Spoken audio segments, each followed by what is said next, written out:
No, sir. Did Wolfgang Halbig ever work for InfoWars? No, never. What is his sort of, what community does he belong to?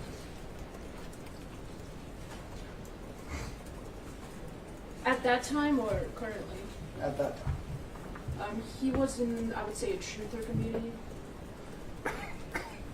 Did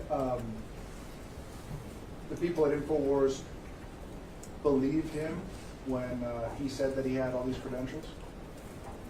Yes, yes, they did. Was that how would you describe that decision?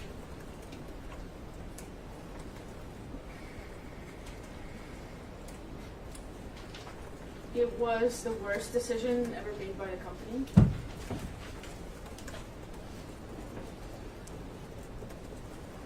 Is InfoWars or was it at the time, an organized place? It wasn't, and no, it wasn't. Is it today? No. Describe what you mean by it being disorganized at the time.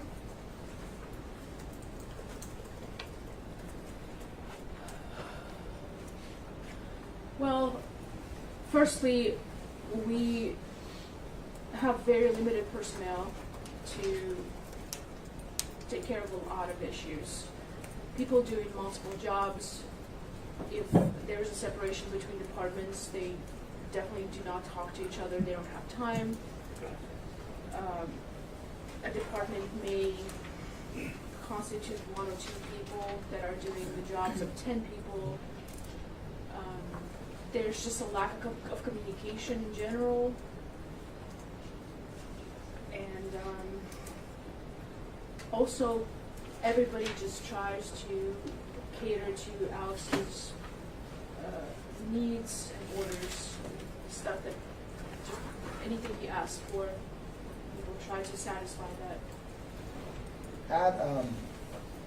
I want to ask you about some documents that were discussed by Mr. Bankston yesterday.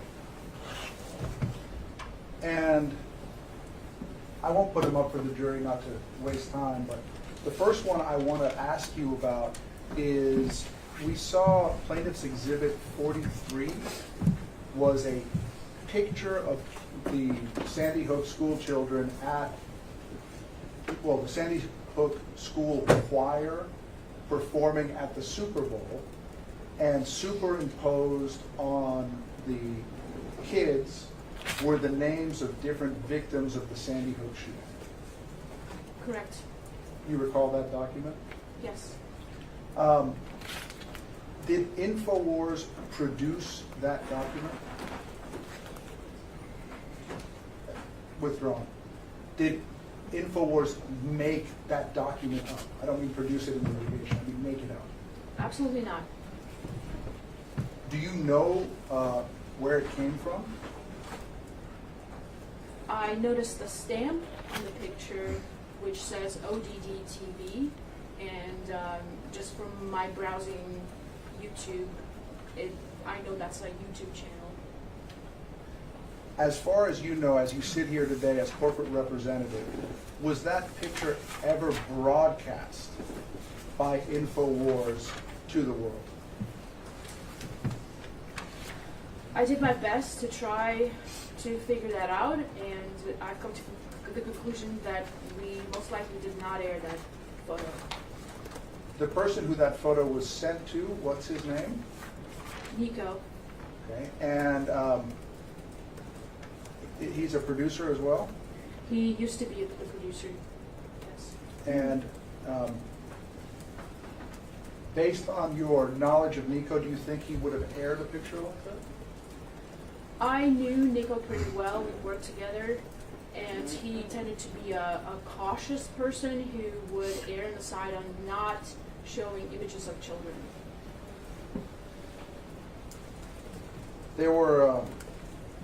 There's another image, Plaintiff's Exhibit 77. The next one.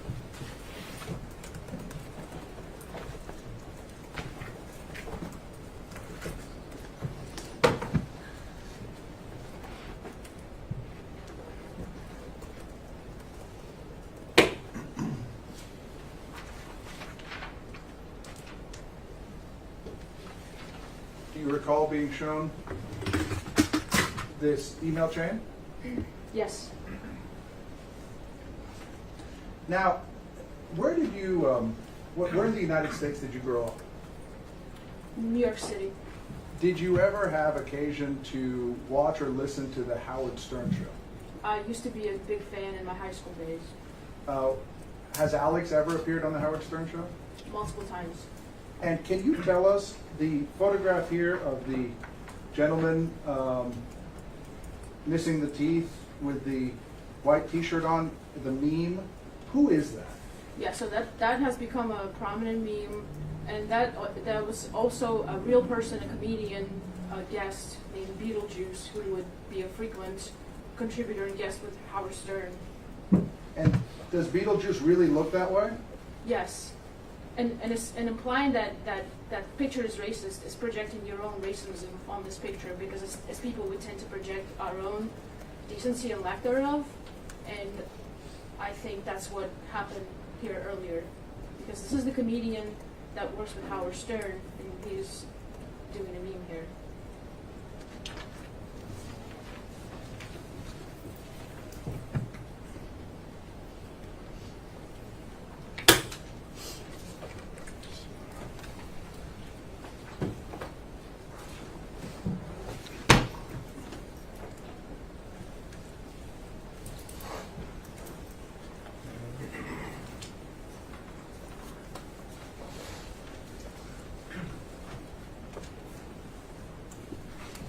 I'd like to go back to Exhibit 31,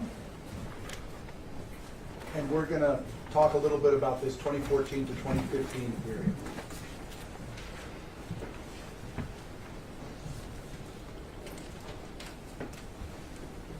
As the corporate representative, during that period from 2014 to 2015, what was Alex Jones's belief as to whether children had really been killed at Sandy Hook?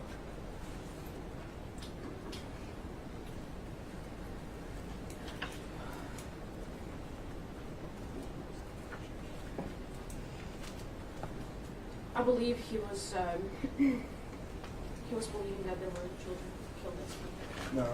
My question is, during this period, during the Wolfgang Halbig period, Well, I'm sorry about that.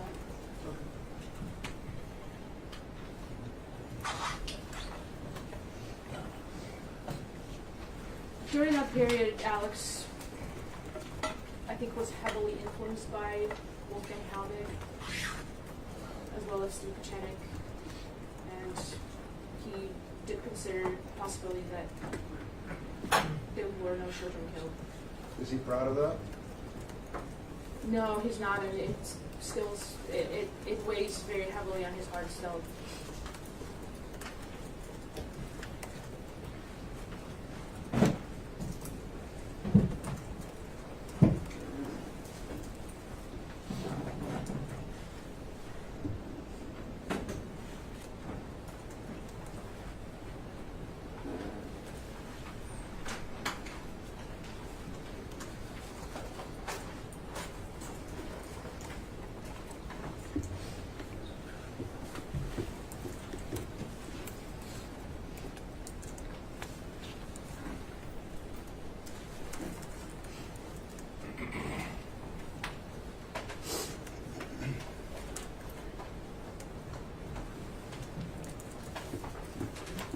So to catch up with our timeline, we've now moved, and we're referring to Plaintiff's Exhibit 31.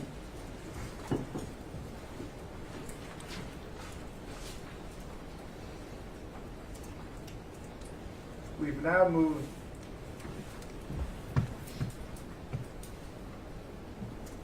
am I indicating with my finger the first episode that aired at that time was on what date?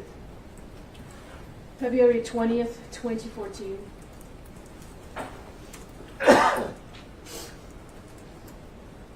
And we can see that there were, well, how many, can you estimate approximately how many episodes there were between 2014 and July of 2015?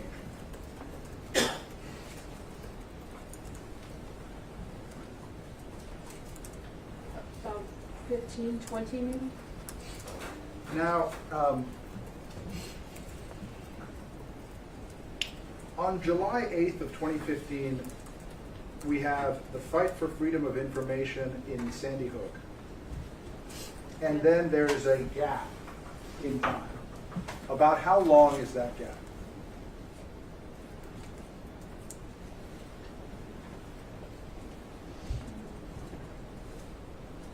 I would say about 16 months or so. Do you know why there was no more Sandy Hook coverage during that period? Yes, Please tell the members of the jury. because Alex had explicitly told writers and hosts not to cover Sandy Hook. And you were working there at the time, Yes, I was. so you personally know that. Yes. Now, in 2016, there was a big election. Do you recall? Yes. And who was running for president? Donald Trump. And who was he running against? Hillary Clinton. Can you describe the atmosphere at InfoWars during that period? Well, we were heavily involved in the election. We've run a lot of extra broadcasts, and Alex put his heart behind Donald Trump. Had Alex ever supported a presidential candidate explicitly before? No, never. And why was that? Because Alex has stated on numerous occasions that Democrats and Republicans are on one ilk, they belong to the same family, and they both do not have the interests of American people in their heart. If both the Democratic and the Republican Party are corrupt, why did Alex Jones and InfoWars support Donald Trump? Because Alex believed that Donald Trump was outside of that establishment.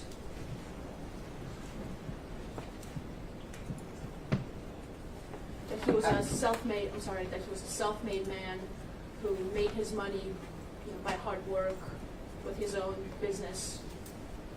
At some point, did Alex Jones become a talking point for the Hillary Clinton campaign? Yes. Can you describe that for us? Hillary Clinton had called out him by name in one of her speeches, try to tie him to Donald Trump, and also tie Alex Jones to Sandy Hook. And what was Hillary Clinton saying about Alex Jones and Sandy Hook?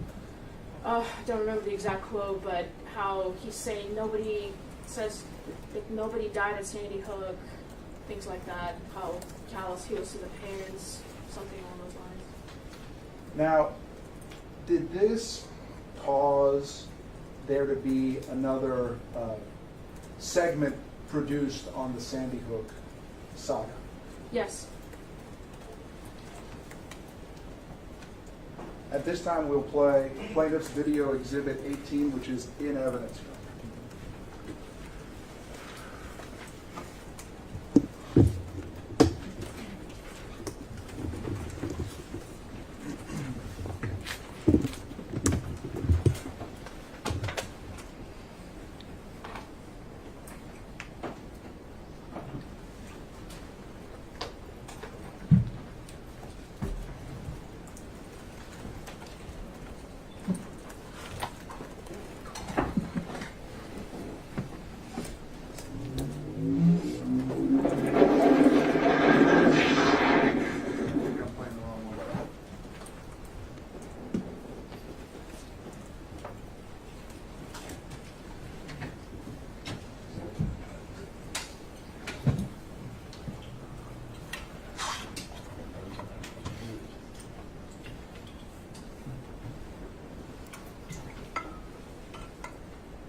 We're going to move on and come back to Plaintiff's Video Exhibit 18. We saw it yesterday.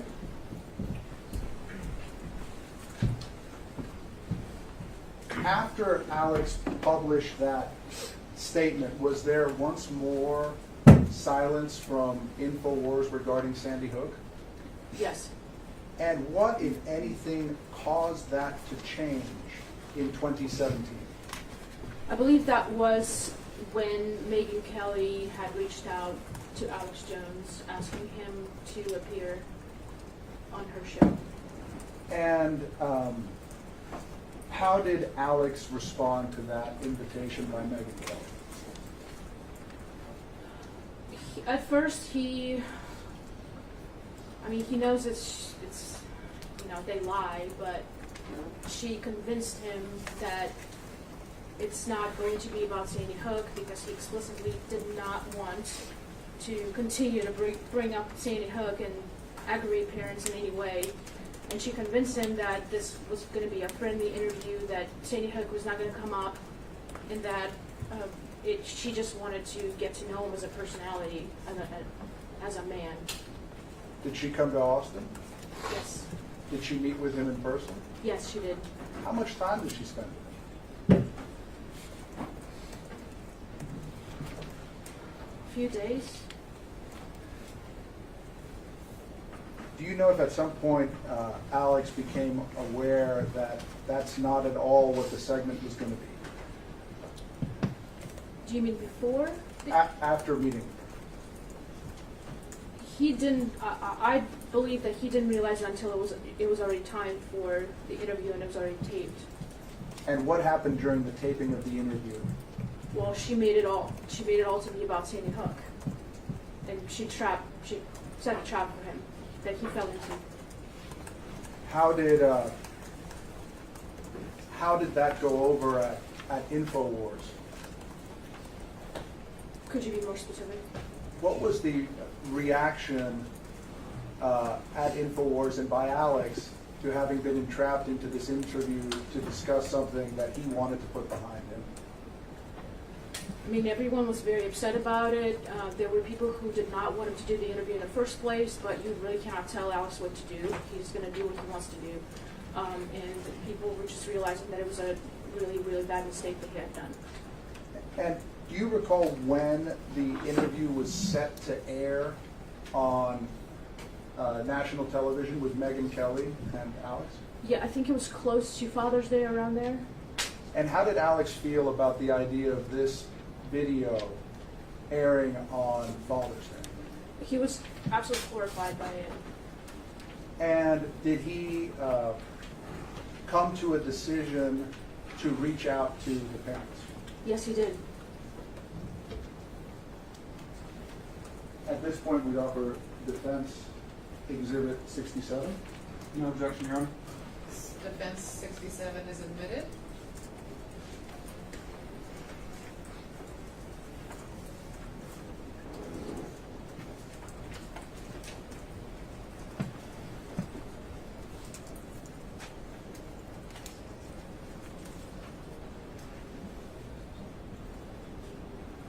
I woke up this morning on Father's Day, and I was holding my young infant daughter in my arms, looking into her eyes, sitting out on the back porch, hearing the birds sing, and it just brought tears to my eyes, thinking about all the parents that have lost their children on Father's Day or Mother's Day, who have to then think about that.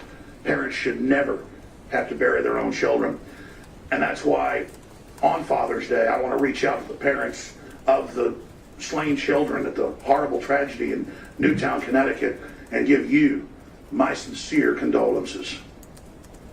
I'd also like to reach out to any of the parents who lost a child in Newtown to invite them to contact me to open a dialogue, because I think it's really essential we do that instead of letting the MSM misrepresent things and really try to drive this nation apart. Right now is a time for unity and peace in our country, I think now more than ever. This video aired on Father's Day 2017. Yes, I believe so.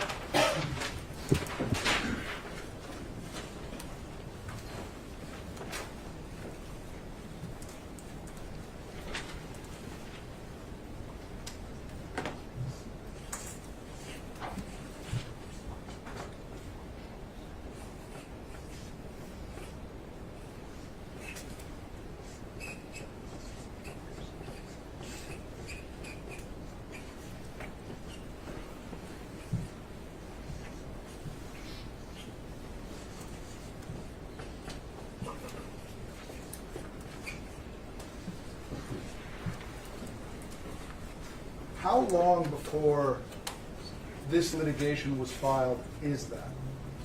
About a year before. Do you know if anybody ever reached out to take Alex up on his offer to come together to talk and to work forward as a group to help the parents? Not that I know of, and we were hoping somebody would come because Alex could have been an advocate for these parents. I think he would have done a lot of good on the side of stopping anybody who were there to harass them.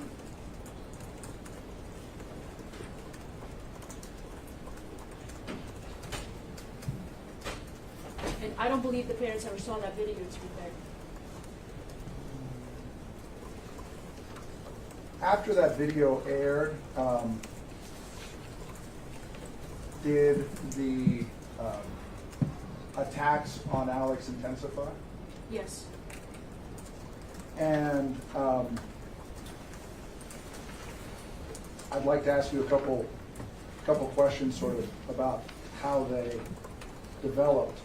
One of the groups that we haven't spoken of was discussed by the plaintiffs yesterday is the Honor Network. Yes. Do you know what the Honor Network is? Yes, the Honor Network was founded and organized by Lenny Posner, one of the parents. And it is a sizable organization that has a lot of volunteers and people working for it. And I believe their job is to combat free speech online.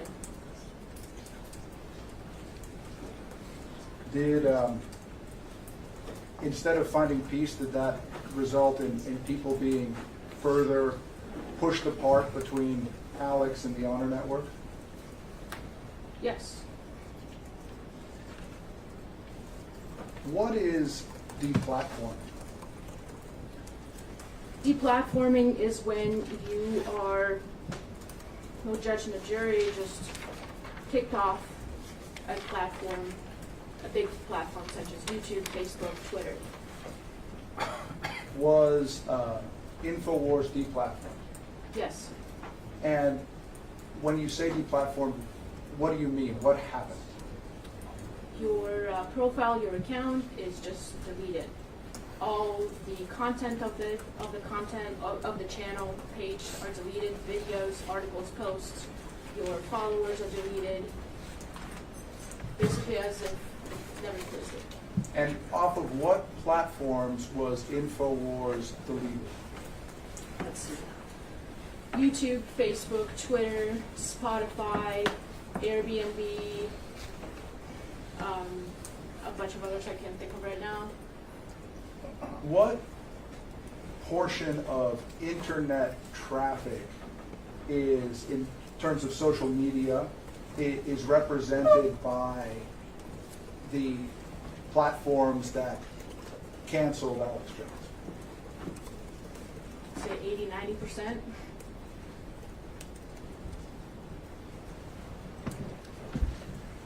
Alex Jones sells products on InfoWars.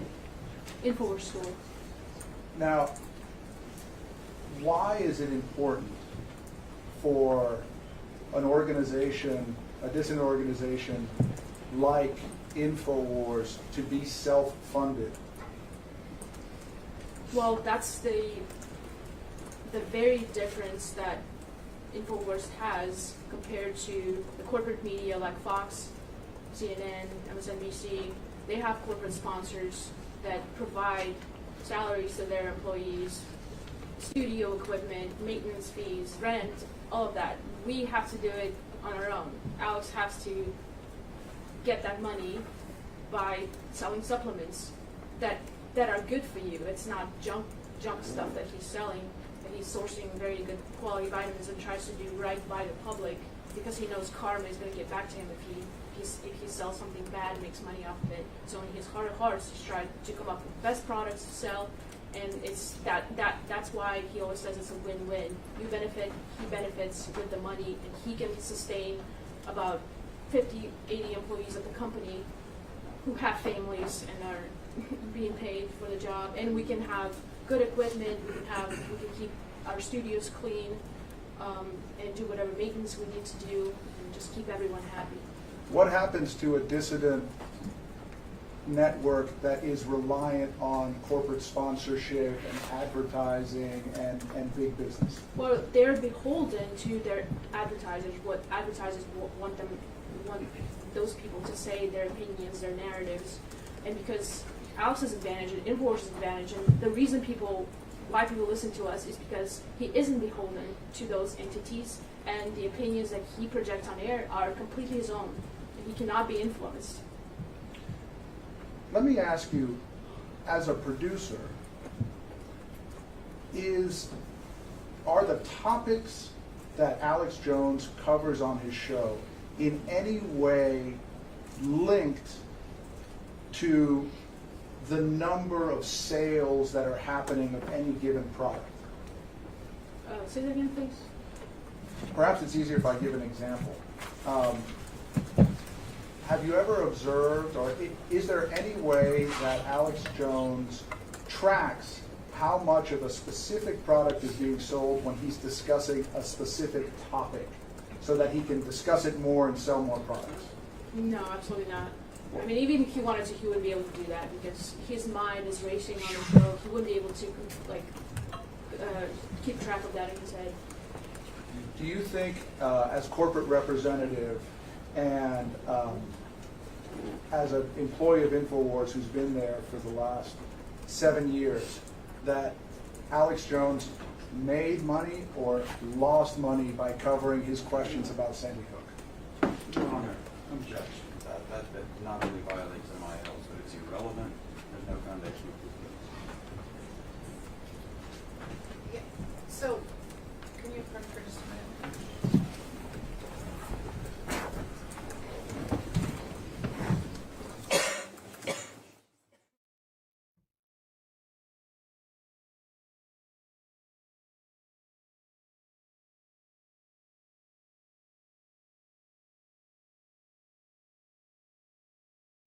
How long have you known Alex Jones?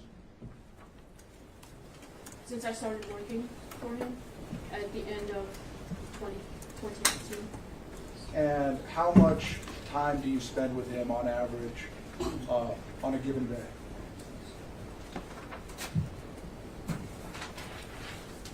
Mm, 5-6 hours on average, sometimes a lot more. Does he also communicate with you by text message? Yes. Have you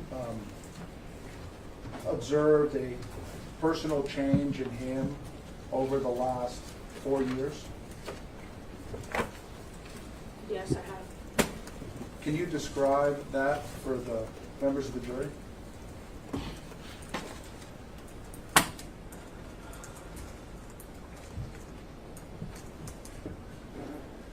I think his mood, his health, his general demeanor, he's always stressed out, frantic, can't relax. Even if he goes on vacations, he just can't relax. He has to constantly monitor the show, has to worry about where the money's coming from, for the operation to keep going. That's mostly his concern currently, so that we don't shut down. I mean, he's aged a lot in the past few years, and I just think it's weight. This whole Sandy Hook thing has weighed heavily on him because people don't know the shooter's name, but they think Alex Jones murdered those children. And if you search his name on the internet, that's pretty much all you see. Sustained. So just ask, as before, just answer the question you're asked, and then let Mr. Reynal ask another question. When you say people think Alex Jones rather than Adam Lanza murdered the children, what do you mean by that? Because when people are hearing the word Sandy Hook, they automatically think Alex Jones. But if you were to ask them who was the perpetrator of Sandy Hook, they would say Alex Jones. and they wouldn't know the name of Adam Lanza.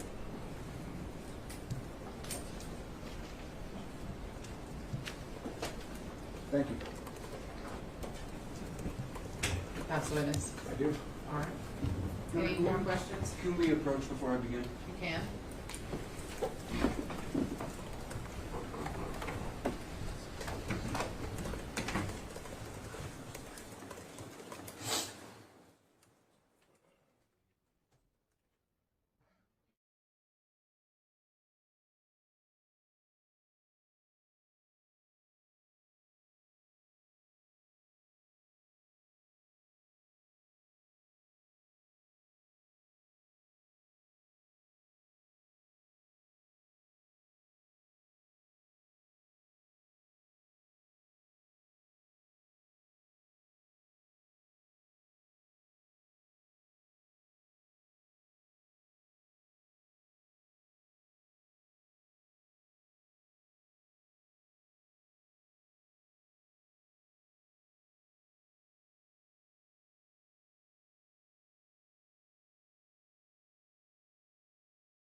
Whenever you're ready, Mr. Basin. You might want to move your notepad or whatever.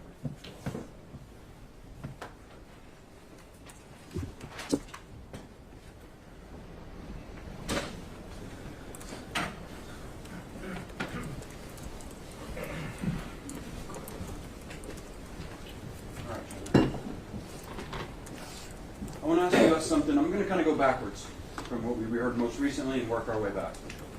And what I think I heard is that when people pester you, it negatively affects you in numerous ways, such as health and well-being. Is that what I'm hearing? No, could you rephrase your... We were talking about Alex Jones getting pestered, and that it has negatively affected him in numerous ways about his health and well-being. That's what you just testified to?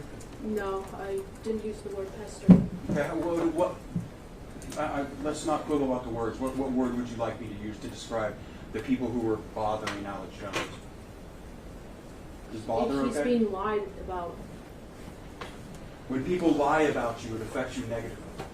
It can affect your well-being and your health. That's what's happened to Alex Jones. On the level that it's been done to him, yes. Do you understand the irony and hypocrisy of making that statement in this courtroom right now? Do you understand that? Your Honor, I'm going to object argumentative to calling her a hypocrite.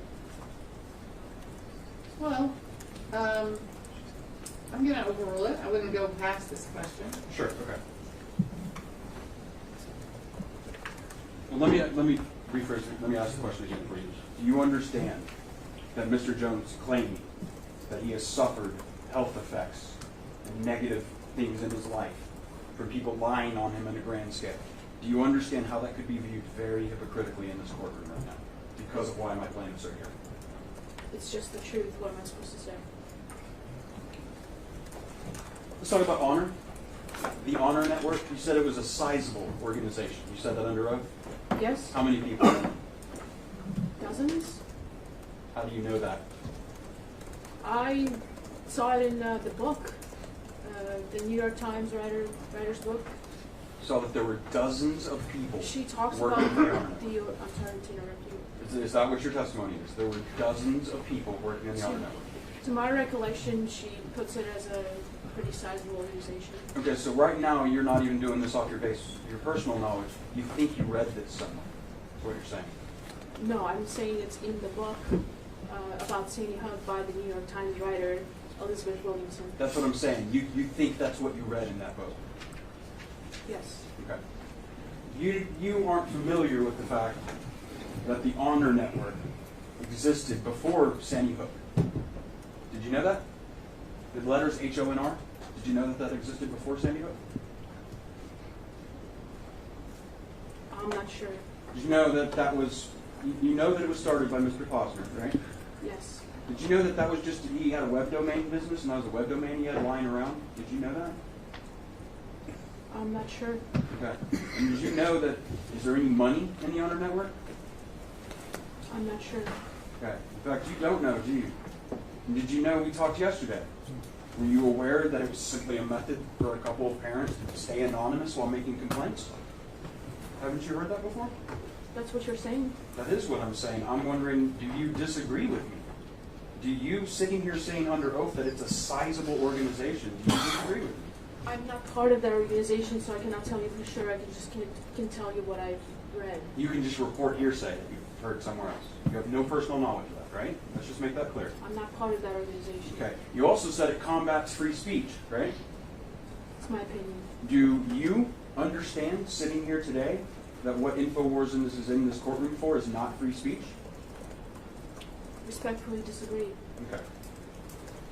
So in other words, going forward, after this trial is over, InfoWars believes that the things it did in this case, it's allowed to do again. Right? I've already testified to how Alex admitted that he's made mistakes. All right. Objection non-responsive.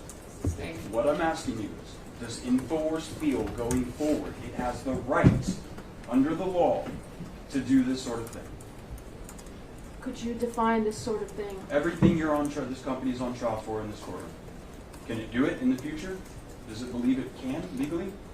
The company believes it has the right to question public events to the best of their ability, try to search for the truth, and welcome debate on all sides.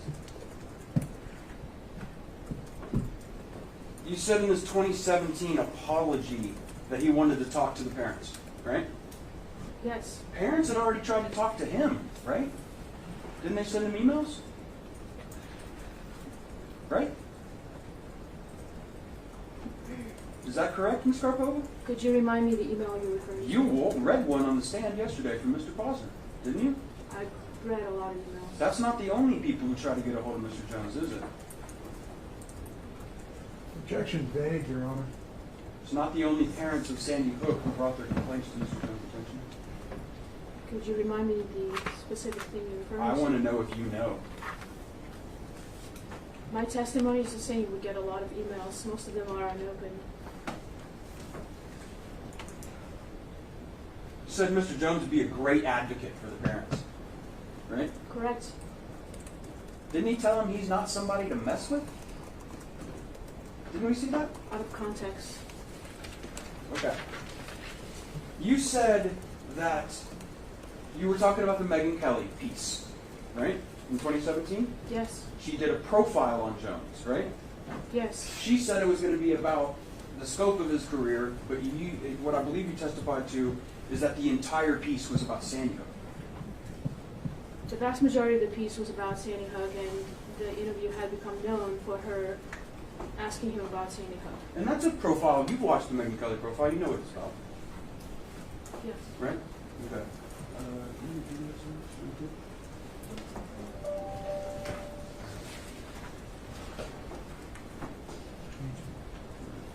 Your Honor, this time we move to admit plaintiff's video exhibit 22, which is the Megyn Kelly profile in its entirety, so we can see what it's actually about. Any objection? Yes, Your Honor. Authentication and hearsay. Response? It's for impeachment. The whole video? Because she says the entire piece is about Sandy Hook, yes. Well, So admitting it not to,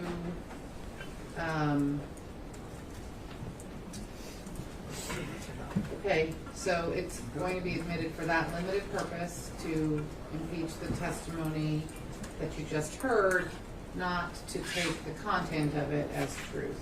Thank you, Your Honor. Your Honor, may I be heard on this? Yeah? That is, it's not the witness's prior statement. It is not proper impeachment. It's a collateral matter. Improper impeachment. Don't need to respond. I mean, They listed Megan Kelly on the witness list. that's not really relevant.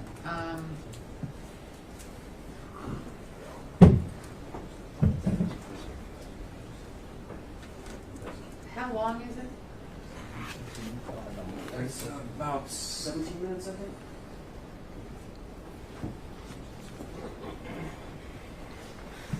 And I can tell you, Your Honor, obviously I'm not offering anything in the video for the truth of what is asserted, and I'm offering it purely for impeachment. I'm even willing to compromise to say I just want to publish it to the jury and not admit it into evidence. Well,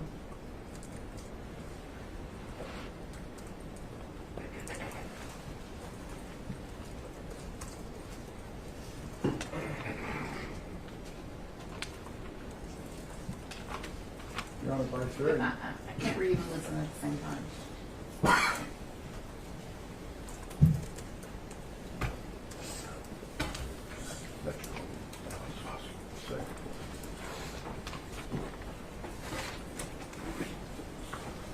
I'm going to overrule the objection and admit the plaintiff's video 22 for the limited purpose, so not for the truth of what it contains, but for impeachment. Ms. Karpova, at this time we're going to play plaintiff's video exhibit 22, so I'd like you to pay close attention while we watch that, okay? Thank you.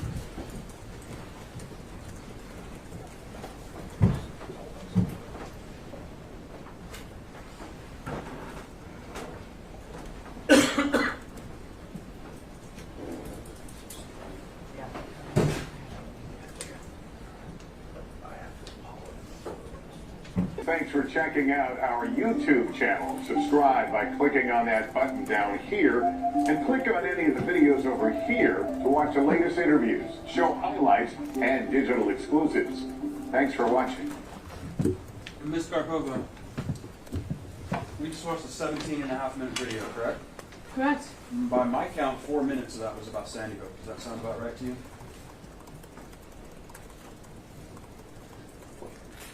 Does that sound about right? I disagree. Did you have a stopwatch up there?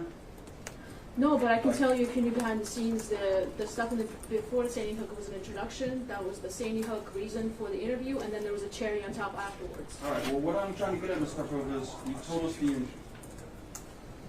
you told us the entire thing was about Sandy Hook.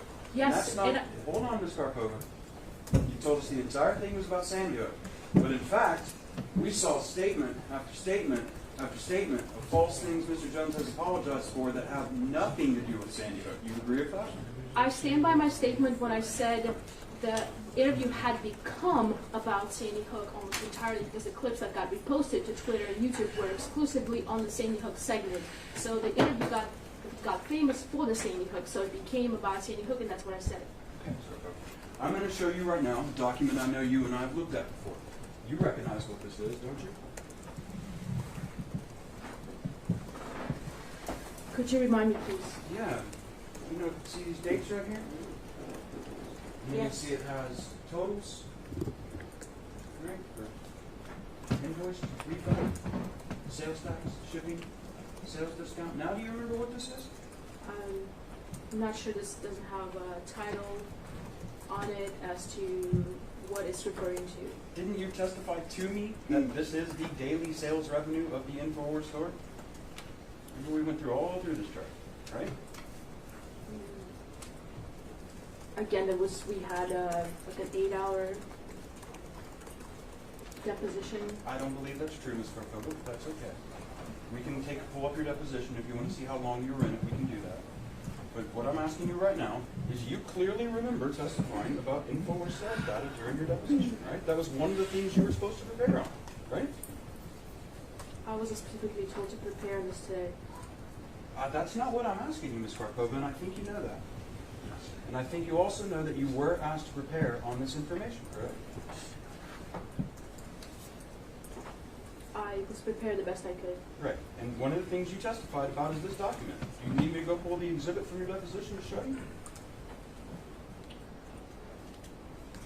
If you'd like to do that. Okay.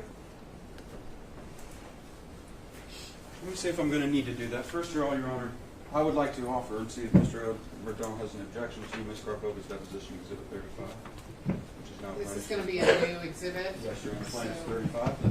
Oh, it's plaintiff's, it's already in there. Yeah, it's already in evidence. But if I'm going to show her that it was her deposition exhibit, I'll need to have to go pull it. Oh, I see what you're saying. Yes, so plaintiff 35 is already admitted. No objection. Okay, so Thank you, Mr. Roman. are we creating a new exhibit? It's actually, it is your current Exhibit 35. Okay, No, I was just trying to clear up for her that it was an exhibit to her deposition. so are you, my question is, are you seeking to admit something that's her actual deposition to show that it was an exhibit there? I'm a little confused. No, we're actually, Mr. Raynon was agreed to admit plaintiff's 35. as Okay, it it was already admitted. Oh, was it really? Yes. Admitted at pre-trial.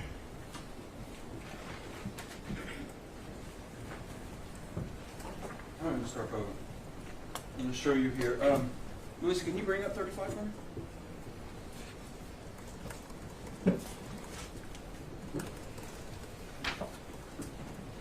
I'm going to leave that in front of you, okay? You have a screen there as well. I want you to have all pages. But can you tell me, Ms. Karpova, what is the first date on this document? September 18th, Okay. 20. Can you flip to the last page? And if Melissa, you can do the same, and you can tell me what the last date on that document December 31st, is. Okay. 18. So you would agree with me that this chart includes a couple of months in 2015, and then 2016 through 2018, right? Correct. Okay. And you see that there are totals at the bottom of the page, correct? Yes. Okay. And one of the things that you testified to me, isn't it true, is that over that period of time, InfoWars generated $165 million in revenue from the InfoWars store. That's what you testified to? That's what the document says. I have no more questions for you, Ms. Karpova. Thank you. No?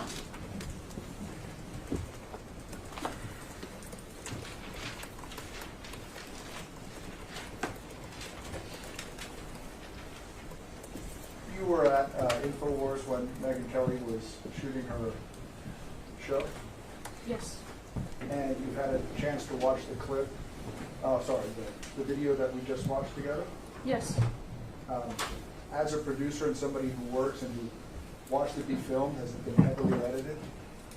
Very heavily with a very distinct bias to make Alex look bad, having him sweat on camera, having him there for hours under hot lights, making him just look like a maniac. Further questions? All right, thank you. At this time, we're going to take our afternoon break a little bit early to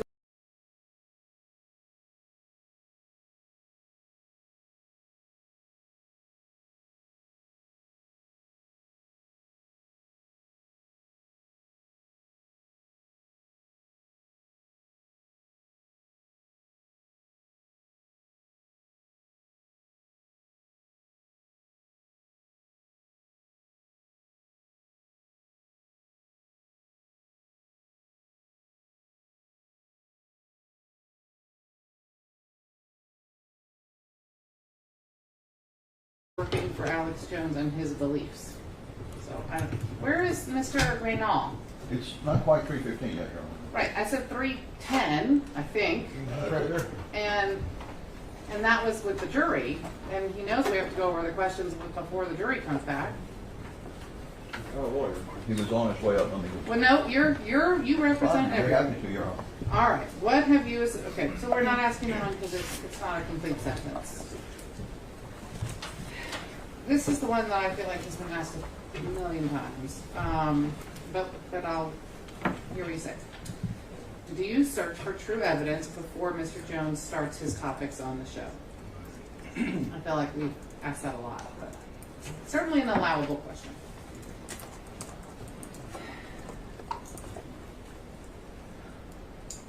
It says, it has a grammar problem. It just says that Mr. Jones allowed his employees to double check about what he is going to talk about on his show is true. That's just not a question, so I just can't ask that. It's not a question. What companies are part of free speech systems? What is the average annual revenue of free speech systems circa 2014 to 2016? What does Sandy Hook vampires exposed mean? Is this referring to actual vampires or is this metaphorical? Who are the globalists? What is Fast and Furious? Why did Rob Dew leave InfoWars?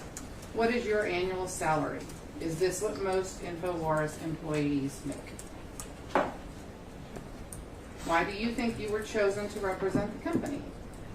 To your knowledge, has Alex ever mentioned the plaintiff's names on air?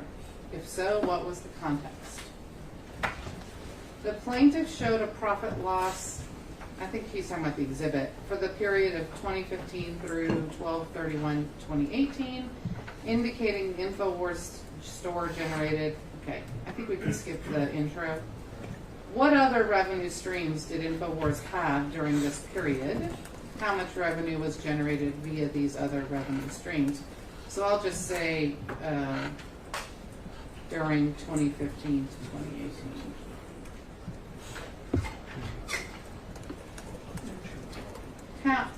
This part's not. Who walked in? Oh, okay. This part's not on the record. Yeah, okay, good. How much revenue did InfoWars generate as of 12/31/2021 and as of the most recent quarter ending in 2022? Who vets or qualifies guests prior to their appearance? If nobody does, is the public aware of that? Do you think the company has a responsibility to vet guests? How many radio listeners on average listen to the show? How many viewers watch the show on the website on average? How many listen on shortwave? On how many unique broadcasts or stories was Wolfgang Halbig featured or interviewed on any Alex Jones related medium? A, specific to Sandy Hook. B, on any other topic. 2, what is the total number of known unique videos and articles related to Sandy Hook on any Alex Jones related medium? Would you say that Alex is being his true self when he responds to the news on his show, or do you think he is adopting a personality like how an actor or influencer might? This is a long one. Under oath, in whatever capacity as a witness you choose to answer, is it your opinion that InfoWars is a trustworthy news organization dedicated to investigative journalism, or an infotainment organization that only purports to be a news organization in the pursuit of making money and purposely focuses on unsubstantiated and unprovable claims of a fantastical nature in order to tantalize its viewers? If neither are valid representations in your opinion, then will you say under oath that InfoWars is not a trustworthy source for news? While working at InfoWars, has Alex Jones ever knowingly presented false information? How many employees were with Alex Jones InfoWars when you joined in 2015? How many are there now? How would you compare the anguish suffered by Alex Jones from people accusing him of lies or killing the Sandy Hook children to the anguish suffered by the parents from Alex Jones' claims that the Sandy Hook shootings never happened or that the parents were stage actors? Do you believe that this whole trial is somehow a staged event? Asking you as a person and also as the corporate representative. Any objections? No, we have no objections to any of those. Nor do we. All right, I guess we'll hear what she has to say. We can bring the witness in and we can bring the jury in. I am going to give her an instruction to answer briefly and directly.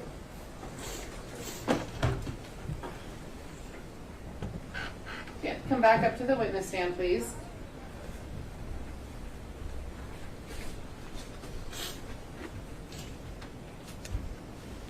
I'll wait for the jury.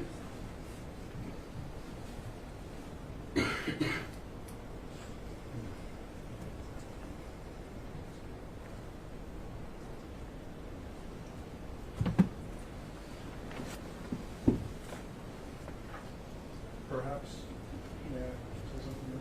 You may, but it's not on the record because my court order is standing up. I understand, but perhaps the question about why she was picked as a culprit. But you can't. Okay. You can't. First of all, if you want to talk about it, she needs to go in the hall. You're up.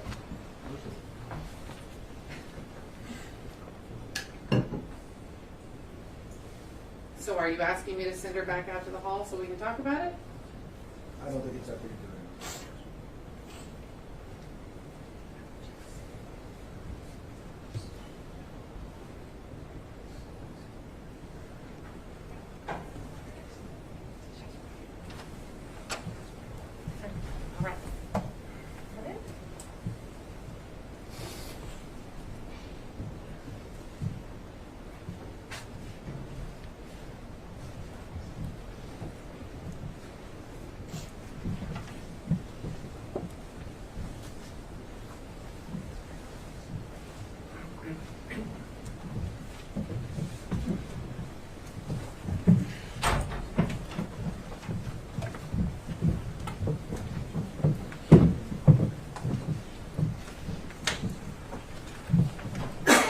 You may be seated.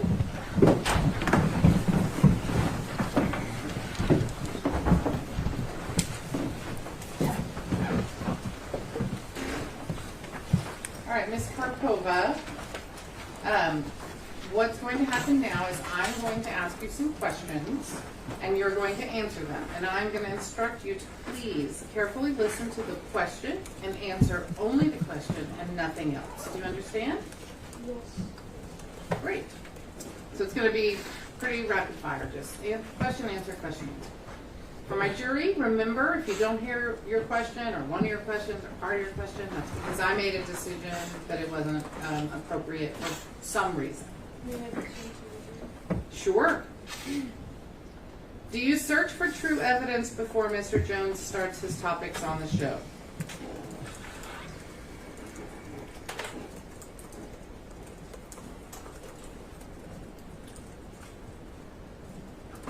Alex talks about the whatever articles that he's being presented with.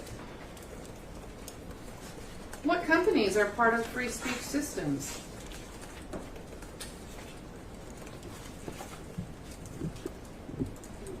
One company, Free Speech Systems.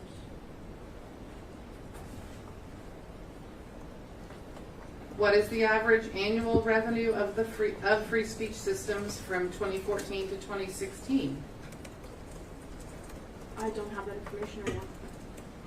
What does Sandy Hook vampires exposed mean? Is this referring to actual vampires or is this metaphorical? It is definitely metaphorical. It's meant to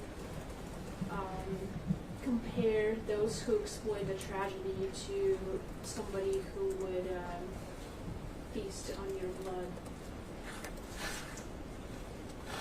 Who are the globalists? The globalists are people who have a worldwide agenda that they want every country to follow and have control over, without there being sovereign nations that can determine their own future. What is Fast and Furious? Fast and Furious was a drug running operation in South America. Why did Rob Dew leave InfoWars? As far as I know, he wanted to move on. What is your annual salary? About $125,000. Is this what most InfoWars employees make? I'm not sure. Why do you think you were chosen to represent the company?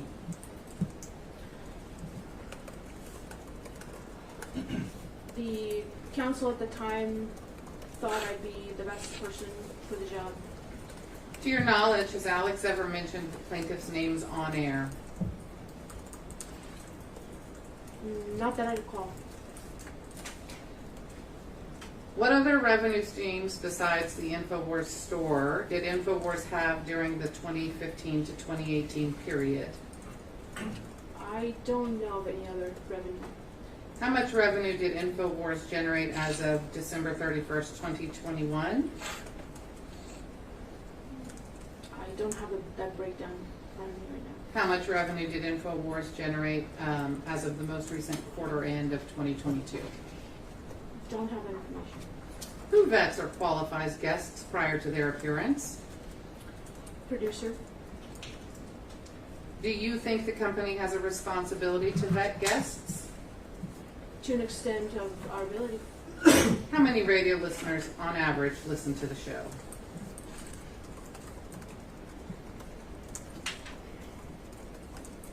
It's hard to say.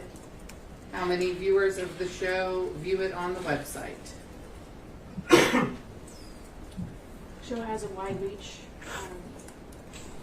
Millions. How many listeners are on shortwave radio? Don't have those statistics right now. On how many unique broadcasts or stories was Wolfgang Howard featured or interviewed on any Alex Jones related medium specific to Sandy Hook? Could you repeat that question, please? On how many unique broadcasts or stories was Wolfgang Halbig featured or interviewed on any Alex Jones related medium specific to Sandy Hook?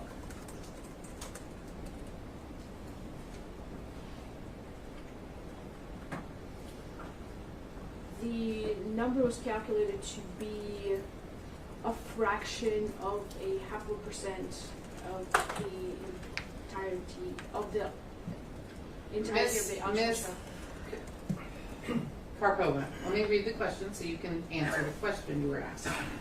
On how many unique broadcasts or stories was Wolfgang Halbig featured or interviewed on any Alex Jones related medium specific to Sandy Hook?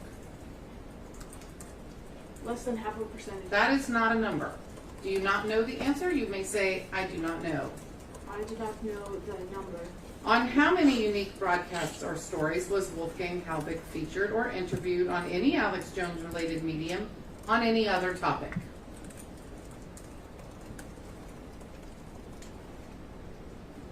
Zero. What is the total number of known unique videos and articles? I'm going to read that again so you can listen carefully. What is the total number of known unique videos and articles related to Sandy Hook on any Alex Jones related medium? I don't know the number. Would you say that Alex is being his true self when he responds to the news on his show? Or do you think he is adopting a personality like an actor or influencer might? 100% his true self.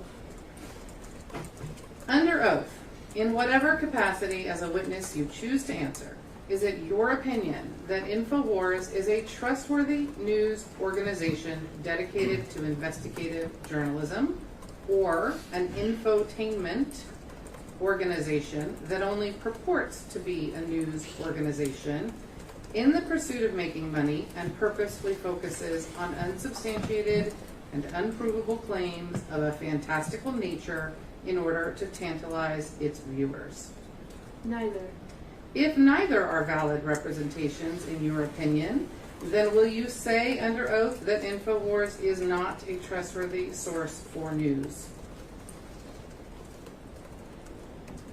Could you repeat that, please? If neither are valid representations in your opinion, then will you say under oath that InfoWars is not a trustworthy source for news? I would not say that. While working at InfoWars, has Alex Jones ever knowingly presented false information? No. How many employees were with Alex Jones InfoWars when you joined in 2015? Between 50 and 80. And how many are there now? Roughly about the same. How would you compare the anguish suffered by Alex Jones from people accusing him of lies or killing the Sandy Hook children to the anguish suffered by the parents from Alex Jones' claims that the Sandy Hook shootings never happened or that the parents were staged actors? Well, losing a child is a lot worse. I'm going to read the question so you can listen to it and answer the question that you were asked. How would you compare the anguish suffered by Alex Jones from people accusing him of lies or killing the Sandy Hook children to the anguish suffered by the parents from Alex Jones' claims that the Sandy Hook shootings never happened or that the parents were staged actors?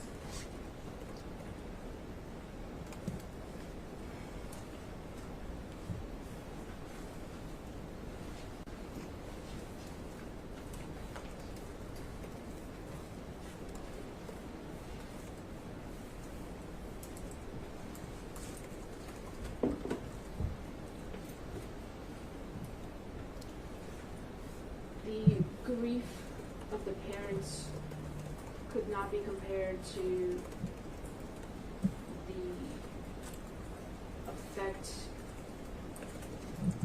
that the Alex has suffered from the lies that have been told about him, and it's hard to compare those two. Do you believe that this whole trial is somehow a staged event?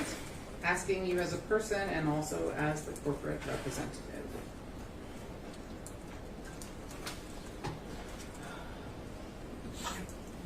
I think this trial isn't about Alex Jones or Sandy Hook. I think this trial is about chilling free speech of anyone who's... All right, I'm going to read you the question one more time and ask you to answer the question that you are asked. Do you believe that this whole trial is somehow a staged event? I would have to define staged, please. I think you did that for us earlier.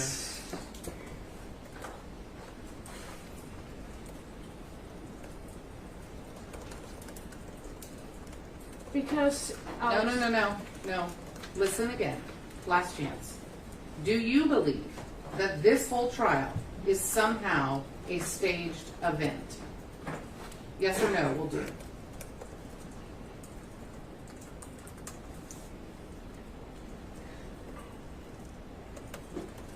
To a large extent, yes. Thank you. Ms. Karpova, you may step down. May this witness be released from the rule and any subpoena if there is one.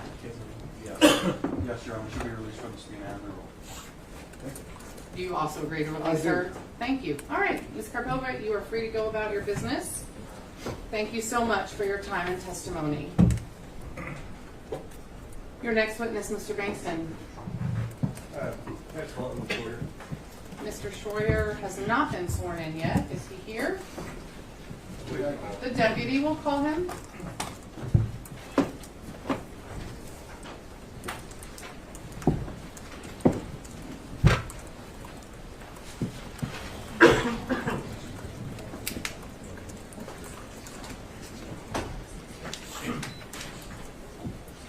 Mr. Schroyer, come stand in front of me, please.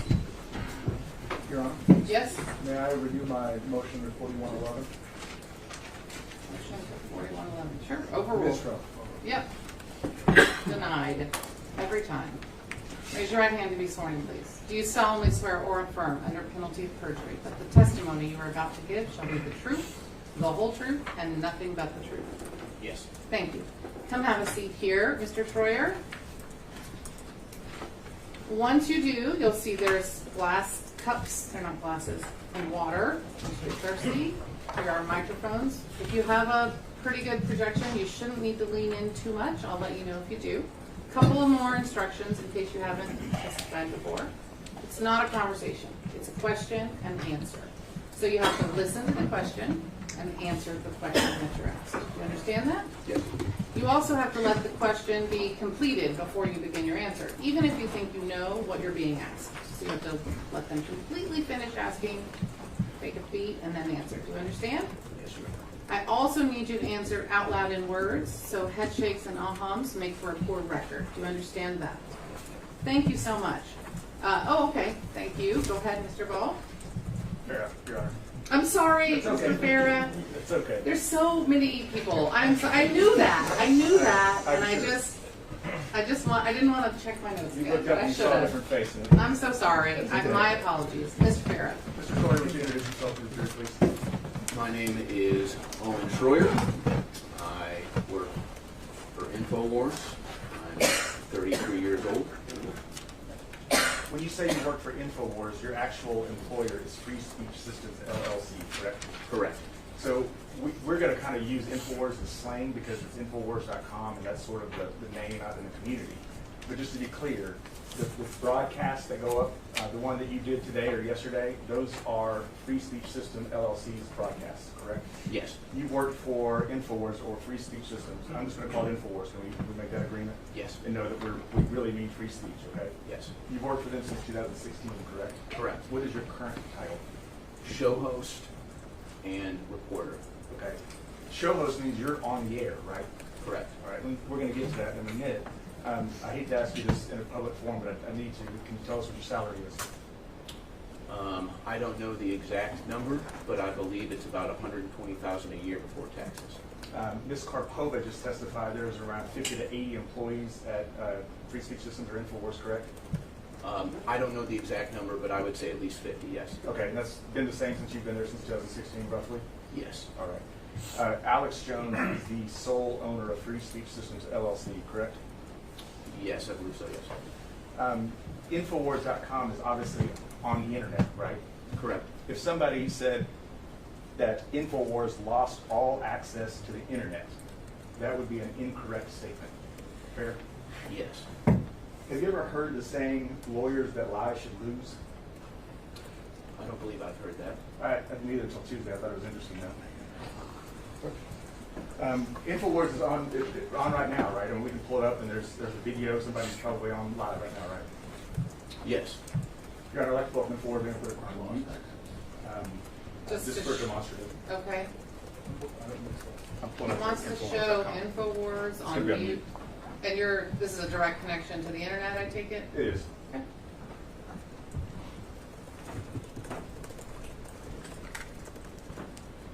So this is, and I'm going to walk over, this is Infowars.com, the homepage.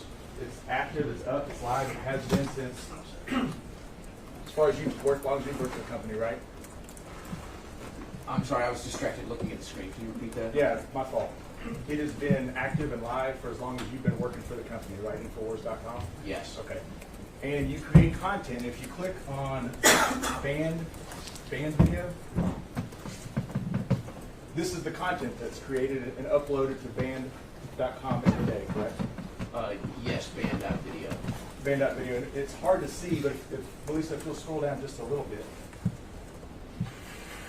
you can see how long, obviously the names, how long they are, and when they were uploaded. That's good. So I know the jury can't see this, so I'm just going to say it out loud. Up here is 17 minutes and change, uploaded an hour ago. 13 minutes and some change, uploaded 2 hours ago. 8 minutes and change, uploaded an hour ago, 2 hours ago, hour ago, so forth. So you guys make a lot of content every single day, right? Yes. Have since you've been there, right? Yes. There's not been any limitation to your ability to make videos and put them on Infowars.com, correct? The videos go to band.video. Sometimes we'll write articles that embed the video to infowars.com. Okay. Bandvideo.com is owned by Free Speech Systems also, correct? Band.video, I believe, is owned by Free Speech Systems, but I don't know that for a Okay. fact. Point is that there's no sort of drop in ability to make content and put it on your website for your viewers to watch. It hasn't been since 2015 since you started, correct? Or 16? For us to upload content to band.video? Yes, sir. No, other than tech issues on our end. And then one of the things that really the only real source of revenue for InfoWars or free speech is, can you go back, Lisa? Is your store, InfoWars store, correct? Yes. Will you click on that? No, we got to prove we're not a robot.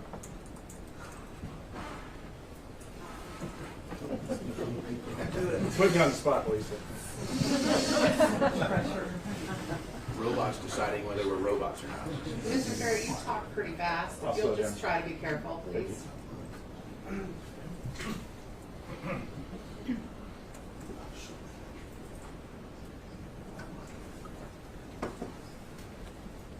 Just want to adjust a little bit if you would, Lisa. So we see, we have a Diet Force meal. How do you pronounce this middle one? Bodies. Bodies. Some toothpaste. Is this the toothpaste that you guys claim cured COVID? Or is that a different one? No. That's a different one? I'm not familiar with that claim. You're not familiar with the FDA and State Attorneys General saying stop making that claim? Could I see that claim presented in front of me? That's not important. Oh. If you go up to the top a little bit, Melissa, there's different things. There's preparedness, media, specials, gear, just different items that InfoWars sells, and that is really their source of revenue, right? Yes. Okay.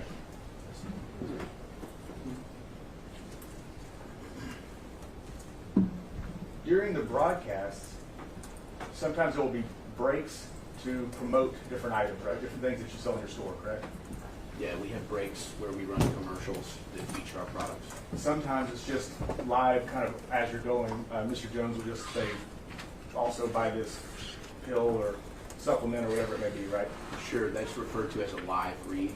Okay. I've heard it said that about a third of the content, a third of the show, is some form of advertisement for supplements or whatever it is you guys sell. Does that seem about right to you? No. You think it's less? Yeah, 25%? probably less. Okay. I'm in the ballpark. I really, I mean, you're getting into math, but if I was, I'd say it's probably maybe 10, 15% at the most. Okay. Lisa, you can take this one down.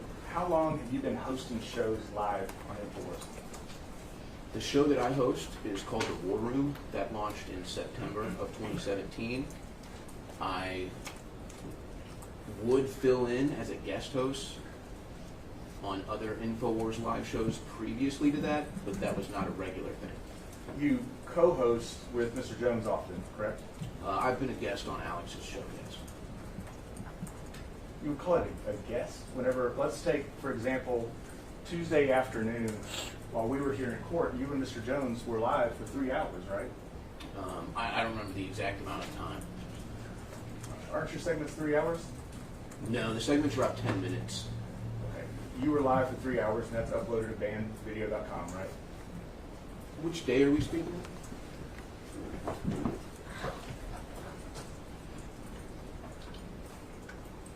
We're talking about Tuesday, which was the 26th. I took a screenshot of you and Alex on it.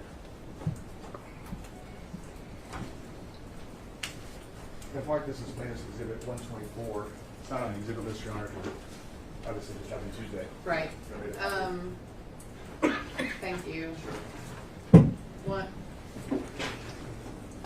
124? Yes, Your Honor, I was trying to get the next one. That's fine.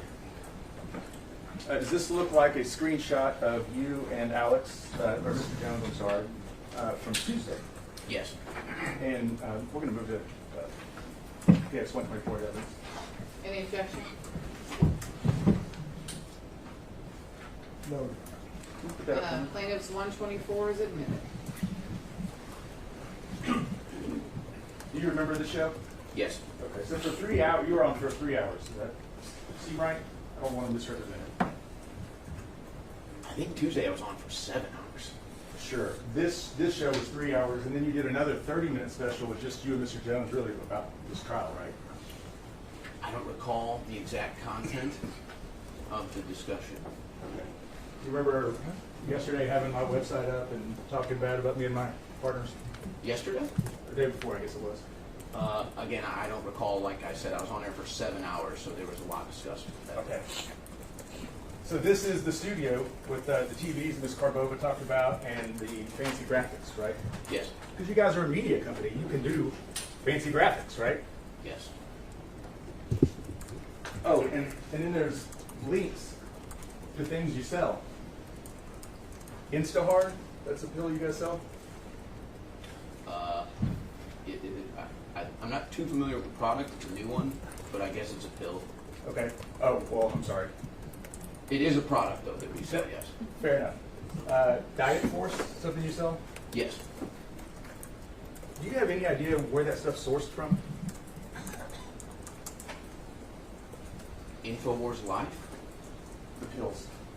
You mean the The actual- contents the actual inside the pills. ingredients? No. Yeah. You don't? No. Do you know if any of the stuff is approved by the FDA by chance? I don't. Do you know if any of it's been tested to see if it's effective or any good at all? Well, we test the product for ourselves. You mean you take it? Yes. And you're still here, so it must be okay? Yeah, it works for me.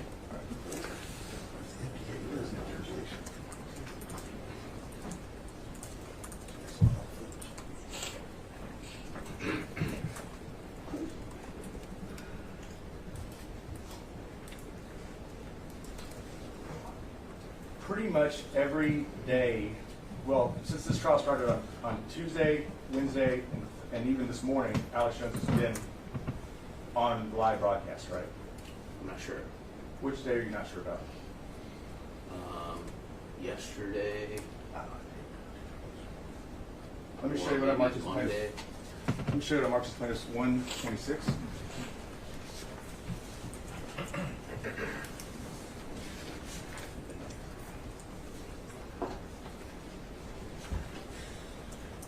Thank you. This is a screenshot from a show that Mr. Jones was on yesterday, correct? You can see the date, 7/27. Yes. We'll move 126 and after. Any objection? Yes, Your Honor, relevance and also when this show was taped. When this show is taped is not an objection. So That- relevance Foundation. overruled, and 126 is admitted. You put 126 up. Just putting it up to point out that Mr. Jones was on the show yesterday when he went in court. Did you know when he stormed out of court today, he went and was on the show again today? No, I was not watching. Okay. We could probably pull it up on the banned video and see, but we can take my word for it that he was live today. Sure. In fact, he was with Mr. Barnes, who I think I saw in the courtroom. Yeah, Mr. Barnes back there, his former attorney, right? I can't see Mr. Barnes. He's right behind the camera. I'll have to take your word for it. She's a perfect blockade. Yeah, he's right there. Or he, sorry. Excuse me, don't want this to. Did you know that one of the first things this jury was told was Mr. Jones won't be at this trial very much because of a medical condition? I'm unaware. Truth is, he's not at the trial much because he's on air selling pills, right? I'm not sure. That's where he is when he's not here. I mean, we just established that, right? Today? Well, I know you don't know he was here today. Let's talk about Tuesday and Wednesday, okay? Okay. When he wasn't in trial, he was on air saying whatever he's saying and trying to sell pills or supplements or whatever products you guys have, correct? I'm trying to recall correctly. I believe Monday, I don't know if he was on air Monday, and I think Tuesday he may have had pre-recorded segments that we aired. That's my best recollection of Monday and Tuesday. If the show on Tuesday happened in court on Tuesday, it wasn't pre-recorded, right? Okay, yes. Okay. You hosted with him. Can you put up 124? I mean, Mr. Shorter, you lived this, right? That's you sitting right next to Alex Jones on 124, right? Yes. You know when you did it. Did you do it Tuesday? I guess that was Tuesday. Yeah, I'm sorry. It's all been a blur when I'm on 7 hours a day, and then I'm sitting in the courthouse for 7 hours, 8 hours. I'm sorry. It's just kind of a blur. I understand. And I know you've been here for a couple days, and I apologize for making you wait because I know you have to sit outside. How much content does InfoWars make a day? We have 10 hours of live transmissions every day, and then there might be some other reports as well. Do you consider yourself a journalist? Sometimes. That's an interesting answer. Can you give me a little bit of an explanation? Sure. When I go to cover a live event at the scene, I've covered sporting events, I've covered weather events, political events. I would consider that journalism when I'm live on the scene doing something. But when I'm hosting a talk show, not necessarily a journalist. Okay. Well, it's like saying whenever I go home and go to bed, I'm not a lawyer. I'm still a lawyer, right? But do you consider yourself a journalist by trade? Sometimes. Objection. Okay. Would you agree with me that it is not right for a journalist to edit video clips to fit an agenda? Yeah, that would be bad. Okay. It is not good practice for a journalist to take an edited video clip, not ask any questions about it, not do any fact checking, and air it. Agree with that? Yes. Because when you do that, mistakes are made, right? Yes. And when mistakes are made, people get hurt, right? Sometimes. Sometimes, right? That damage can be serious, right? Sometimes. Life-changing, right? Sometimes. Devastating, right? Sometimes. Right. You don't consider yourself a conspiracy theorist, fair? Sometimes. Mr. Shorter, I'm going to hand you a notebook. Just got this deposition report to this if any bidder. I'm going to hand you a notebook that may make things easier. Front of it is your, under tab 1 is your deposition that you gave in this case. You recall to give a deposition? Yes. I'm just going to show you because sometimes people don't know exactly how these pages work. If you look, these are the page numbers. This is 14, 16, 15, 17, and the lines. I'm going to orient you to a couple pages and lines, okay? Sure. Right now, if you go to page 151,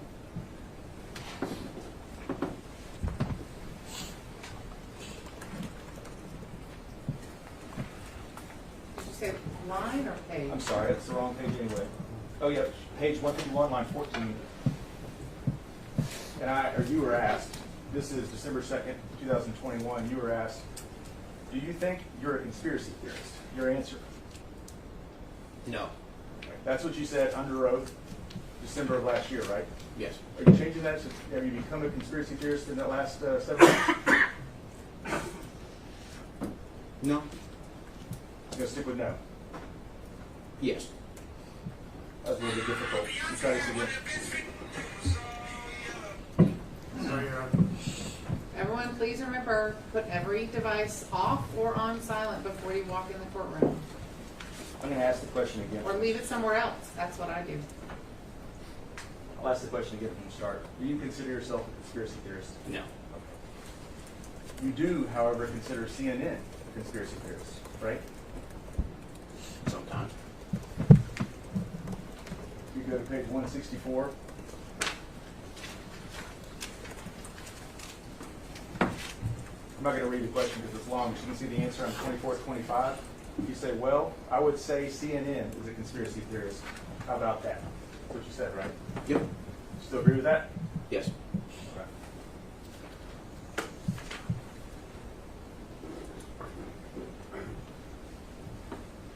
You did a show on June 25th, 2017, where you were the sole host. Do you remember that? Yes. Okay. That was a Sunday, correct? Yes. Which is why you were doing it at the time, right? I'm sorry, what? That's why you were hosting, because it was a Sunday? No. The Sunday Alex Jones show has been on air for a long time. I was filling in that night. Okay.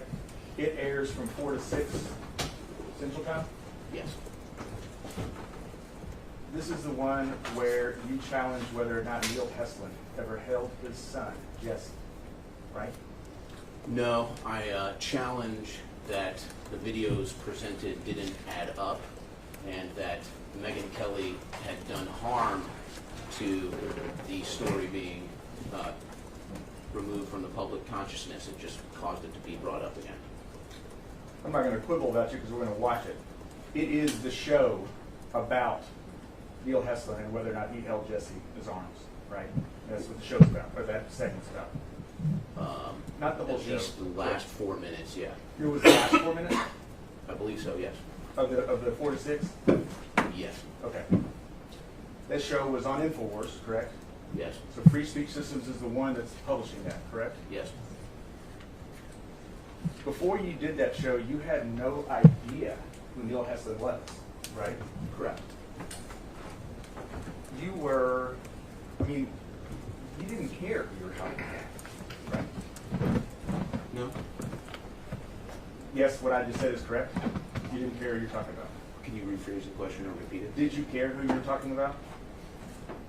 Yes. Did you care that you were talking about Neil Heslin? Yes. Why don't you go to page 110 of your deposition? You know you're under oath here, right? Yes. Okay. You know you were under oath when you gave this deposition, right? Yes. Just making sure.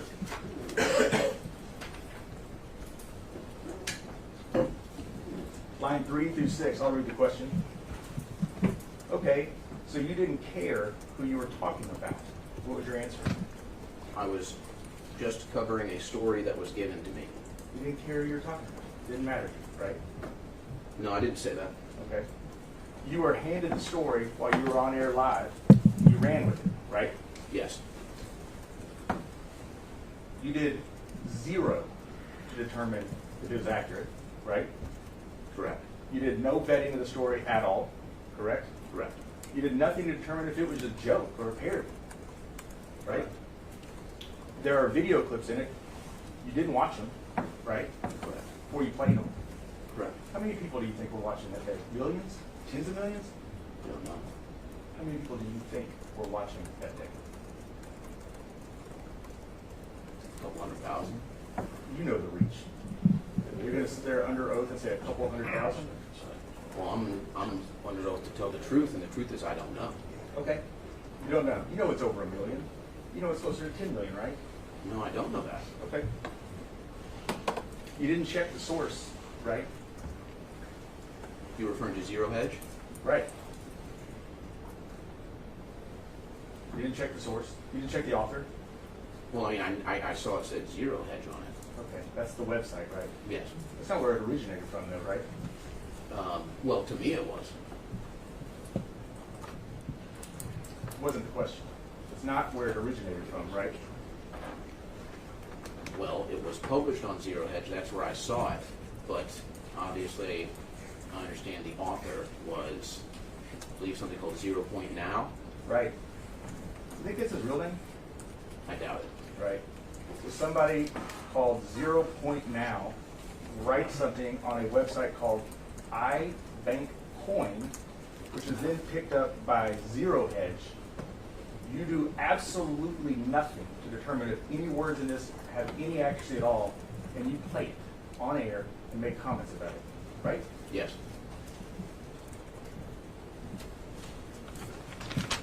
Let's play 23. PBX 23. It's in evidence, John.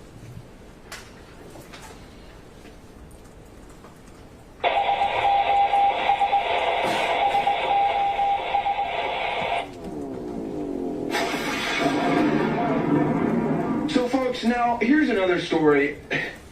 You know, I don't even know if Alex knows about this, to be honest with you. Alex, if you're listening and you want to, or if you just want to know what's going on, Zero Hedge has just published a story. Megyn Kelly fails to fact-check Sandy Hook father's contradictory claim in Alex Jones' hit piece. Now again, this broke, I think it broke today, I don't know what time, but featured in Megyn Kelly's expose, Neil Heslin, a father of one of the victims, during the interview described what happened the day of the shooting, and basically what he said, the statement he made, fact checkers on this have said cannot be accurate. He's claiming that he held his son and saw the bullet hole in his head. That is his claim. Now, according to a timeline of events and a coroner's testimony, that is not possible. And so one must look at Megyn Kelly and say, Megyn, I think it's time for you to explain this contradiction in the narrative. Because this is only going to fuel the conspiracy theory that you're trying to put out, in fact. So, and here's the thing too. You would remember, let me see how long these clips are. You would remember if you held your dead kid in your hands with a bullet hole. That's not something that you would just misspeak on. So let's roll the clip first. Neil Heslin telling Megyn Kelly of his experience with his kid. At Sandy.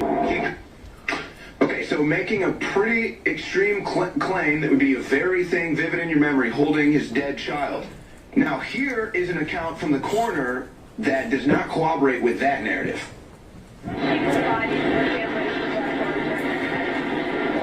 We did not bring the bodies and the families into contact. We took pictures of them, of their facial features. You have, it's easier on the families when you do that. There is a time and a place for up close and personal in the grieving process. But to accomplish this, we felt it would be best to do it this way, and you can sort of you can control the situation depending on your photographer, and I have very good photographers. It's got to be hard not to have been able to actually see her. Well, at first I thought that, and I had questioned maybe wanting to see her. Okay, so just another question that people are now going to be asking about Sandy Hook. The conspiracy theorists on the internet out there that have a lot of questions that are yet to get answered. I mean, you can say whatever you want about the event. That's just a fact. So there's another one. Will there be a clarification from Heslin or Megyn Kelly? I wouldn't hold your breath. So now they're fueling the conspiracy theory claims. Unbelievable. We'll be right back with more. After 4 years of research, the next big game changer has arrived. Z-Shield, toxic metal and chemical defense support. It's made in the USA. It's filled with known compounds from nature that are absolutely associated with detoxifying the body, and it supports the InfoWars. It is a classical 360 win. We're changing the world. Now it's time to change our bodies with Z-Shield. InfoWarsLive.com. So right after you called Neil Heslin a liar, played a commercial to sell Z-Force, Z-Shield. Can you back that up, Elisa? Objection, CPRC 4111. The same? Yeah. Okay, overruled. May I have a running objection? Yes. Filled. Stop it. Correct? No, Because you don't think you called Neil Heslin a liar, right?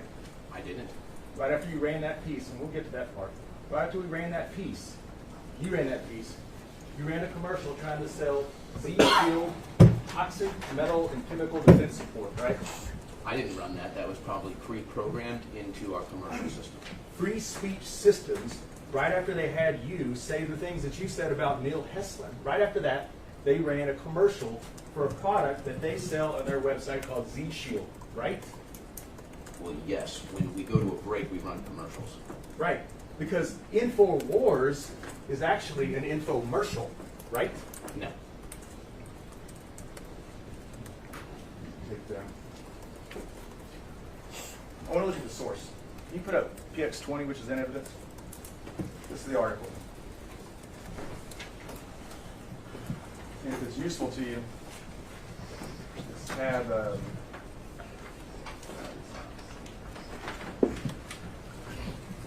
tab 4 in your notebook there. Melissa, can you blow up where it says, actually, yeah, can you blow up where it says content originally?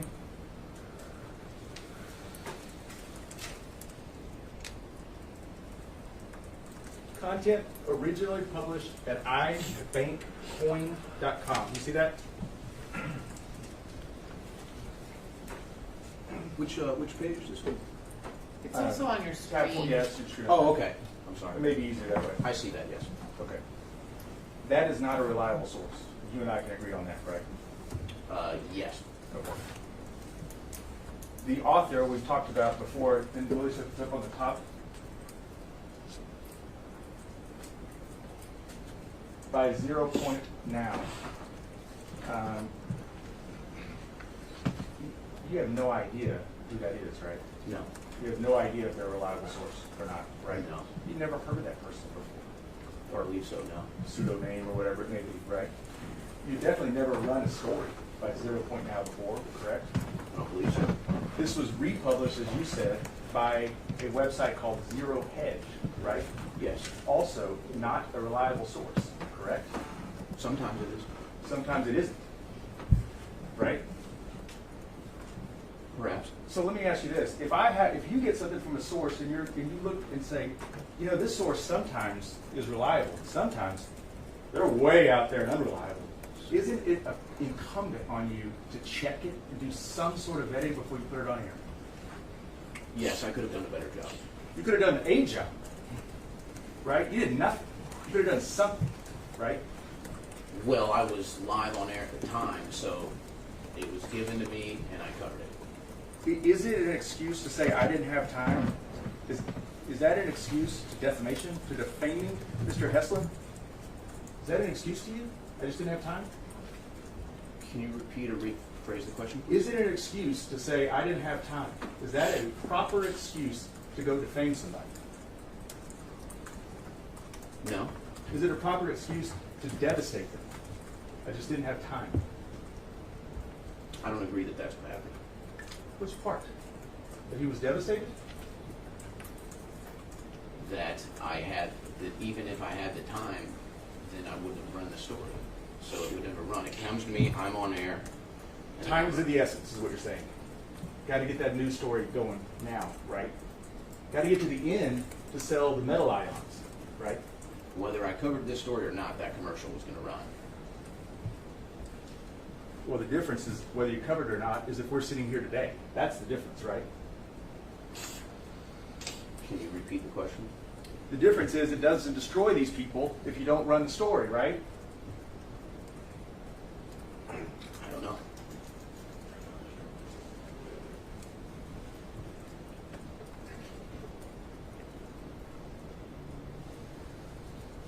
That PowerPoint's left. I think we can agree on some points that we agree on. Before you ran the story, you had one, never heard of Mr. Heslin. Correct? Yes. It's not going to work this time.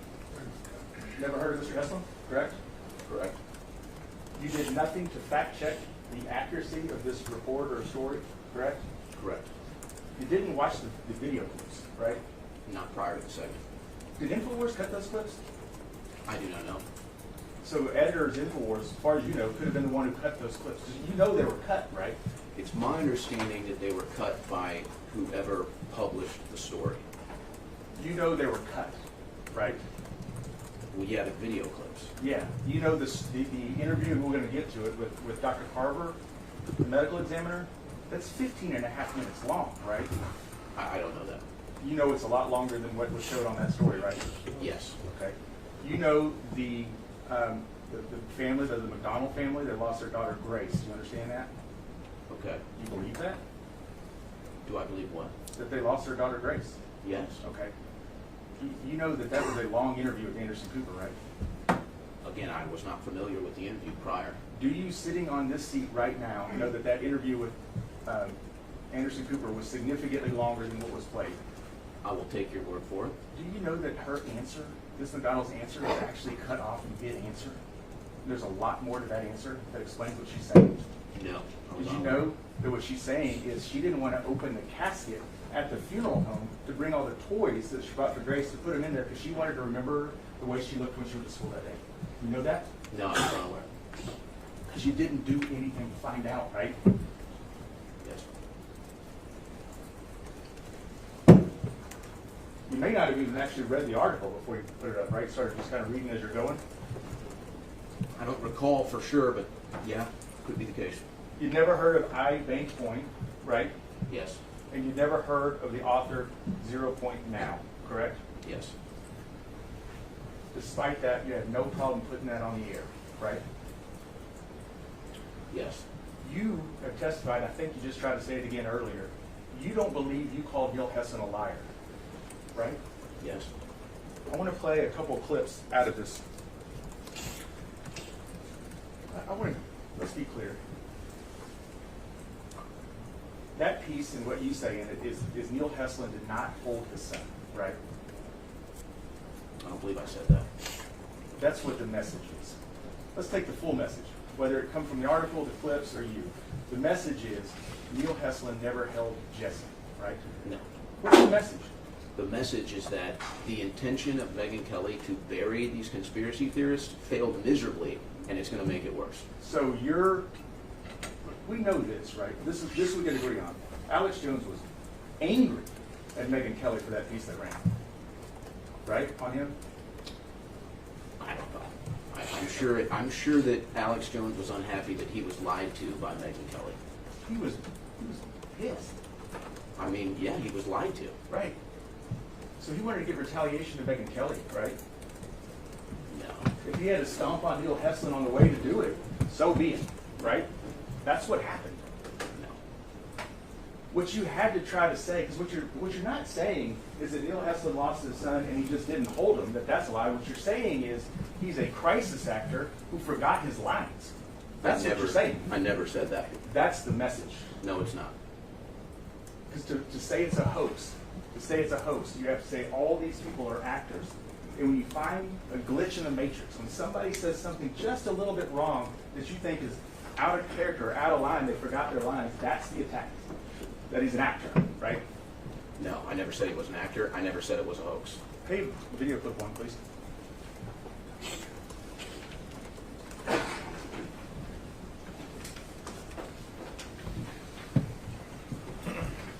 He's claiming that he held his son and saw the bullet hole in his head. That is his claim.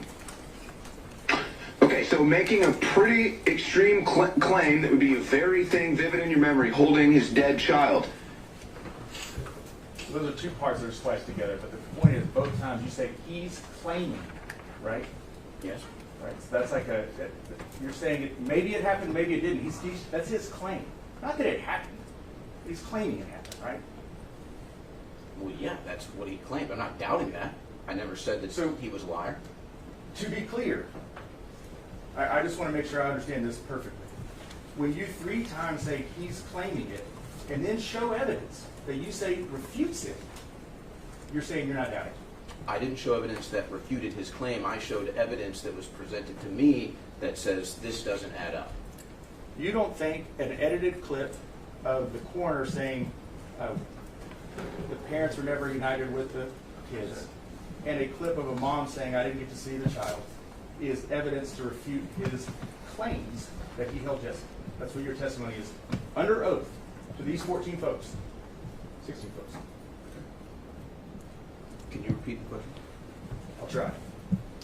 You're saying that playing the coroner's clip saying that the parents and the children are never united, and also playing a mother's interview where she said she did not get to see her daughter Grace, right after you say he claims to help Jesse, you don't say that that's evidence that he's not being truthful?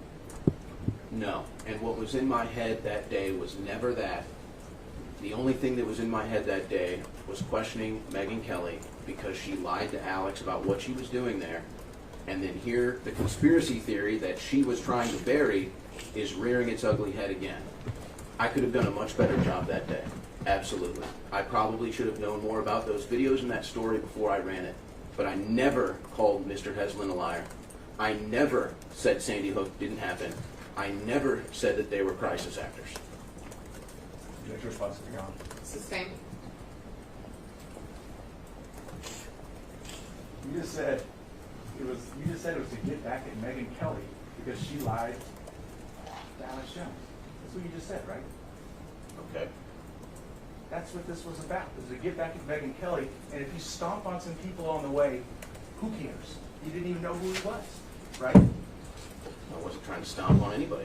It's not a matter of what you're trying to do. It's the result that matters, right? Well, when do we begin? What's the result of what? Play the clip video, Kyle video too, please.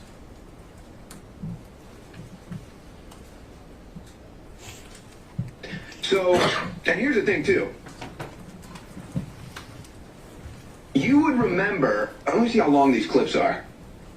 You would remember if you held your dead kid in your hands with a bullet hole. That's not something that you would just misspeak on. You say he misspoke. No, I said you wouldn't misspeak. Okay. So what you're saying is Neil Hessler was telling the truth the whole time. That's your position. That's what this whole piece, from start to finish, the message anybody should get is that Neil Hessler is telling the truth.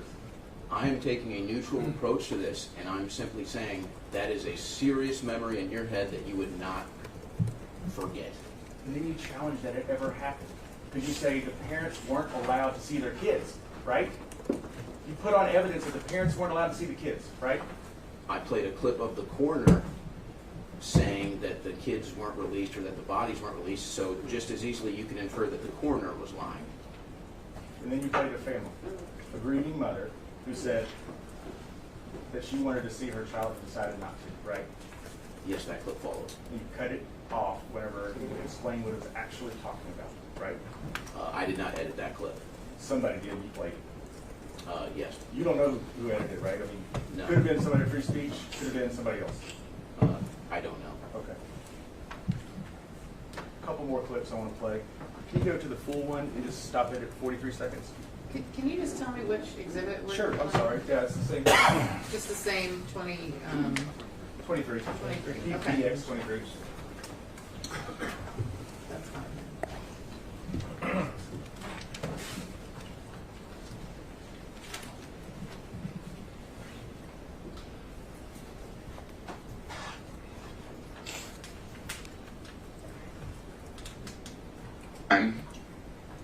But featured in Megyn Kelly's expose. Two things I want to point out. You see this 3 shares? Yes. All right, this isn't an article that's sort of breaking the internet, right? I guess not. All right. You see the time it was published, 3:35 p.m.? Yes. That was the same day, right? Yes. That's probably Eastern time, wouldn't you think? I don't know. Okay, let's call it 3:35 Central, make it more favorable. You said you published this around 5:55, right? I believe so. So, InfoWars, somebody, your folks in the back, I don't know what you call them, writers or editors, whatever it may be, had hours to try to fact check this before they handed it to you, right? Not necessarily. They might not have seen it till 5:35. Okay, then they had 20 minutes. They might not have seen it till 5:55. All right, you think they just printed it hot off the presses and threw it to you? Most likely, yes. Okay. We saw with this Karpova earlier today, in fact, the defense played a clip of Alex Jones saying that he gives his sincere condolences to the family. Are you familiar with that clip? I have heard Alex Jones apologize and basically correct himself many times. Let's be clear, that was not an apology. An apology is, I'm sorry for what I did. Sincere condolences is not an apology. It's something, but it's not an apology, right? If I said, I'm sorry for your loss, I'm not apologizing to you. Fair? That sounds like an apology to me. If you lost a loved one, and I came over and I said, Mr. Schroyer, I'm really sorry for your loss. That's not an apology. I would say it is. Okay.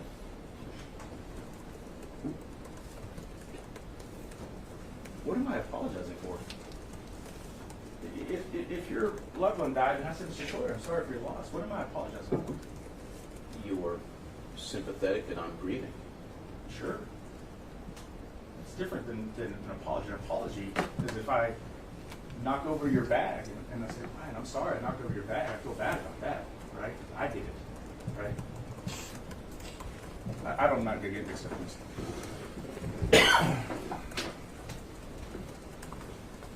There is a video, and we can play it if we need. There's a video that was played where Alex Jones says, I am sincere condolences to the families of Sandy Hook. Are you familiar with that? Is this the same video that you had just asked me about? Same one, right. I'm just trying to figure out if you're familiar with this one particular video. It aired exactly, I think it was exactly 1 week before, not after, before this video was played. You understand that? I'm not familiar with the exact video you're talking about. Okay. Well, it's DX67. We're not going to play it. But it was before this. Okay? Take my word for that. Sure. Will you play the fact checkers clip? This is still part of the saying.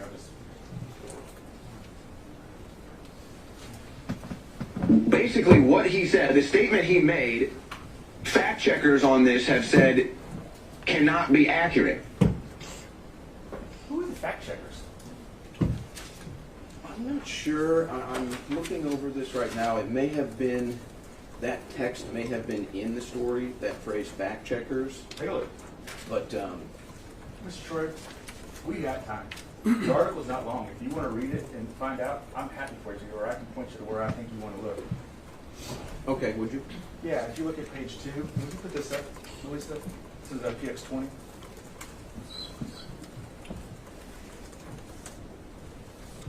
Is your water pitcher empty? Yes. Miss Magic Steel, can you bring another water pitcher out, please? Defense table.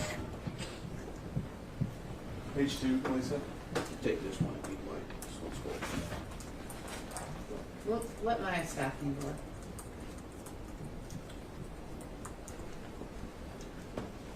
Can you go up the bottom?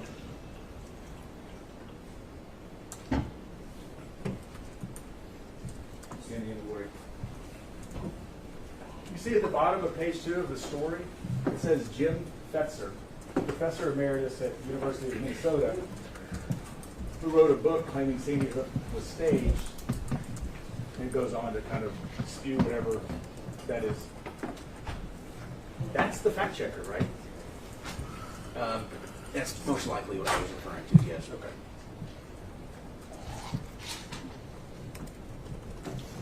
He was fired from Minnesota for his stuff on Sandy Hook, wasn't he? You know that? I did not know that at the time. I do understand that he no longer is employed at that university.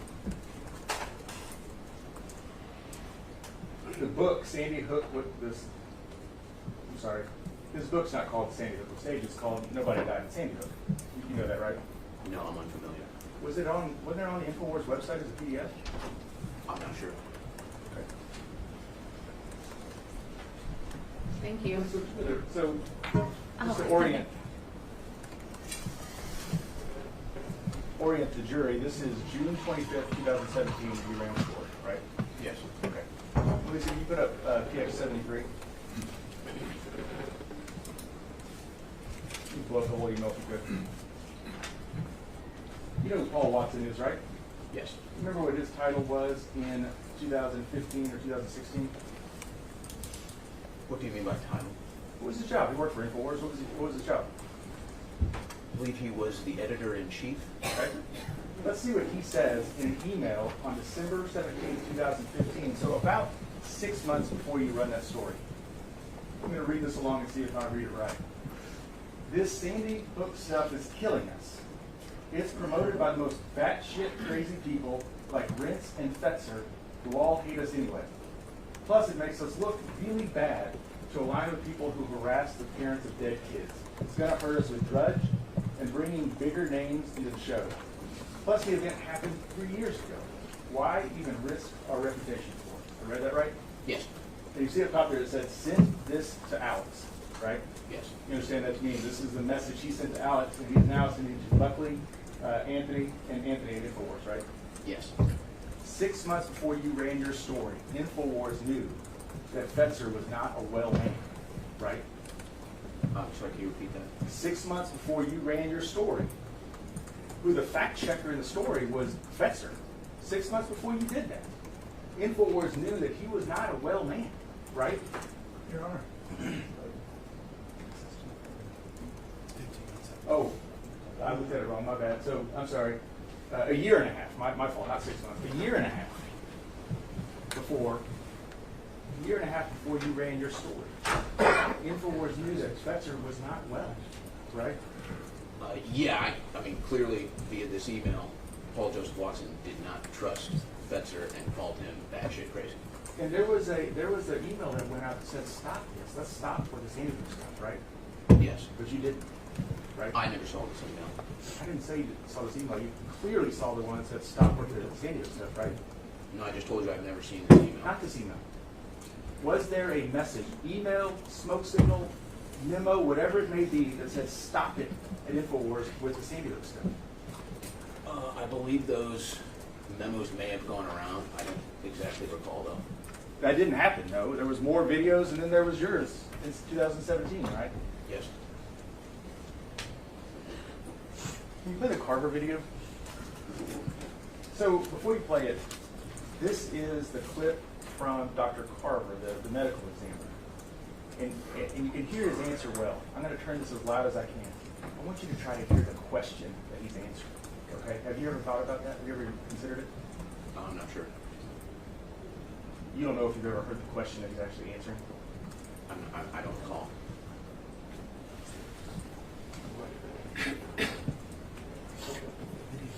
Oh, it's part of saying to the ground. It's not for me. I mean, Okay. it is for me, but You it's got for it. the record too. Right. So this So is this is- your video, plaintiff's video 23. Yes, PBX 23. And it's loud. Just want to be prepared. Turn it down right after the question. We may have to listen to it a few times. I'll tell you what, I'm actually going to tell you what the question is, and then you can just, it'll help you hear it, so you actually know what it is. The question is, what shape were the bodies in when the families were brought forward to identify them? Okay?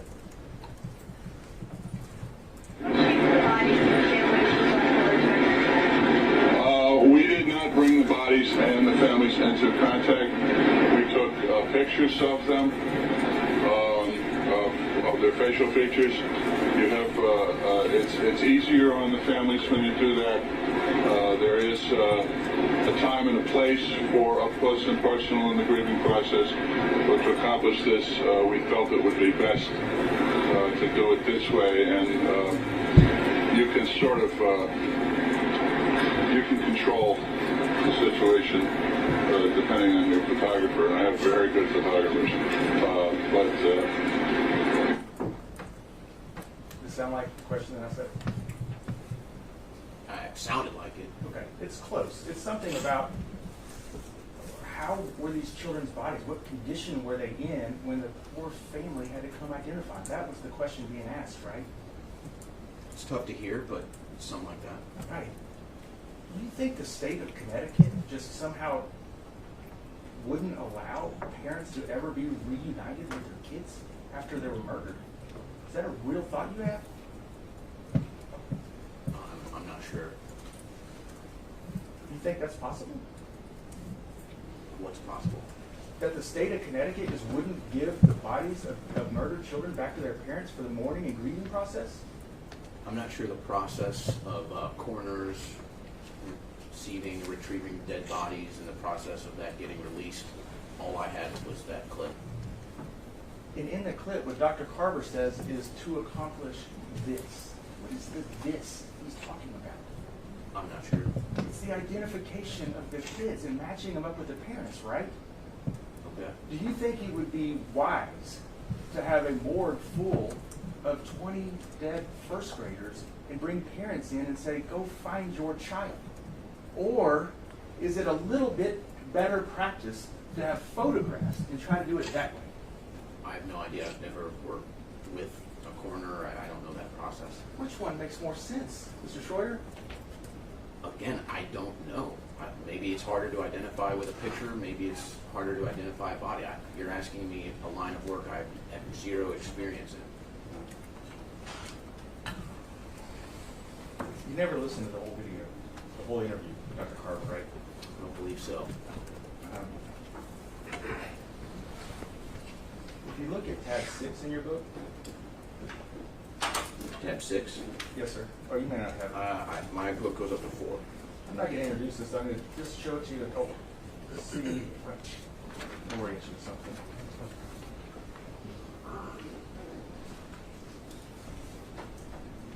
Thank you. I have the whole video, and I don't think we need to listen to it. But what I did is just a screenshot and blew up the little stamp at the end. It shows 15:28. You see that? Yes. Does that also show you that the whole video is 15 minutes and 28 seconds?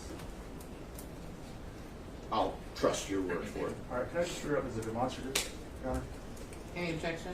No objection, Your Honor. TX 125. You edited out what? Or in your piece, there was a part edited out of what? Maybe 30 seconds, 45 seconds? Something around there, yes. You can take it down, listen.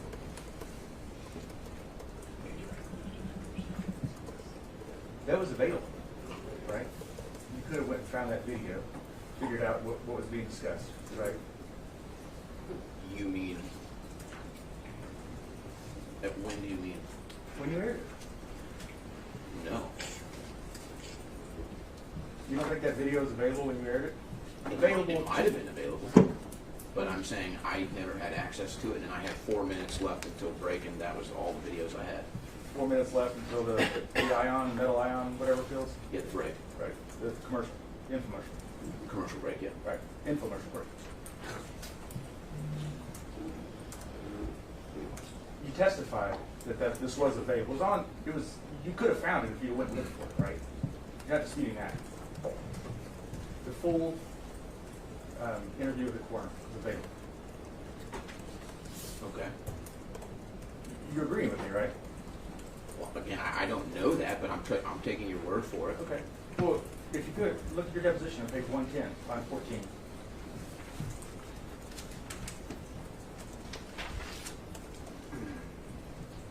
The question that you're asked is, because available was the whole coroner's press conference. True? What's your answer? Where's this? 110, line 14 through 16. I'll read my question again. Because available was the whole coroner's press conference. True? My answer was not to me, but it was out there. It was available if somebody just looked, right? Yes. Your whole story. This whole story is wrong because you didn't know the clip from the interview with the coroner was edited. That's fair, right?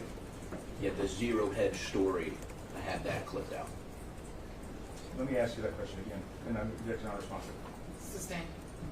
The whole story you ran, the free speech system put out on the air to however many people would watch it, and then probably loaded it up somewhere. That whole story was wrong because you did not know the clip from the interview of the coroner was edited, right?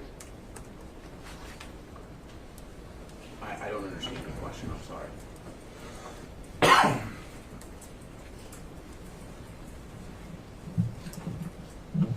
What you aired is wrong. It's wrong, right? It's not a correct statement. The whole piece was wrong. Can you be more specific for me? Yeah, this timeline of events and fact checkers is all wrong. Not true. Factually inaccurate.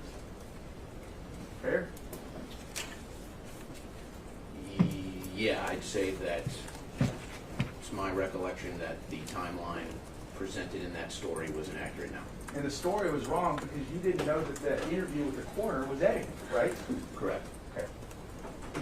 You were just, like you said a second ago, in too much of a hurry to get that on the air, to do that, right? No, it wasn't a hurry. It was just a new story was brought to me, and I covered it. And in the process, hurt real people. You understand that now, right? I feel awful for grieving parents from that horrific event. That is not what I asked you. In the process of hurrying up and putting that story out to a worldwide broadcast, you hurt real people. Do you understand that sitting here right now today?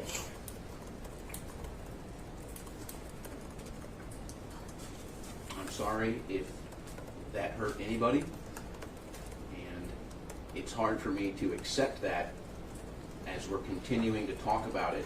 For me to say, understand this hurt someone, but yet we just keep talking about it, so we're just going to keep hurting people. You think they shouldn't exercise their rights to the court system because that might hurt them, just let you off. That's what you think? No, never said that.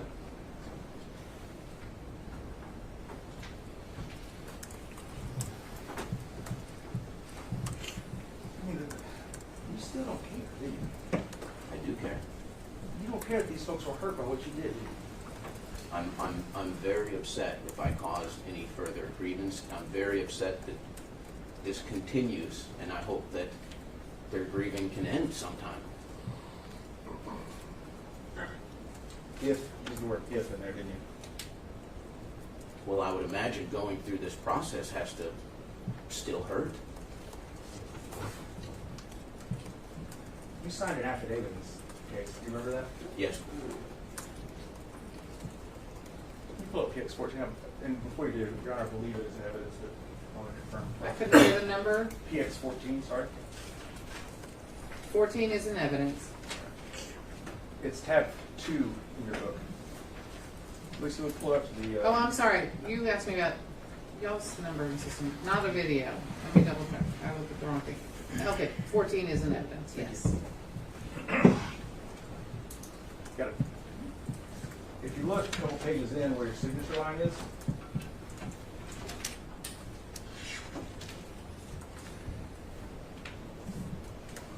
you see that part that says sworn to? Yes. Let me just ask you an easier way. You know when you do an affidavit, that's sworn testimony, right? Yes. Okay. Under penalty of perjury, right? I want to look at paragraph 10, please. One page before.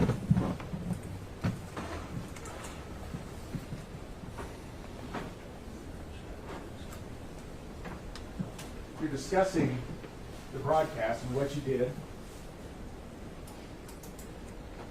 And you say, I then played the referenced, unaltered, widely distributed video clip of a news conference with a medical examiner cited in which he told reporters that parents were not given access to their children. Unaltered? Yes. That is inaccurate. No, there's Right? nothing altered about that clip. I just showed you the clip's 15 minutes and change, right? That's a different clip. Okay. What you're saying is you just took whatever 0 Point Now did and did whatever he wanted to do, right? I'm saying that the clip that you played in the corner was not altered. It may have been cut out of a larger clip, but that clip itself was not altered. At least I'm not aware of it. If I take a clip and take a piece out of it, haven't I altered the clip? No, you just Right. made a new clip. Okay, so by unaltered, what you mean is you didn't like dub over it or something like that? Yes. Okay. All right. Take that down, please. I want to play one more, well, actually a couple more parts from PBX 23. We're going to play that McDonald family clip, if you would. It's got to be hard not to have been able to actually see her. Well, at first I thought that, and I had questioned maybe wanting to see her. Early on, I asked you the question, it is not right to edit a clip to fit an agenda. You agreed, right? Yes. You know that clip was edited to fit an agenda, right? Not at the time. I didn't ask you about it at the time. I still don't know that. You don't? Okay. You've never seen the full transcript? No. Okay. Plaintiff's Exhibit 19 is under tab 3. This is the transcript of the whole article with Anderson. Now we'd move Plaintiff's Exhibit 19 in evidence. Any objection? Authentication, Your Honor.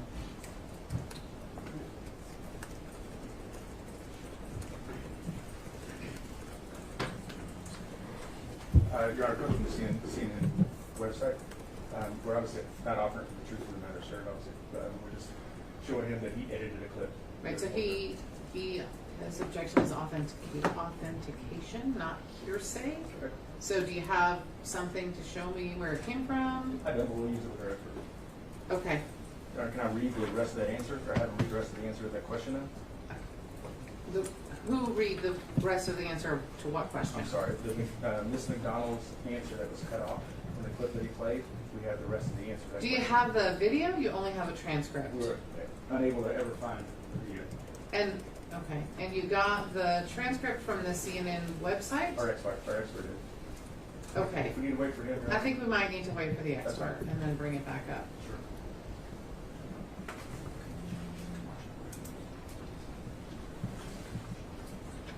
Mr. Schroyer, have you seen the full video? No, ma'am. Do you, Mr. Schroyer, understand that what she was saying about seeing her child was in the funeral home? That the McDonald family, what they did is they brought Grace's things that she loved, seashells. They brought sunglasses. They brought a Taylor Swift album, a Christmas album that she loved, a frying pan that she loved to cook, and they were going to put it in the casket with Grace. But they didn't, because they didn't want to see her body like that, so they gave it to the funeral director to do. You understand that's what she's saying right there? I was unaware of that. That would be an important thing to know, right? Before you run a piece like that? Yes. Obviously she saw her child, right? I don't know. Obviously she was allowed, that's a bad question. Obviously she was allowed to see her child, right? I don't know. It is your position that you do not know, as a general proposition, whether or not parents of murdered children are ever allowed to see the child's body. I'd have to make an assumption, but I mean, I would assume yes. Right.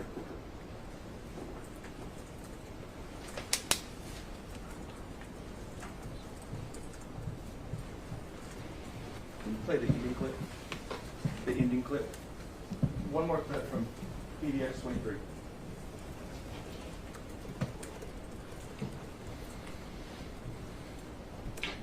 Okay, so just another question that people are now going to be asking about Sandy Hook. The conspiracy theorists on the internet out there that have a lot of questions that are yet to get answered. I mean, you can say whatever you want about the event. That's just a fact. So there's another one. Will there be a clarification from Heslin or Megyn Kelly? I wouldn't hold your breath. So now they're fueling the conspiracy theory claims. Unbelievable. We'll be right back with more.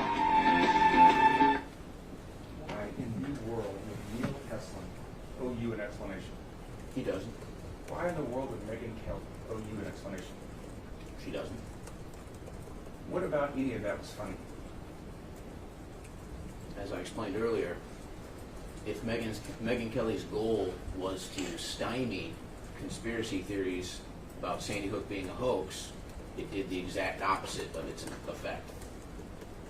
Now, I don't find Sandy Hook funny. I don't find the tragic loss of life funny at all. Do you think that prolonged and increased grief around a murdered child is funny? Because that's what happened, right? You understand? That's what happened.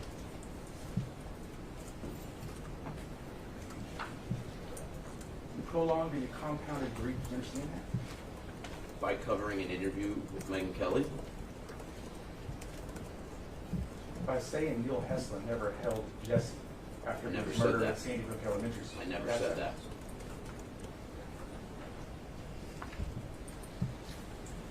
I think Scarlett and Neil deserve better than what you did that day. Yes.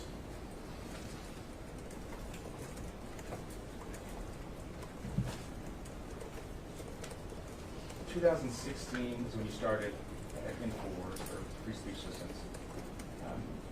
You knew and know that really the only people that were spreading this lie about Sandy Hook was you and Wolfgang Hall, right? No. Turn to page 191, your deposition.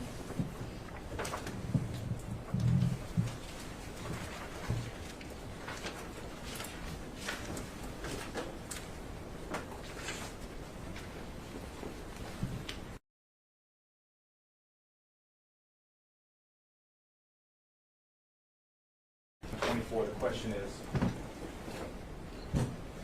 why were they so important to you in this video? You mentioned them twice, and you answered I think it was more a matter of, from my perspective, Alex Jones was catching all this flack for Sandy Hook.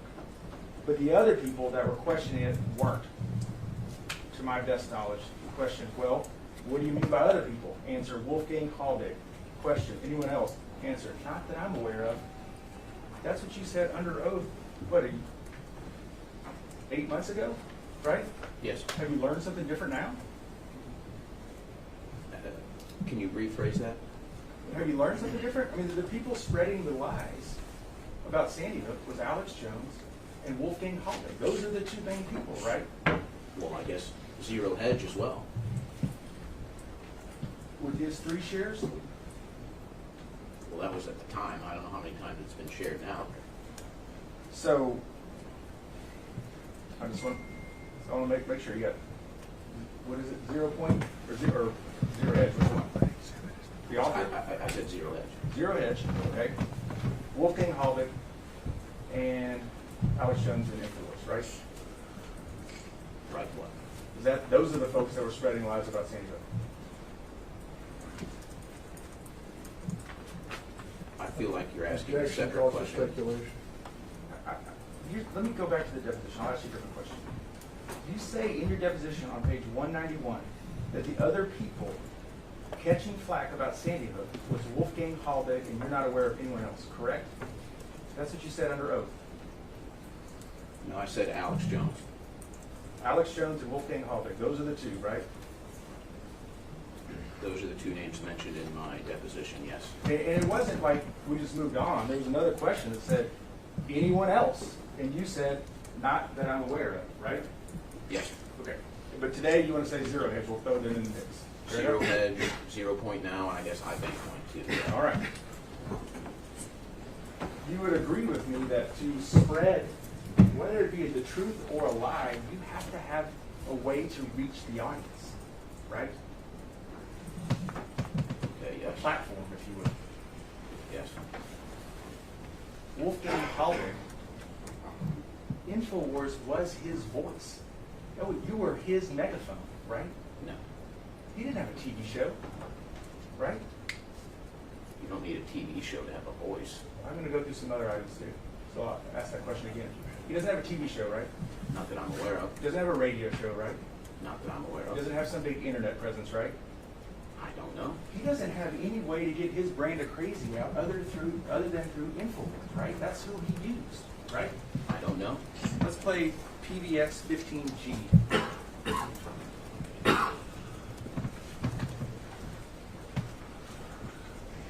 You have no reason to be doing this, to be going public. I mean, I would imagine you've lost a lot of business. And you tell that to my wife. I am about to kicked out of my own house after being married 39 years. Alex, I'm about to lose my family because I'm simply asking the questions that you and your stations are looking at. And I'm asking you right now, and I'm asking all your listeners, doggone it, support InfoWars. Become part of the warriors. We need this show. We need the truth. If you find it in your heart to donate a few dollars to our legal funds, let me tell you, we have them.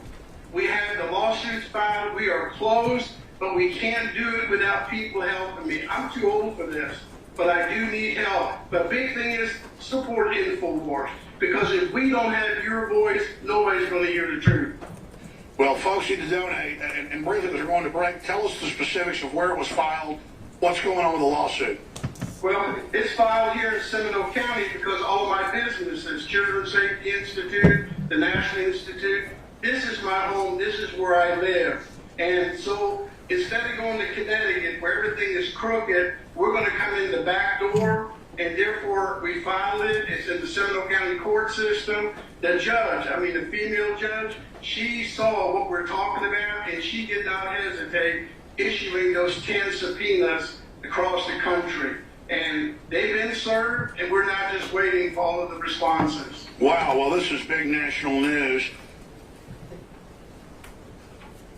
Did you hear Mr. Halbig say, if we don't have your voice, nobody is going to hear the truth? I don't remember everything he said, but I believe something along those lines was said, yes. You trust me that that's close enough, right? That was the message you just said. Rather than play it again, I'll trust him. Fair enough. the your in your voice is InfoWars or Alex Jones, right? Or the audience, yeah. The audience. We're going to play it again, and I'm going to stop it right after he says it, so I'm supposed to do it all. Okay? Let's make sure.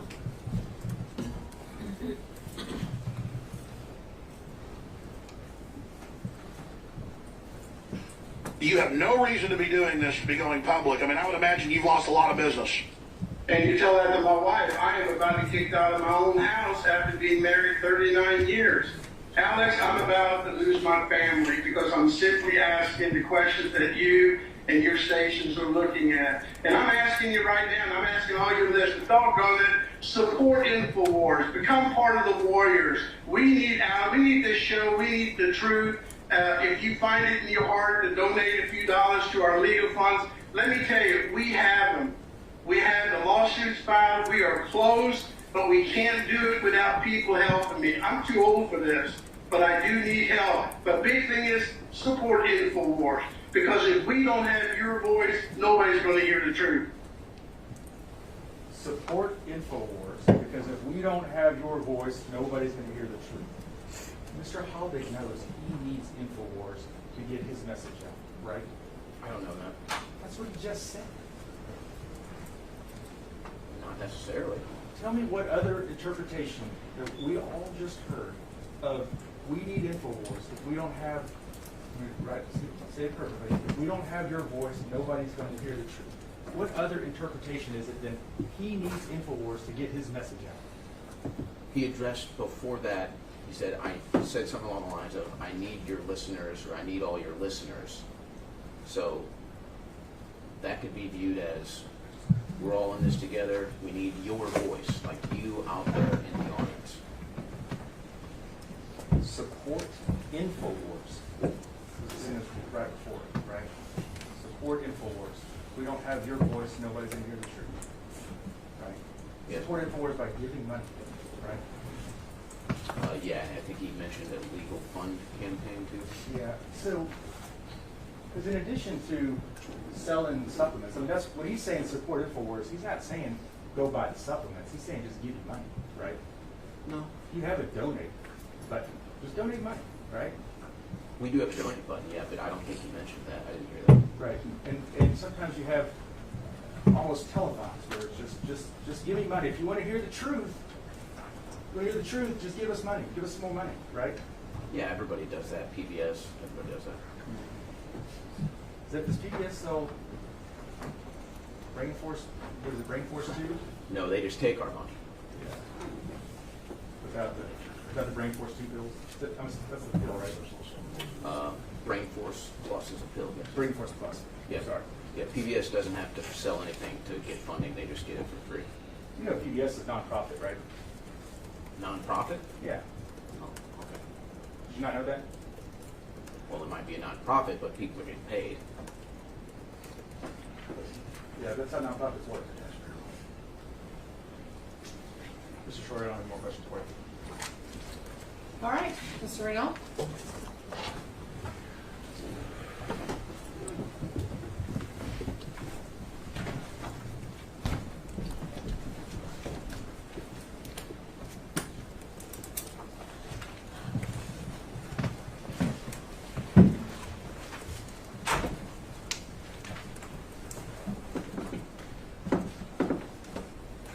Mr. Schroyer, please tell the members of the jury where you're from originally. I am originally from St. Louis, Missouri. And did you go to college? I did go to college. And what did you get your degree in? I studied psychology and media studies. How did you first get involved with broadcasting? In high school, when I wasn't starting on the varsity teams, I realized I was not going to be a professional athlete, so I began writing for our school newspaper and doing reporting from our high school sporting events. After you graduated from high school, while you were in college, did you continue to work in broadcasting? I did. When I was at college, I was actually working professionally at multiple radio stations in St. Louis and I was also the editor-in-chief of our student newspaper called The Current. And what type of reporting were you doing at the time? For The Current, I was reporting on everything because we were very understaffed. So movies, concerts, sports, just general activities on campus. And then professionally, I was in the sports media covering local sports in St. Louis, college, professional. Was this on the radio? Yes. And about how much time would you spend on the radio talking about sports? At one point in time, I was producing, I believe, 4 shows a day, weekdays. And I was not the host, but I would engage in commentary with the show hosts that I was producing for at that time. So we're talking maybe 10, 12 hours. And did there come a time when you became interested in covering things beyond just sports? Yeah, I believe it was about 2013 when I wanted to pivot from sports to current events and politics. And if you recall, was there an event, something that happened that made you want to switch from sports to current events and politics? There was. It was the Boston Marathon bombing. It was the first time in my life that I ever watched a news broadcast at all. I was not really watching television news, but I had the same fervor for being accurate talking on the radio back then, so I started to watch news reports on the Boston Marathon bombing, and I started to follow up on some of those, do some digging, and what I realized was that we're not getting a full story from our government or our mainstream media, and it was kind of a shocking experience for me that really just changed my career path. How did you go about making the transition from, and let me back up, what was it about the coverage of the Boston Marathon bombing that so stuck out to you and made you want to look into it more? Well, for one, the FBI put up the Sonia brothers mugshots, and they were looking for information on them. But they claimed at the time they didn't know who they were, and it later came out that the older Sonia brother was actually a government asset and had been flying back and forth from the United States to parts of the Middle East. So they knew well, they were well aware of who he was, and they didn't tell us that. And then when I saw the lockdown that they had, I don't know if lockdown is the right word, but basically they were going door to door looking for them, and then somehow he's in a boat covered in blood and they didn't find him. So I didn't really know what I was getting into at the time. I just had more interest in that moment than I did in sports for the first time in my life. And how did you go about making the transition from being a sports only radio person to being somebody who covered politics and current events? I was extremely embedded in the sports industry in St. Louis, so it really wasn't even a transition. I continued to work all the jobs that I had in sports, but I started doing some political stuff on the side, doing some YouTube live videos, starting to interject some political stuff on the radio shows. So it was really just more of an add on top than it was a transition at the time.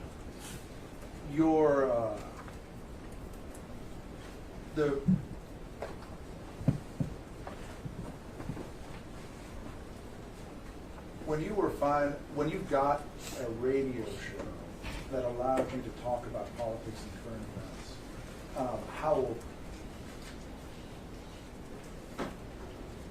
I think I was 23 at the time, and really most of my political coverage at that time was on YouTube, because anybody could start a YouTube account and fire up a live stream and have an audience. And from what time to what time did it broadcast? There was no frequency of time. It was really just a matter of if I had a free hour or so. That was a poor question. When you finally got a radio show in St. Louis talking about politics and current events, what time was it aired? 9 to midnight. And were you paid to do that? No. How did you get the radio station to put you on from 9 to midnight? Well, I won a civil suit against the radio station because they owed me thousands of dollars. And the GM at the time offered me a time slot on the radio in exchange for me not being paid the funds. I knew I wasn't going to get paid. I wanted the airtime, so that was the deal that was made. All right, it's 5 o'clock. We're going to break for the day. For my jury, please remember and follow all of the instructions I've given you so far, and we'll see you tomorrow at 8:45 so that we can start right at 9. Thank you so much.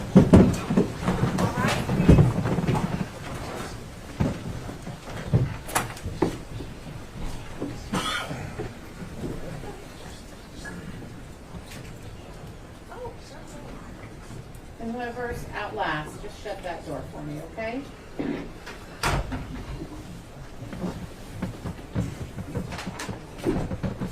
Thank you. Okay, you may all be seated. I'm going to stay on the record. Mr. Schroyer, I'm going to ask you just a few questions.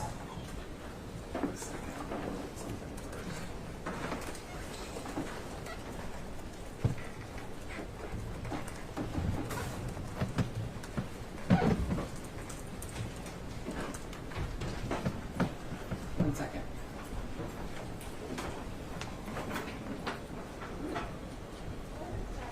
You testified just today that you were a guest or a co-host with Mr. Jones on Tuesday. Is that right?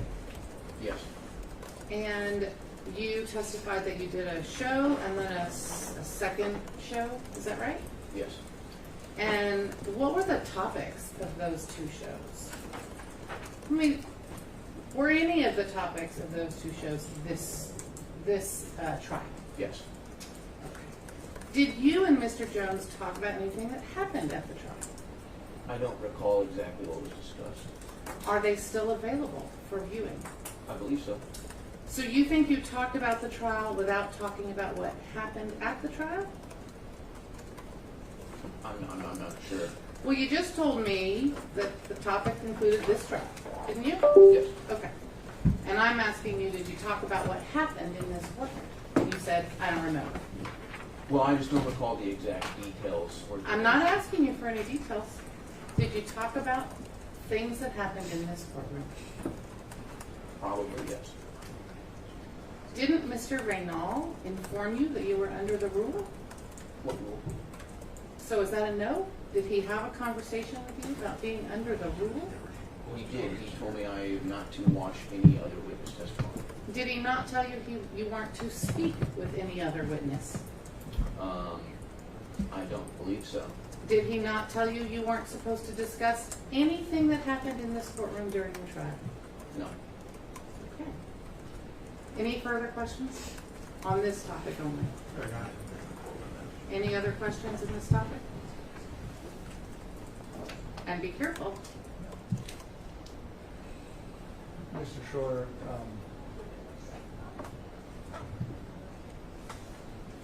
during your conversation on Tuesday, what time was that you were on the air with Mr. Jones? I believe Mr. Jones got in to the office that day at about 2 o'clock. 2 p.m.? I believe so. And what time were you on till? 6 p.m. And did you discuss any of the witness testimony from the day or hear anything about any of the evidence that was presented in the case? No, I don't believe so. Have you had any other show appearances this week with Mr. Jones? I posted on Monday and Tuesday, and I believe that's it. So you weren't on the show yesterday? No. Okay. Were you on the show today? No. All right. And these are all available online, right? Yes. All right. You may step down. You'll have to, actually, I'm going to read something to you first.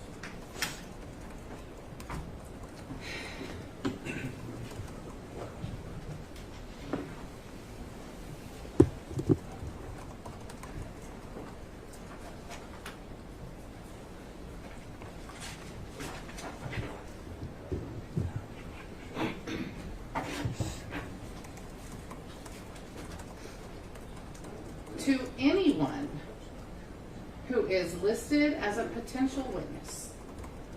That includes you, you're currently a witness. You have been placed under the rule, which means, this doesn't apply to parties or experts, but it does apply to you, that it will be necessary for you to remain outside the courtroom while other witnesses are testifying.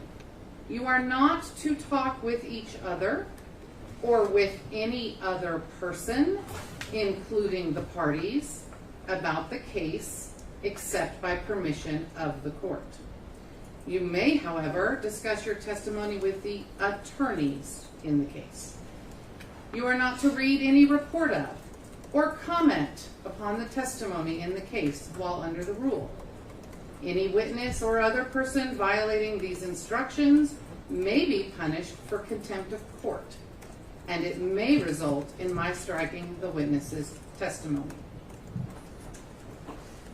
Thank you. You may step down. Mr. Reynal, on Tuesday, when you invoked the rule in this case, I also, in addition to reading what I just read the following portion. Counsel, inform your other witnesses that the rule has been invoked and the effect of the rule. Did you hear me say that on Tuesday? I did, Your Honor. Did you follow my instructions? Clearly not the way Your Honor intended. I can assure Your Honor that they did not discuss anybody's It will be easy to find out if they discussed the case, won't it? Certainly, Your Honor, I misunderstood based on my experience and my practice that... Because you're just a brand new lawyer, right? Enough with the aw shucks, I don't know the rules of court. I understand. Now, I want to make it clear. Anyone who might be a witness needs to be informed tonight about the rule, that it has been invoked and what it means, which is that they will not speak to any other person except one of the lawyers, not a party, lawyer, about anything having to do with this case and this trial. Do you understand, Mr. Reynal? Crystal. Thank you. Do we need to do anything else on the record today? Not from the plaintiff's counsel. Mr. Reynal? No, Your Honor. We may go off the record. You're not excused yet.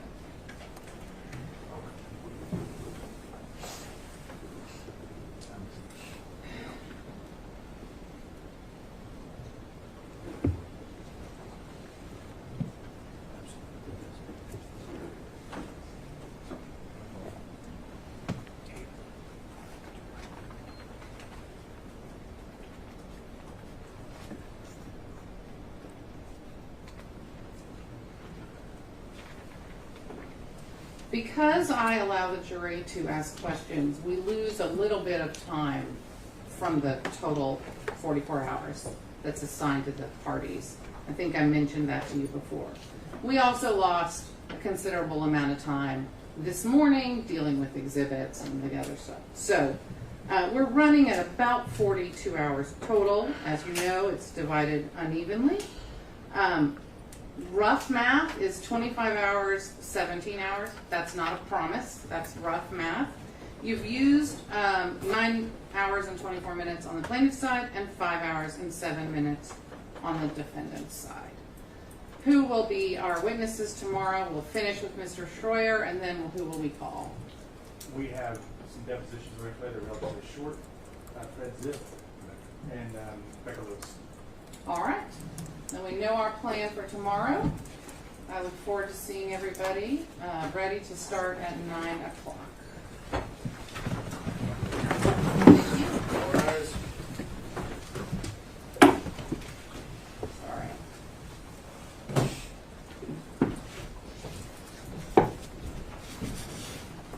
Can I get you anything?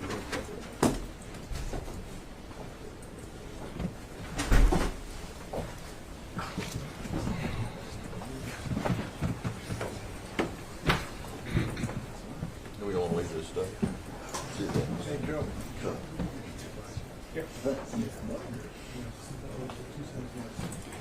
Were you under the impression that I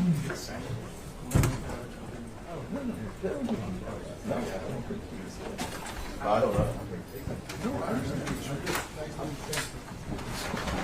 Stunned. Clearly it's my fault. Has that ever been yours? I never thought about it. I never thought it. That way.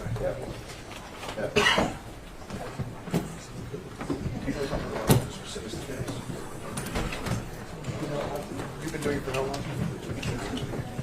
40 years. 40 years? Don't talk about it. Clearly not.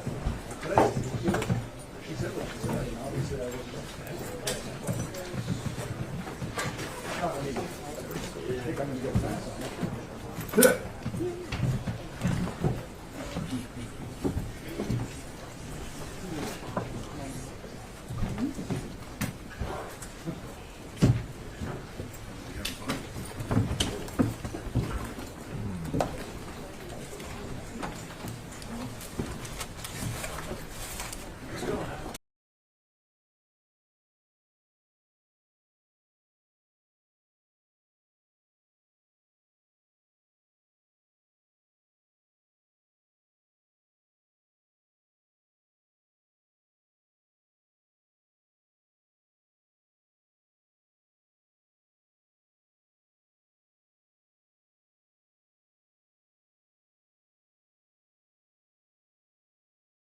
Be when we finally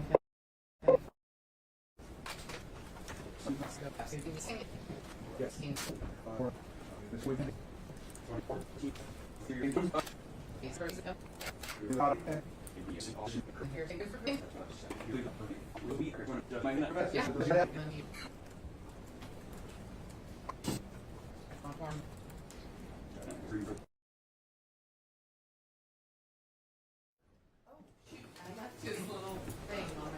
Sorry, I'm not trying to steal your. It's actually the course. Oh, it is? Well, but you're going to need it, right? Yes, I will. Okay. I'll get it back. You may be seated.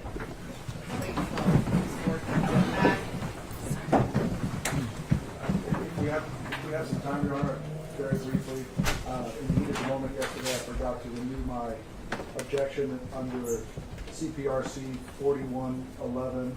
At this time, we request a mistrial based on that section and Ms. Scarpota's directive. All right, that's overruled. Or denied, I guess. Right. Okay, I don't know if she's looking for it. I think I probably dropped it on the floor, honestly, because it was on top of my notepad, and then I stood up. So, job. I wonder if she even heard me say I needed it.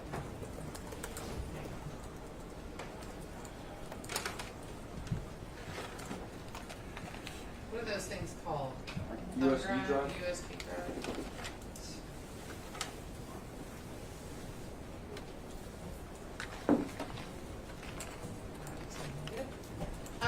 So I reviewed defendants' proposed exhibit 4 and 5, and I am going to sustain the objections for various parts of them, all of the different objections, without getting into more details.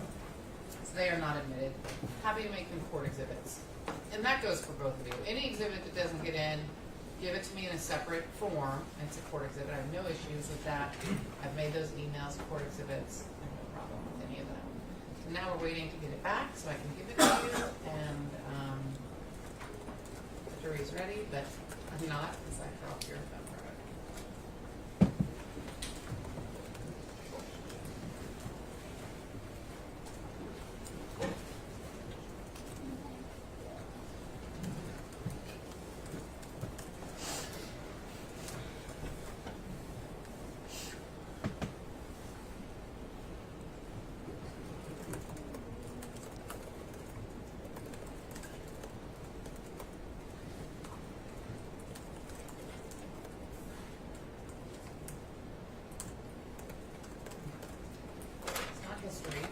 But in Far Side today, Professor Schwartzman has invented a canine decoder, and he's the first human being on Earth to hear what barking dogs are saying, which is, hey, hey, hey.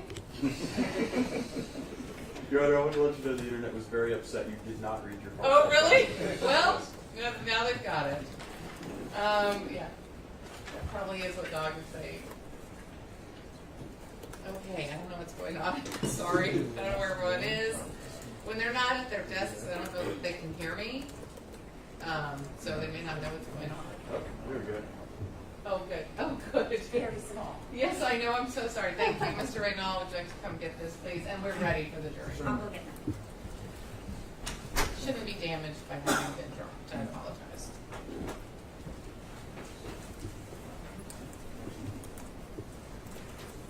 And is Ms. Karpova here somewhere? She should be back up on the witness stand.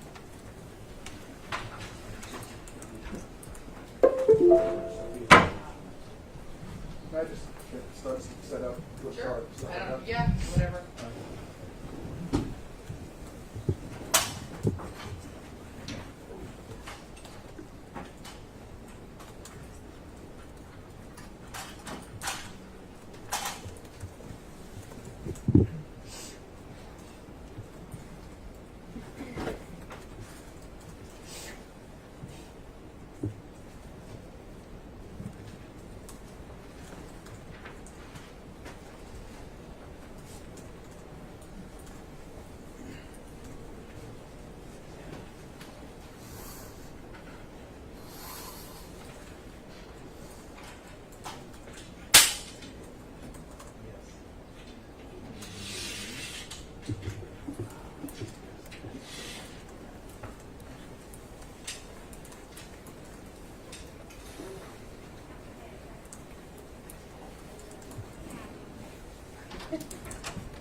All right.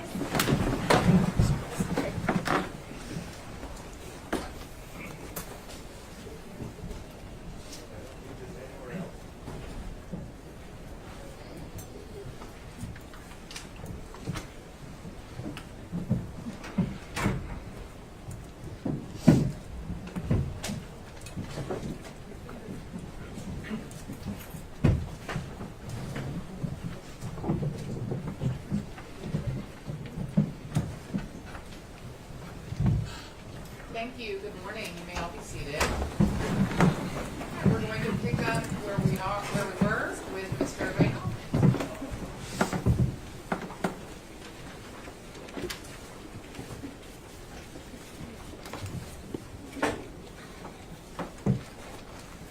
So it occurred to me that some of the things that were discussed during your direct testimony with Mr. Bankston might have been a bit confusing.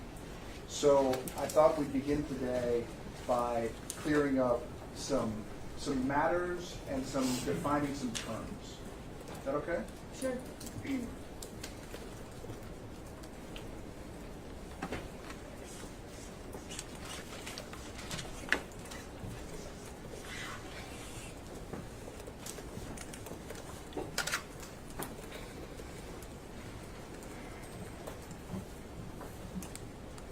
Can you explain for the jury the distinction between saying that an event was staged and saying that no one was killed?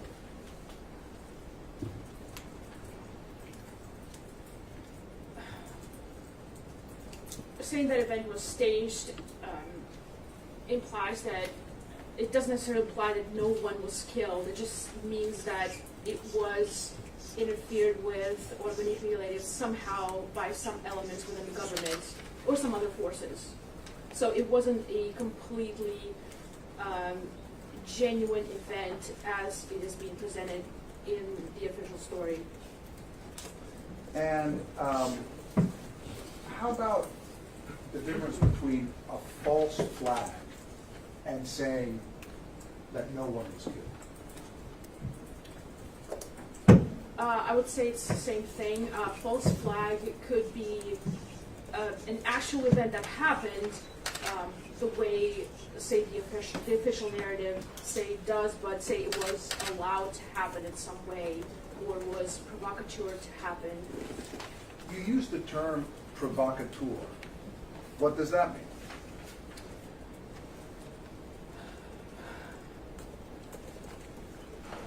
again, I would have to use maybe the word staged again. I would say staged and provocateur are synonyms in a way.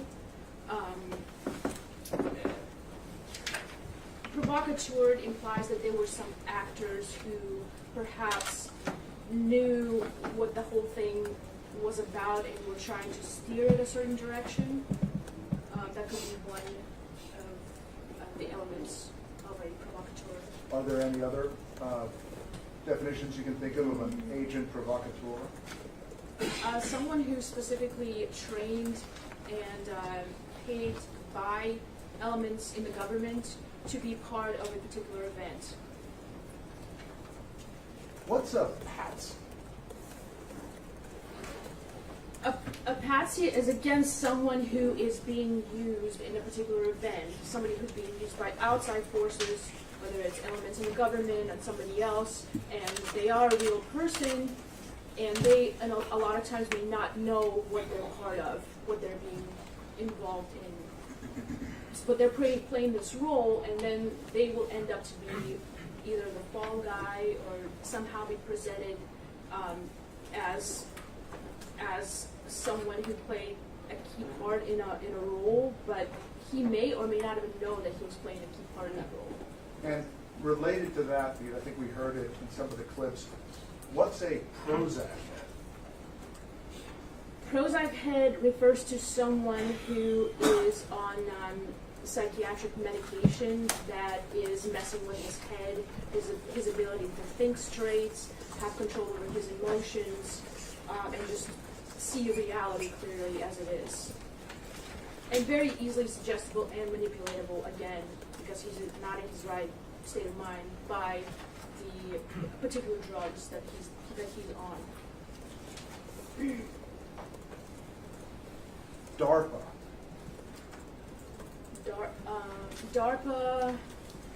is a government agency. I think it stands for Defense Advanced Research Projects agency, maybe. But yeah, so it's a Department of Defense, I believe, organization that deals with covert projects for the military, I believe. Research, development of weapons, things like that. What's a PSYOP? Psychological operation. And moving over to some of the things you were asked to prepare for your corporate definition. When you hear the term in the context of InfoWars, of sourcing and research, what does that mean to you, or what did that mean to you? The question was very vague. It was hardly anyone even understood what it meant. So I just kind of a broad understanding of what based on my experience working on the show, the sort of the documents, the articles, the stuff we use for the show, just to describe how we come up, or how Alex comes up with the stuff he says on air or anyone else. And please tell the ladies and gentlemen of the jury, how does Alex come up with the stuff he says on the show? Well, a lot of stuff, Alex comes to a show already prepared, already having done research in the mornings. He's an early bird. Sometimes he stays late, but mostly he's an early bird.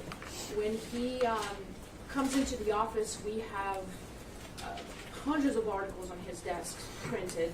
He goes over them, and whatever is his opinion on a particular subject, whether it's news in the articles that he's seen that day, or if there are breaking news that happened during the show, we print it out for him and give it to him right there on air, and he just reads it, covers it, and gives his opinion as he reads it. In the context of that, what does it mean to play devil's advocate? Devil's advocate would be consider a scenario that's the opposite of the scenario that he's presenting for the sake of the argument. and to consider other possibilities. In your experience on the show, does InfoWars make an effort to allow all voices to be heard if they want to? Absolutely, and Alex always encourages that. He encourages the callers to call in with different opinions. Actually, different opinion callers go to the front of the line, and anyone who's listened to Alex Jones' show knows that he welcomes the opposing side, because he doesn't want it to be like a cult programming. He wants all different views, because he personally thinks that adds the show as edifying to the public.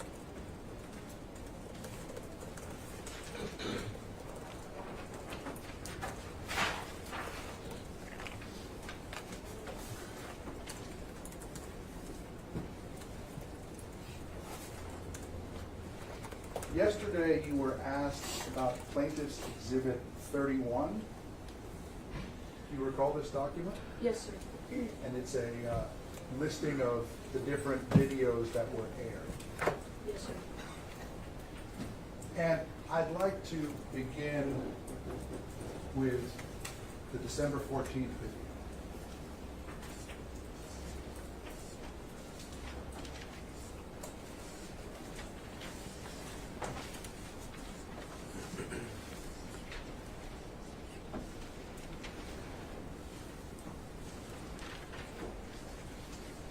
And what had happened on December 14th, 2012? The incident at Sandy Hook. You have to keep your voice up, please. The incident at Sandy Hook.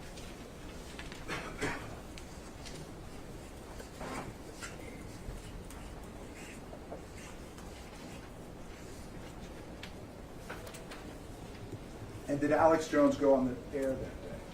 Yes. And there's about a 50-minute segment. No, objection made. Sustained. I don't believe this witness has that person. Sustained. I'm going to play for you what I'm going to represent is already in evidence as Plaintiff's Exhibit number 1, a 50-minute segment. Plaintiff's exhibit number 1 is a family photo. Sorry, Plaintiff's Video Exhibit. Plaintiff's video exhibit 1 is in evidence.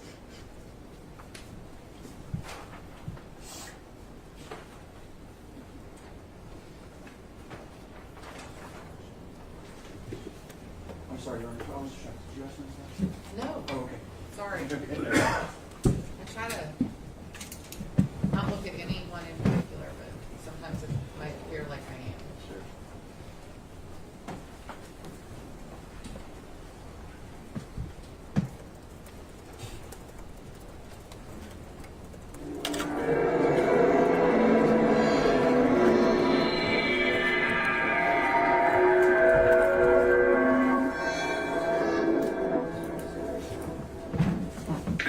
Uh, 800-259-9231. What is your intel from this town, this area? If you have family, call them, find out, and call us. We're leaving the phones open for you. I'm going to go to Gary here in a moment. Here's Paul Watson's new article, and this just makes my blood boil. You knew the ghouls wouldn't even wait a couple hours until they tried to. These people have bodyguards. I've had Michael Moore's, this is on video in martial law, try to stop me filming him from 50 feet away in the streets of New York. Actually, the same day those communists said they wanted to kill me. And it's all on tape. Come up and start ramming their elbows into me. You know what I did when his bodyguards did that to me? I just rammed my elbow right into them.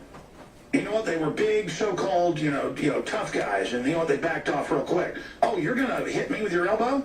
Here, how about I just ram my elbow into you? You can watch it on tape. You can see they start getting back. And it's not that I'm a tough guy. You're going to come out to me, and I'm not even around Michael Moore, and ram your elbow into me? How about I ram my elbow into you, punk? And they had guns, by the way, bulging underneath their shirts. So this pig, Michael Moore, this self-propelled goblin, he wants your guns because of this. Michael Moore calls for strict gun control after school massacre. Piers Morgan implies that all handguns should be banned. InfoWars.com, PrisonBud.com. Filmmaker Michael Moore quickly seized upon the tragic shooting massacre in Connecticut to call for strict gun control, while CNN host Piers Morgan implied that all handguns should be banned, except in the hands of the government. And remember, he's from England where they ban guns. liberal talking points wasted no time in exploiting the horrendous events this morning at the Sandy Hook Elementary School in Newtown, where 18 children were amongst the 27 killed to push their political agenda. We need to add the Rahm Emanuel clip in here, and it's got it all there with the tweets of the pig, Michael Moore. Let's go to Gary, who has a cousin who is a teacher at the school. Thanks for holding. Give us your information, sir. This country is going to hell in a handbasket, Alex. I'll try to make it quick. I was in the barbershop. I got a text message from on my phone about a shooting at an elementary school. I live in New York. I went to college in Connecticut. So I called my roommate who I went to school with to make sure his daughter was okay. And then he told me that the school was in Newton. He lives in Woodbury. And then my mom texted me, and she said, "Oh my God, that's Carrie's school. Carrie's my cousin." So I told him to put the news on at the barbershop, and they said, "Oh, I bet you're going to think it was an inside job." And I said, "I'm not saying that it was, but I wouldn't put it past them." And they were like, "Why would they kill innocent children?" And I said, "Excuse me?" I said, "Abortion, vaccines, and poisoning the food and water. These people are Satanists." Yeah, why did Hitler blow up the Reichstag? To get control. Why did government stage these things? To get our guns. I mean, why can't people get that through their head? I don't know, and it's so frustrating. I live in New York City. We're not even allowed. You have to jump over like 300 buildings just to get a hunting rifle possession permit, and it's out of control. So there's not a gun culture here unless you're unless you're a criminal. Then of course you can have the gun. And I was telling him how Giuliani last night on Piers Morgan with his propaganda actually said that people should be able to have guns and protect their families in their houses. So we put on CNN, and this is when there was only 2 or 3 people dead. And I see the scroll, the ticker underneath. Hold on, I want to hear this. I'm going to fast forward past a commercial break here. Your Honor, we're putting the whole video into evidence. That's what we're doing. There was an agreement. No clips of everything doesn't it. If he wants to play the whole 50 minutes. May I be heard? Yes, briefly. I'm not putting any video clips into evidence. If he would like to play the commercial breaks during his cross-examination, that's fine. Well, the problem is this exhibit is admitted as an entire video. The other clips were admitted as clips. I mean, the whole thing's going back to the jury. I guess it'll be all right, but it isn't. It's the only commercial on the segment that I want to play, and it takes a while. It's a long commercial. It's for a documentary. It takes a while. We can have a further discussion later if we need to. I'm fine. You can skip it for now. It's going back to the jury, so they can watch it if they want to.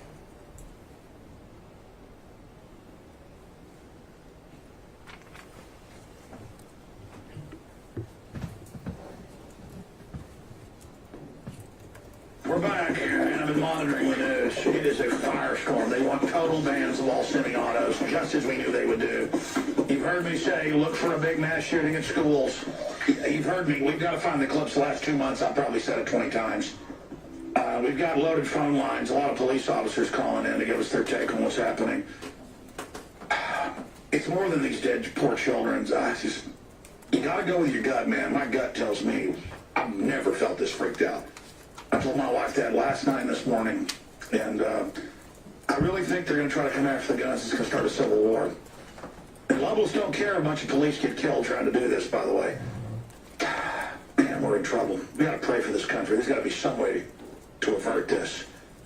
Finish up your point about what you saw on the ticker, Gary, then we're going to go to others. Go ahead. When your gut's talking to you, I know you agree with me. God Sure, your phone's not that good, so finish up. Okay. So, you see the ticker and it says 22 children stabbed in China. I said, I guess they should want to ban guns too. And the guy says, you're crazy with your gun culture. And I said, no. But the Second Amendment was put in to govern the government and protect the people from tyranny and protect other countries from invading our country. So figured out what's going on with my cousin, and she's a mess, so she can't really talk to my mom. My mom ends up talking to my uncle. Now, all of this is from my uncle who got it from my cousin, relaying it to us. She was in her classroom. She's a 4th grade special ed teacher. She's in her classroom. The principal is out in the hallway. He stops to talk to somebody, and the next thing she knows is she hears gunshots. So she grabs the girl that was with her at her desk, and she brings her into the bathroom, and she tells her, we got to be really quiet until the noise stops. So the noise ends up stopping. Now CNN said there was 100 shots fired. Now they're saying that there was 2 handguns fired. So I don't know too many handguns that are gonna release 100 shots. Sure. What else did she say? What else did she say? Well, she took the girl after the shots stopped, and when she came outside and crossed the hallway, she had to step over the principal who was murdered, and then she left the school. She's freaking out. There's 18 children right now that are unaccounted for, not including the ones who were murdered. Yeah, that's the report we're getting right now. This could be 30, 40 dead kids. We pray that's not the case. These little angels. Here is our hotline number for people to call and leave messages with their numbers if you're in Connecticut and can't get through, or later in the day, if anybody needs to call us with any eyewitness reports or anything like this, 512-646-4417. Please, folks, don't call up with other issues. 512-646-4417. Now, I've got people calling in with all sorts of information on this subject, but get a hold of your cousin when she settles down and get her to talk to us for any other information. We need to know, were there any drills that day or the day before? Does she know? Did she have anything about other shooters, or was it that she never saw the shooters? Well, I had to ask them if it was supposedly because they have a lot of security at that school. You have to ring a doorbell in order to get into the school. Yeah, of course, which is another side effect, you know, 20 federal model schools. The thing that just scared the daylights out of me, I had a call right away, is I asked them, did they ever train for this? And my uncle said yes. Within this school year, since September, they have trained for incidents like this. Well, that in and of itself isn't the proof of it, but they can use a drill to then bring in a patsy. Well, it could just be a Prozac hit. We'll find out. God bless you, sir. I appreciate your call. Stay in contact. We're going to go to Rob, who says emails released prior to the shooting. We're looking into that. We're going to go to Chris in Connecticut, police officer. Let's go to Chris first. Chris is listening on shortwave. Chris, tell us what you know. Alex, I'm just watching the news now. I guess the shooter's name is Ryan Lanza. He's a resident of Newtown, and his mother was a teacher there, and looks like she's one of the dead, for what the news reports are saying. So the spoiled mama's boy? I'm sorry, go ahead. I don't know. But the reason I called, I was, as a police officer, I was kind of upset with you talking about this stand down issue. We've been trained for many, many years now, since Columbine. We go in with what we have, and we've been trained with patrol rifles. We have rifles. We gather up the whole shift and make entry now. Sure. What happened in Blacksburg then, where the feds show up and order the police not to go in? I can't speak on that. I'm just speaking on my experience as a police officer. I'm trained to go in, take care of the active shooter immediately. We don't sit and wait anymore. There's no orders of that from my superiors. There's nothing like that. That's good. Chris, stay there. I'm sorry, I got to go to break. It's a hard break, a local break. We got to go to it. Stay there if you can. I'll come back and give you 2 minutes to finish up any other points. Then we've got another police officer, Sean in Nevada, wants to give us their take on this. Pete in Long Island reporting second shooter, CBS. Yeah, we got that. Zachary Jackson was researching drills at the school and just found, linked in a Time magazine article, a school Twitter photo of the little kids lined up just a few months ago in a shooter drill, and they're just so tiny, these kindergartners. But then it makes me think about all these wars and these drones where they say they'll kill 200 people at a wedding, putting little kids to get one bad guy, and that's collateral damage. So don't ever think the globalists that have hijacked this country wouldn't stage something like this. They kill little kids all day, every day. And it's not our government, it's the globalist. And all I know is thousands of people have died in Mexico from Fast and Furious, and many of them children. So don't ever think this couldn't be staged. Now, I've said this guy's, 20 years old, who they're saying the shooter was. And I was literally saying, look up his age. I bet he's 20-something, a video game, active shooter, addicted Prozac head. If he's not a staged event.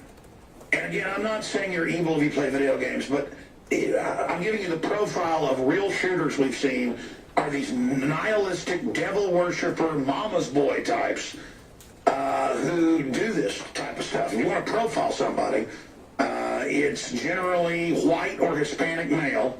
It doesn't matter. I'm not even going to get into it. I'm just so sick of it.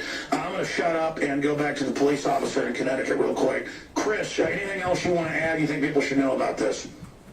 Well, I think we got to learn to protect ourselves and our children better. You know, another gun-free zone taking advantage of, Alex. You know, it's just time to harden ourselves and harden our schools and really get serious about security and not.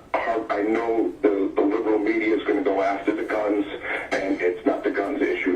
It's being secure in our lives. We've now confirmed that they began to tweet minutes after when they didn't even know. I mean, they are like ghouls just ready to jump on this. I mean, now they're showing the kid, I guess he was 24 years old, they're saying now. He's not a 20-year-old, he's a 24-year-old, the shooter that's dead. And like I said before, I guess his mother was a teacher there, and she's amongst the dead. So it's going to be something to see it unfold. But I just wanted to make sure I got that point out there. We're trained to go in, Alex, and as far as the stand-down issue, I know statewide, we're trained and ready to go.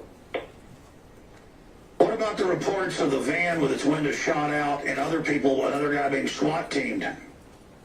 Well, there was another guy that got in the woods. I guess he was in camo, and they're just saying when he was being dragged out of the woods, witnesses heard him say, "I didn't do it," and they have him secured somewhere away and being interrogated right now. But I guess they went to the shooter's mother's home, and I believe it was in Newtown, and they found her dead on the floor at home. Unbelievable.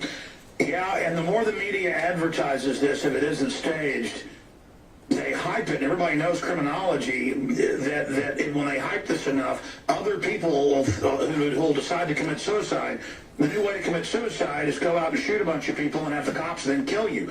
I don't know why these cowards don't just shove a gun in their mouth and kill themselves. Why do they have to go kill a bunch of kids in the process? And they're targeting gun-free zones too, because they know that it's going to be a long time before anybody attacks them. But, you know, we can't sit by like sheep anymore, and we gotta defend ourselves out. Well, look, if you can have police outside movie theaters, you can have them in these big public schools that are targets. If they're not going to harm the principals and people, and then they'll put the police in and have you there doing other stuff with the kids, you know, turning into a police state. But, I mean, you just imagine that these are this is the advertised place to go kill kids, and we're 310 million people. You know, there's only a few hundred of these demons out there, but they're just out there. God bless you. I appreciate your point, sir. Let's go to Sean in Nevada, who's a police officer, then to Rob. Sean, you're on the air. What's your take on this? Hey, Alex. Yeah, I just want to reiterate what Chris just said. I actually train officers in the response to these what we call active shooter events, and he's absolutely correct. After Columbine, they realized that response was absolutely wrong. That was how people were trained prior to that event. That was the first mass shooting like that in the country. The training at the time was, but wait till SWAT gets there. Well, SWAT's going to be too far away. Officers are trained to go in and two-man cells, 3 or 4 if they arrive, and actively seek out the shooter. They are trained to actually, as harsh as it sounds, to bypass victims. And we do drills. We have role players that are on the floor wearing... well, sure, because if you give them aid, then the shooter's going to come up and shoot you and keep killing people. Well, with the train to track this person down, to go towards the shooting, find the shooter, and eliminate them. Then the rescue effort starts, the searching starts. So that's how they're trained. So as far as the stand-down issue goes, wherever you got that from, that's misinformation. trained. If it happened in an instant, it was completely and totally wrong. I hear you. I know they've changed it, except when the feds get involved like Blacksburg. Remember that a few years ago in Virginia where they sat there for over 2 hours again because the feds said we're in control of this? Well, I mean, I don't know who would listen to that. I wouldn't listen to it. Like you said yourself, if kids are getting killed, I don't know one single officer that would not go in on duty or off duty by themselves to take care of that incident.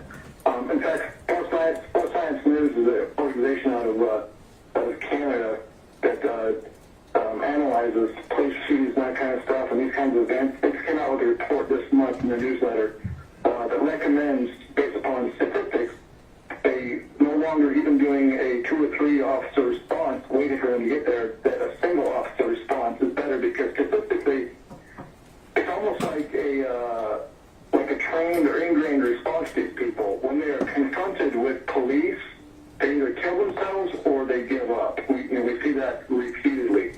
Only the ultimate coward would want to go kill children, so of course, and in some of this, like the Batman shooter, I mean, that whole thing is psychotropic drugs up one side and down the other. You can't debate it. Thank you so much, sir, for your call. We appreciate that, Sean. You know, you hear these police, they really sound like good men, don't they?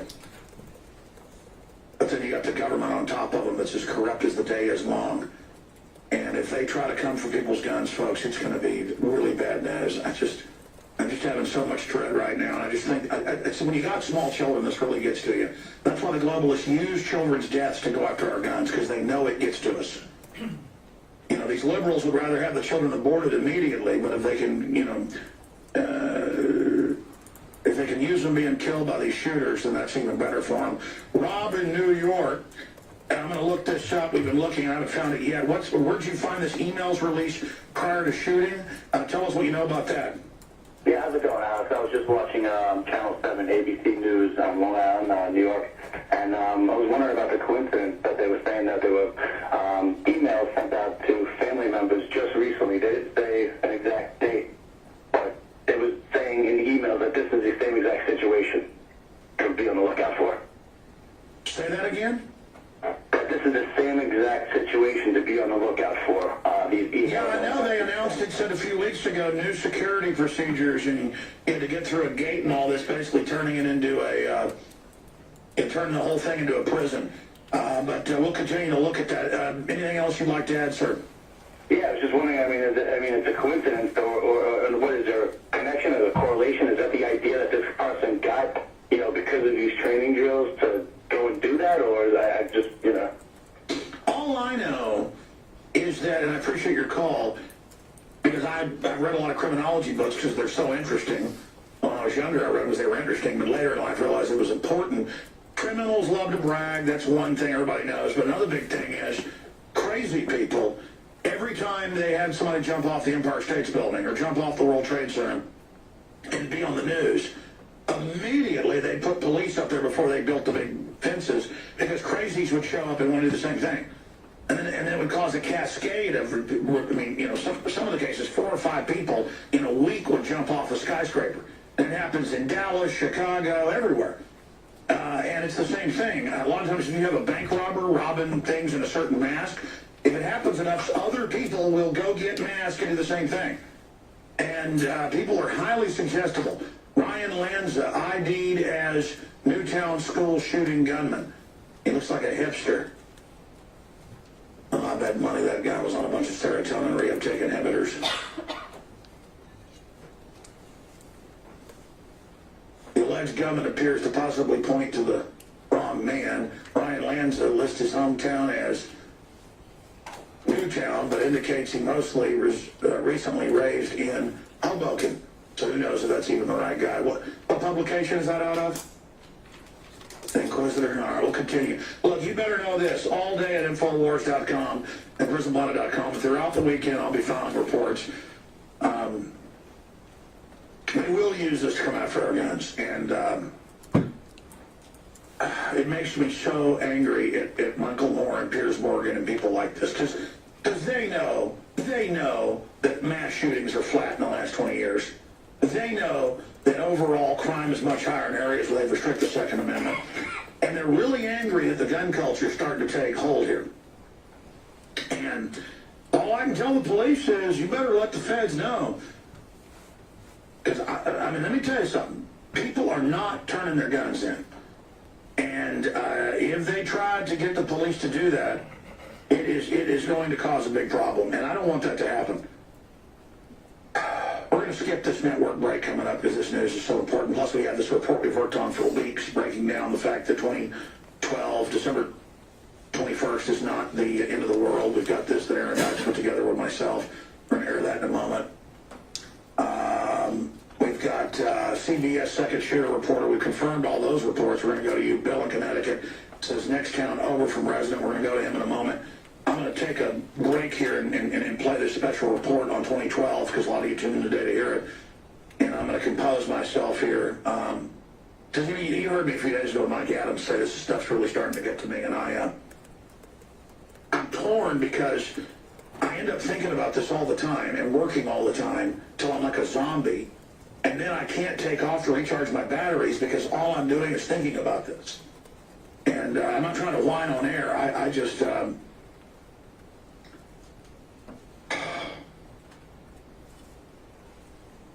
this country is in so much trouble, that's all I can say. And, you know, we need to boycott Piers Morgan. We need to boycott Michael Moore and all these other people that use stuff like this to try to take our rights. America is America because of the First and Second Amendment and the 10th Amendment. Teacher's son, 24, shoots dead 29, including 22 children at Connecticut Elementary, as he and second shooter massacre cowering students in the worst school shooting in American history.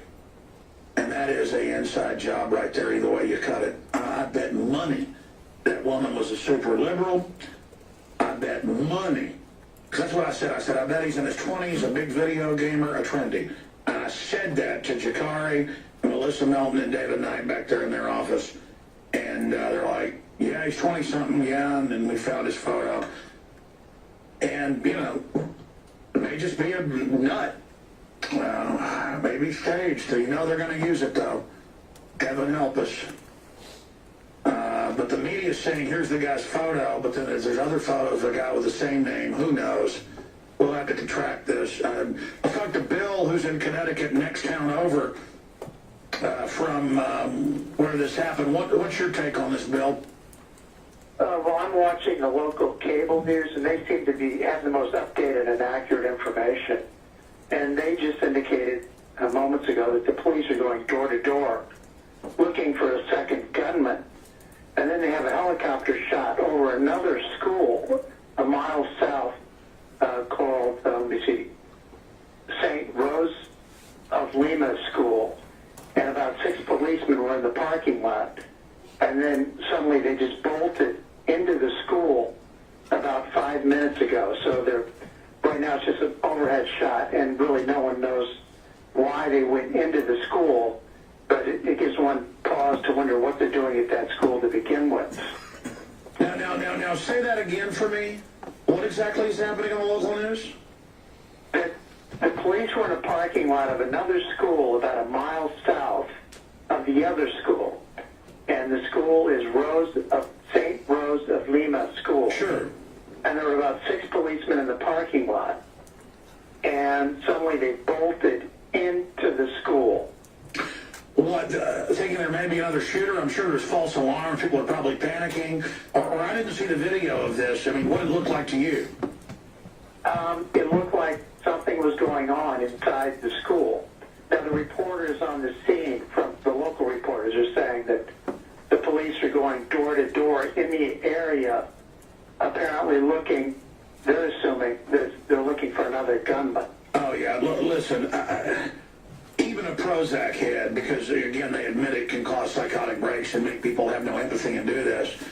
It takes incredible will to go around shooting little bitty kids. I mean, most soldiers, even with instinctive training, have trouble killing other men up close. And it's just unbelievable. But I mean, there is this nihilistic, sicko, Satan culture out there where, you know, people think it's really cool to talk about hurting kids. And all I'd like to say is man, I'd like to get my hands on them. That's all I can say. But this could be staged as well. I mean, the Batman thing had all the signs of it, and more just keeps coming out. And it is crazy to think government could be doing this, but they did Fast and Furious. Sirhan was mind controlled. The police report said he didn't shoot RFK. And there's so many examples of real mind control programs. You know, it's hard to believe the government does secret experiments on kids and kills them, but it's been declassified. I don't know. What's your gut tell you about this? Again, I agree with you that there's something more to it. You don't have all of these incidents happen clustered in the past few years and not having some other factor. Well, notice it didn't happen the last few years, and now that Obama's coming in with gun control, magically these shootings are popping up. I mean, heaven help us, folks. Pray for no copycats. Here are the headlines up at prisonplanet.com and InfoWars.com. Michael Moore calls for strict gun control after school massacre. Enemies of Second Amendment will exploit Connecticut shooting. We're just going to continue here, folks, into overdrive. We're going to continue here throughout the hour, taking your phone calls. Enemies of Second Amendment will exploit Connecticut shooting. We've got that headline. Monolithic intelligence agency collecting info on every American to protect crimes. Trilaterals discuss big war in Middle East as Obama sends soldiers to Turkey. TSA calls bomb specialist on wheelchair-bound 12-year-old girl with bone disorder as she cries, telling the mother she couldn't comfort them. It's all about dominating us. Samsung TVs can be hacked to spy on viewers. I mean, it's just all insane. Right now, let's go back to your calls. Toll-free number for everybody to join us, 800-259-9231, 800-259-9231. Let's go ahead and talk to Pete in Long Island, who's been holding. Pete, give us your take on the situation. Alex, I think, like you mentioned before, we need to say a prayer for all the victims' families, the first responders on the scene, and the teachers, everyone who's witnessing this horrific event. I'm monitoring the newswire here in Long Island, CBS News, because they got the all-seeing eye as their logo. And it's really interesting. I have a couple of points if you can give me time. I know they were up at the end of the show, but... No, I'm going to keep going. We're in overdrive. Go ahead. All right, great. Well, they're talking... This one reporter asked the local reporter on the scene, we had reports of a second shooter in the woods, and he wouldn't confirm that story. So they're not ready to come forward with a second shooter yet. They're still pushing this narrative that was a lone gunman, And the second thing I wanted to talk about was that this is very reminiscent of the Dunblane massacre in Great Britain back in '96 that pushed a total gun ban in Great Britain in 1997. I wanted to get your thoughts on that. I listened to the calls, but then since I'm going to overdrive, I was having to give them directions. They popped in my ear for 5 seconds. What was the last question? I wanted to get your thoughts on how this is eerily reminiscent of the Dunblane school massacre in Great Britain. No, incredibly. And they had a Tasmanian shooting that was just the same. And look, here's the deal. People who are ignorant go, Alex, how can you always say we've got to look at this as government? I'm not saying that. I'm saying if governments have a history of being caught staging fake shootings and bombings to take people's liberties and crack down on the public in the name of security, and you've got telltale signs of it over and over again, you've got to then investigate to see if criminal elements of government or foreign corporations or the UN or others are involved. I mean, it's a fact that Israel, just type in Israel created fake Al-Qaeda groups. Israel staged bombings against itself. I'm not saying all bombings against Israel are fake, but I mean, that's Harat's in Jerusalem Post. I'm not anti-Israel because I report Israel's been caught doing it. Germany, London Guardian, Der Spiegel reports, has been caught firebombing buildings to blame on the right wing to take liberties. That happened to a bunch in the 90s. Governments do this.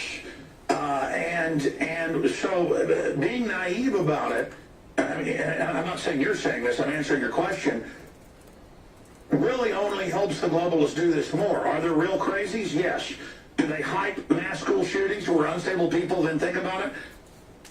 That's a way to do it too. Listen, when they have real terror attacks, we've had real power plants and chemical plants blown up and real bombings in this country. corporate terrorism and stuff where it's real groups doing it, and it's on the news one time, never heard again, because you don't give terrorism attention. Okay, that used to be in the handbooks till the early 90s. Of all major governments, you don't give it attention. That gives the terrorists what they want. When you see a terror attack and they hype it like it's the end of the world, you can better believe government's behind it, or they allow it to happen, or they're going to use it to take your freedoms and they're being cynical.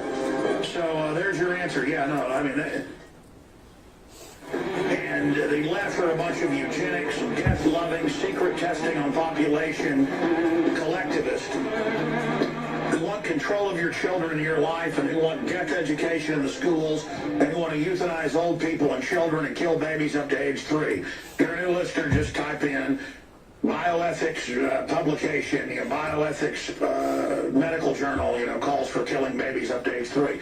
They use children to scare you into submission to get your guns. More guns means less crime, and the gun culture's winning. And if we beat them on that, we can beat them on everything. Where people know that the government wants our guns to enslave us, when the local police understand that, when the states understand that, and with that basic understanding, we can beat them on every front. And we've had police calling today and say, absolutely, these schools are victim disarmament zones where crazy people like this son of one of the teachers reportedly now, 18 dead children. We'll put up the latest numbers there on screen for folks. If we can, just throw that article up there with the latest numbers, guys. And we'll go to people's phone calls here.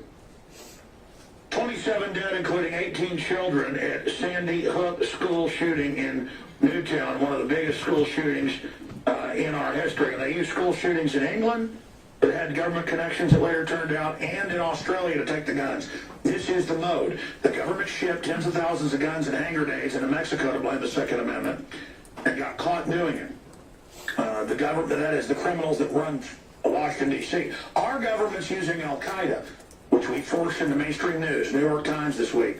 The White House had to respond, to kill Christians, to blow up mosques, to blow up synagogues, to go after minority groups in Syria. Our government is backing Al-Qaeda, so don't think for a minute they wouldn't wind up some crazy person and protect him and let him do this. Now, I don't know that. This guy fits the MO, some trendy, spoiled, rotten brat going in and killing his mommy and her whole class. I mean, just little bitty children. And there's so much evil in our culture now. I mean, people are really into sick stuff now. And that's all the reason for me to own guns. Okay? I don't want to live like they do in the cities where they ban the guns and the crime rate's off the chart and the thugs rule everything.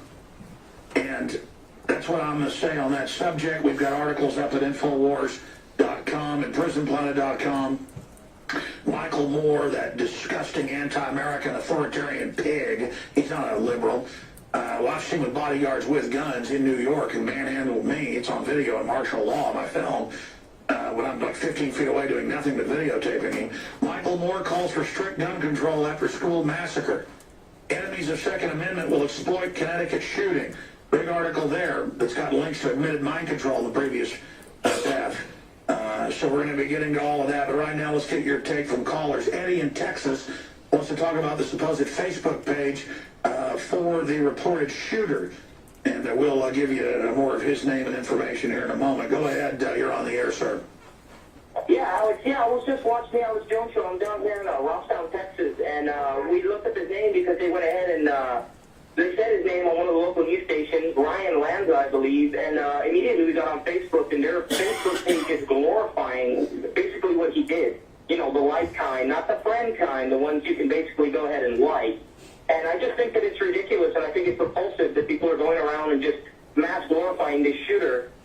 And it goes to show that, they're going to do what they can to basically say that, more people support gun bans. Well, I mean, look at the mall shooter. It's these spoiled, rotten, arrogant Hollywood types that are so arrogant and into this image of themselves as super cool, and the more arrogant they act, the more powerful they are. And then when their narcissistic world falls in, they think of the nastiest thing they can do as a selfishness and go out and shoot people. It's the same thing in the gangbanger culture, just from a different angle. And elementary school massacre, 26 dead, 27 dead now, 18 kids in Connecticut. And, I mean, it's always the MO here. And you notice they've declared war on the Second Amendment, and now all this magically kicks off. And, you know, they can even program people to the television sets now with subliminals. And if you're susceptible, I mean, we're in deep trouble. And they're going to use this to go after our Second Amendment.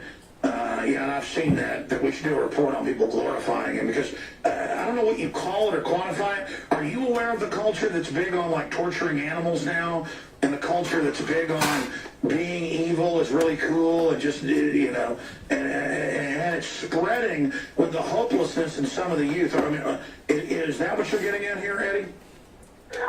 What I think personally is, I think that, you know, it's just all this torturous things that they, you know, these kids try to play these video games, and then the government allows these things to go on.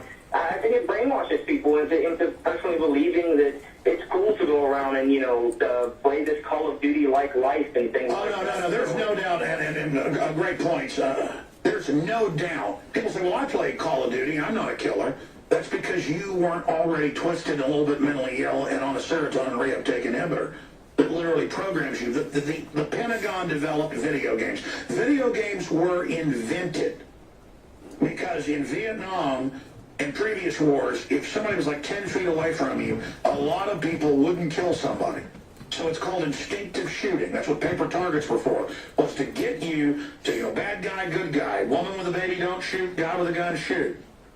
It was to instinctively train to kill. If you do not have a strong killer instinct at the moment of truth, you will not kill. You will become dead Marine. Okay, so it's a killer instinct. And the video game Doom, a first-person shooter deal, was developed for the Pentagon. Okay, so it's a fact.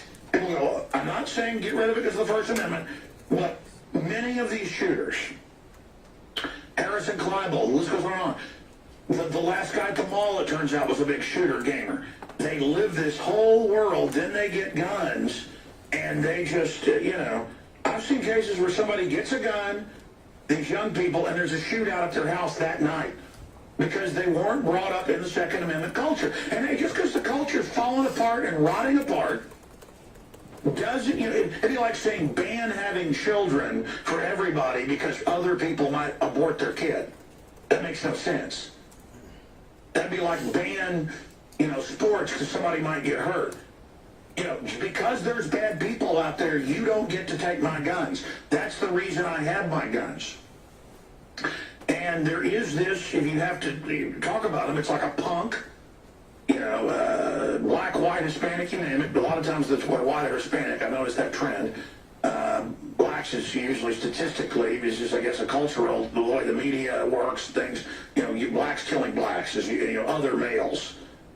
But then a lot of times if it's white or Hispanics, and they kill each other in gang stuff too, but statistically these active shooter things are, you know, everybody goes postal, but it just keeps being white guys, and sometimes Hispanic. And it's a video game head. They're usually into the occult. They're hipster trendies, and they throw a fit and go kill a bunch of people. And you've also got veterans. They'll kill cops if they come to their house. They'll kill their family because they've been 5, 6, 7 tours. The Pentagon puts them on drugs, and that's a terrible idea. Let's go to Ben in Louisiana. What's your take on this? I mean, it's practically the same thing as always. I think how it's kind of weird, just like you said. Even if it isn't an inside job, even if it wasn't the government or whatever, they're still going to use it to their advantage. As a matter of fact, I can see right now on my TV on Fox News, President Obama's making an announcement and all that stuff. I can almost guarantee you that he's going to say we need to get rid of the guns. But for instance, like you said, Israel puts, like, you know, the M16s in the lockers, which, by the way, I didn't know, but I mean, that's perfect. You know, give the teachers for elementary schools and all these schools, give the teachers the guns, train them how to use them. Well, actually, in many areas of Israel, the students bring M16s. But I mean, my dad used to bring his rifles and shotguns to school. I'm 20 years old. I just graduated high school 2 years ago. We were allowed to have our guns in our trucks. We just couldn't take them out. But I mean, you know, it's just like you said. You know, everybody wants to get away from the guns, which isn't really the problem. No, the problem, and look, blaming guns for crime is like blaming spoons for fat people.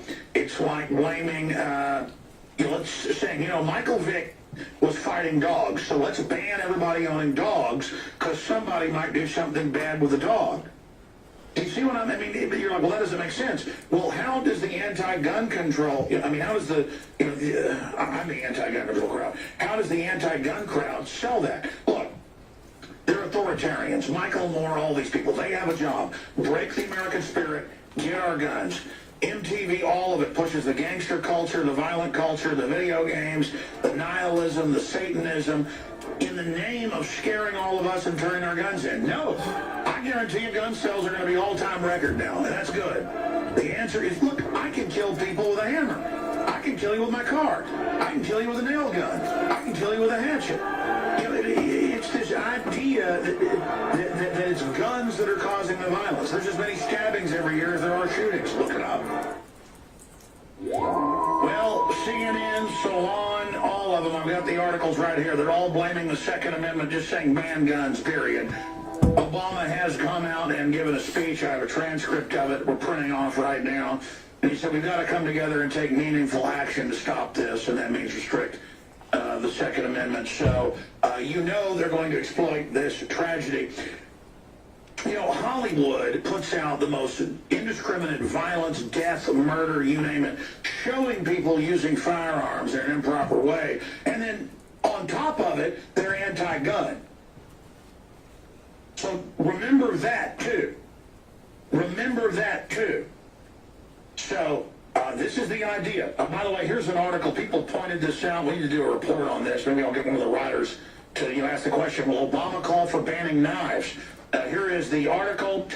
This is out of current.com. Knife-wielding man injures 22 children in China. A knife-wielding man slashed 22 children and an adult in elementary school in central China on Friday. State media reported the latest in a series of attacks on school children in the country. Yeah, they're having their own epidemic. Like I saw one where they killed a bunch of kids in Japan with knives. So there is a certain type of demon ghoul, especially with all the advertising of this, that goes out to attack children. And here is Obama says there will have to be, this actually cut off the printout, so I can't read it. Of these incidents in recent years have been too many, and they're going to have to come together to take meaningful action to stop more incidents like these, regardless of the politics. And it just goes on and on. He says he's very heartbroken for the dead children. Of course, not the ones he's bombing illegally with drones right now, though. You know, that's collateral damage when you kill 50-something kids at a wedding to kill one guy you claim's bad, violating the Geneva Convention illegally in somebody else's country with robot drones killing people. But that's collateral damage, though. You know, we're not going to hear about those kids or be shown them. We're just going to be showing these kids over and over again to get our guns. Just remember the cold-blooded way they're using these murdered children, sucking, like vampires, the energy of these murdered children for themselves to disarm us so they can make us their collectivist slaves. Noel in Virginia, you're on the air. Welcome. Hey, Alex, how you doing? I'm not doing too good. Well, it's a shame. I talked to you on the election night. I was the last caller, if you recall. But the bomb, my little boy just went with his mother because what's up for it. Anyway, listen, I don't believe anything that the news media says. I believe that this is all orchestrated. I believe that this is just, the government has no respect for our rights anymore. They're doing this so they can take our guns, and then we all can go into Agenda 21. Well, listen, they've got people that hate guns so bad. We're noticing a trend with sicko leftists on Twitter where they're praising this, saying, good, now we can get their guns, use this Obama to take their guns and give us their money. So they've got nihilistic liberals that hate America so much. We should look at that as a theory, that they may start having their own zombies do this. That's how bad they want our guns. It's like a form of suicide bomber. A suicide shooter A lot of these guys are leftists, we're now learning. They could be doing this to get our guns that way. You ever think about that? Oh yeah, listen, nothing will stun me anymore in this world that we live in. We need to pray to God, we need to stay close to our children. But Alex, if you've got a chance, I know you're a researcher, you need to look at the last 3 days of CNN at 9 o'clock show, that idiot from England. Well, they had gun control issues in those 3 days. No, I know, sir. They have hit the ground running in a build-up, and I said, this is the attack. Look, people got to find the clips the last 2 months. I said they are launching attacks. They're getting ready. I can see them warming up with Obama. They've got a bigger majority in the Congress now and the Senate. They are going to come after our guns, look for mass shootings. And then magically it happens. They are coming. They are coming. They are coming. They've already taken over health care. The premiums are doubling. They're bankrupting that. They're already shipped GM to China. They are going to gut this country. They're going to shut down the power plants. They're going to bankrupt us. They are re-educating us. Just like we were Ukrainians, and they're Russians. They want us bankrupt. They want the counties and the cities bankrupted and federalized. The feds themselves run by globalists. What does the new magazine say? You can get it by subscribing. You can get 12 issues. Great way. This man wants your guns. And I break down here, they're declaring war on the Second Amendment, period. They are declaring war on the Second Amendment, period. They are coming after our Second Amendment. It is happening. They want to kill America in 2013. That is their goal. That is what they want. They are moving to do it. Send your tips to Real Alex Jones on Twitter. Tell me what you think. Comment in the articles. I'll be reading what you're saying. We'll have more reports Sunday 4 to 6 and more reports tonight on the Nightly News 7 o'clock. PrisonPlanet.tv. There's about 19 seconds of ads at the end. It's one of plaintiff's exhibits. Unless you really want me to, I wasn't going to play it. That's fine. Ms. Karpova, is this typical of the Alex Jones show? Which parts are you referring to specifically? The 50-minute segment we watched with the callers coming in, calling in, him reacting to them. Yes, that's how the show goes usually. There were several times when there were glitches that we saw. Is that typical, like article not finished, things like that? Oh yeah, so the crew will print out the article. A lot of times there's a malfunction with the printer, and the lines would be cut off, or the end of the sentences would be cut off, the title will be cut off. It happens all the time. You've worked at InfoWars for going on how long now? 6, 7 years. Fair to say that you've been part of InfoWars when it was covering tragedies? Yes.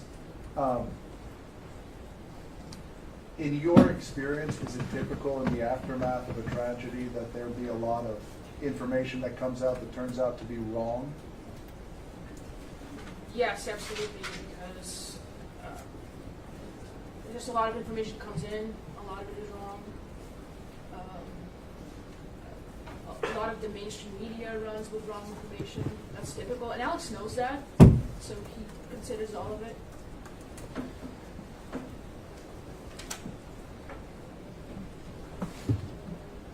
There was a segment of the video where Alex goes pretty hard after the government for bombing children in Iraq and Syria. Do you recall that? Yes. Can you expand upon, as an InfoWars employee, Alex's views on war and our government's involvement? Objection, relevance. Sustained. Would you describe Alex as anti-war? Yes, most definitely. Is he harder on the Democrats than on the Republicans when it comes to his coverage of the government engaging in war? Objection, relevance. Sustained.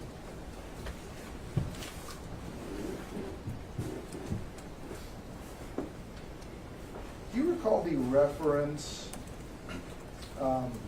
to, during the video, he said, we have a special segment that the world is not going to end on December 21st, 2012. Do you recall hearing that? I recall that, yes. Can you speak to what he meant by, or what what that was a reference to? Yes, so there was a talk, conspiracy theory, that that's going to be the end of the world at that time. And he, as soon as he heard it, he knew it was a ridiculous thing that was out there, and he wanted to give you all the reasons that that wasn't going to happen. Is that also typical of InfoWars to cover some ridiculous theories? A few, I would say.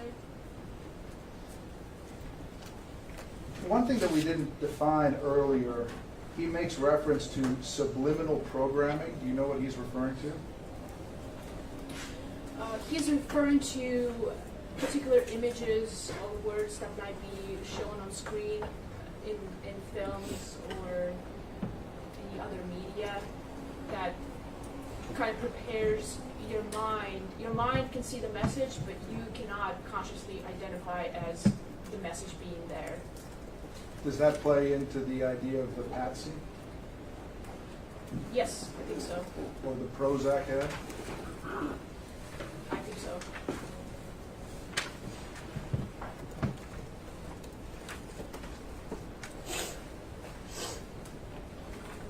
I'd like to change course a little bit and talk a little bit about who different people are who work at InfoWars.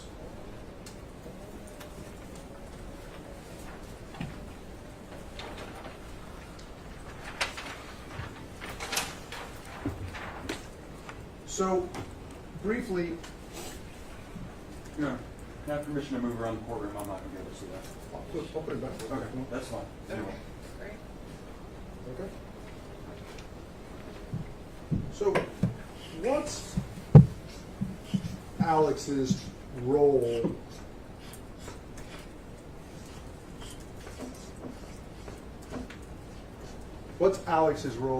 at InfoWars?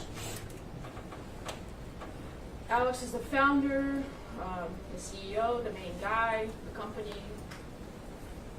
the boss. And he also has a show? Yes. Another name we heard was, several times, was Rob Dew.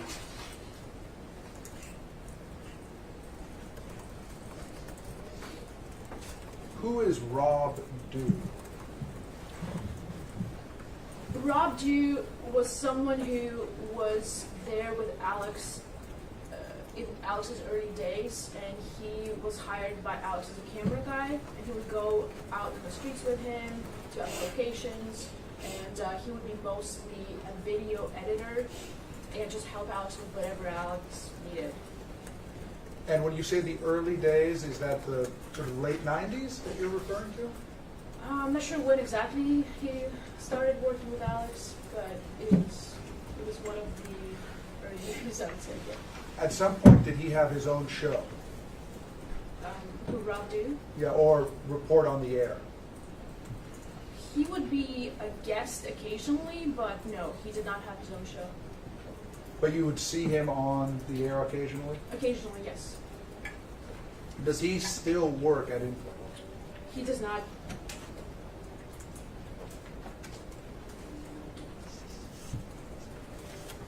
Adon Salazar.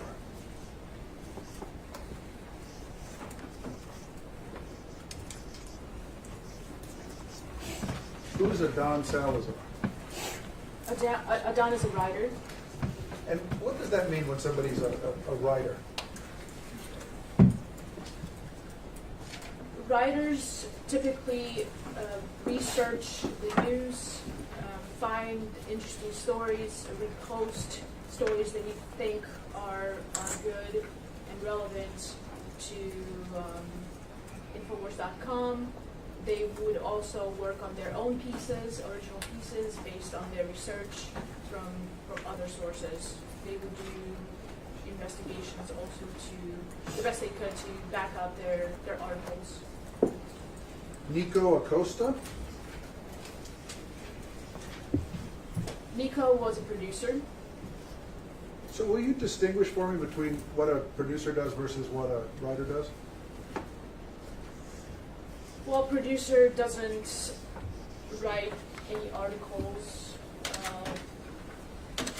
doesn't repost articles, doesn't have editorial management of the website. They mostly deal with guests and whatever Alex needs for the show. Paul Watson.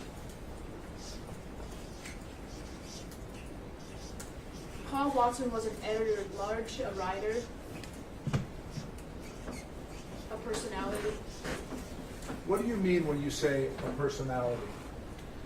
Paul has his own presence online. He frequently records videos and uploads them on different subjects that have to do with politics or social issues. And he is his own person with his own opinions, producing his own reports. And what nationality is he? He is British. And typically, where would he be located? I think in London. Sometimes he goes to other places in Europe, but London is his primary residence, as I understand. And how often would he contribute to InfoWars? On a frequent basis. Does he still work there? He's a contributor. But he's not an employee anymore? I don't believe so. Or was he ever actually an employee? I think he was also always a contributor, my understanding. And so let me ask you, David Knight.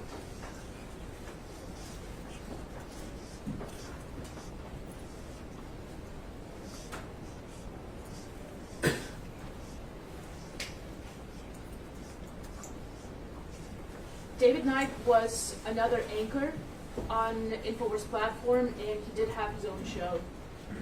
And so when you describe him as an anchor, what does that mean? That means he is responsible for the content that he produces for his own show. He's the main host of the show. He brings the guests that he wants. He picks the articles that he wants to discuss. That's it.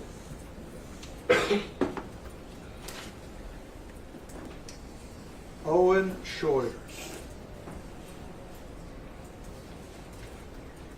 Owen Schroyer is another host on InfoWars platform, and he also has his own show currently.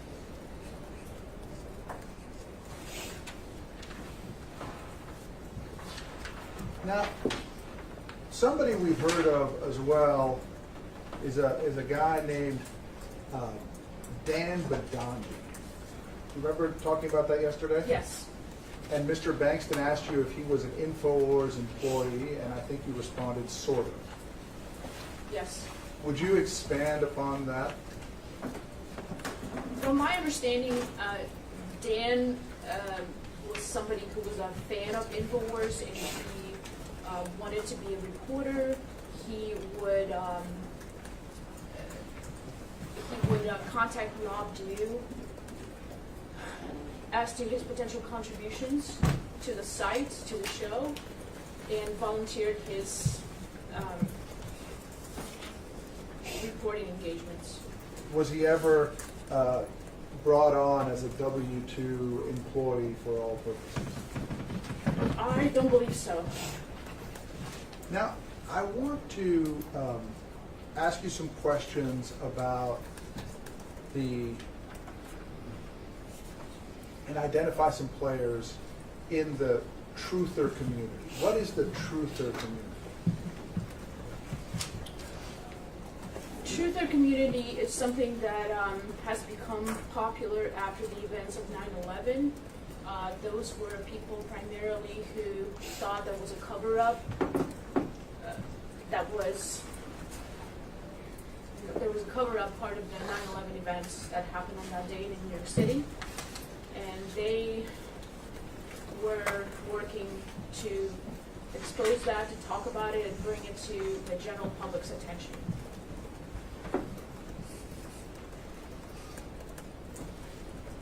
So let me ask you about, were there also truthers involved in Sandy Hook? Yes. Let me ask you, about a man named Dr. James Fetzer.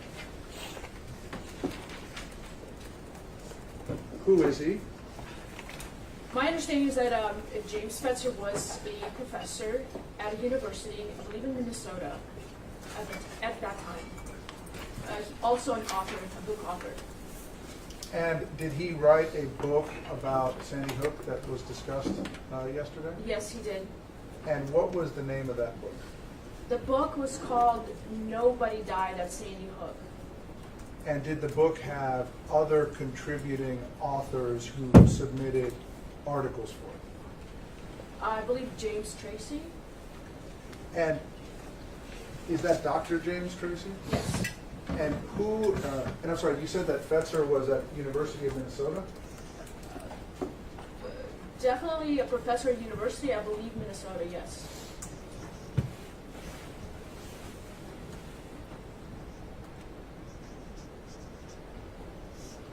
And Dr. James Tracy, who is he? He was also a professor at a university in Florida, I believe.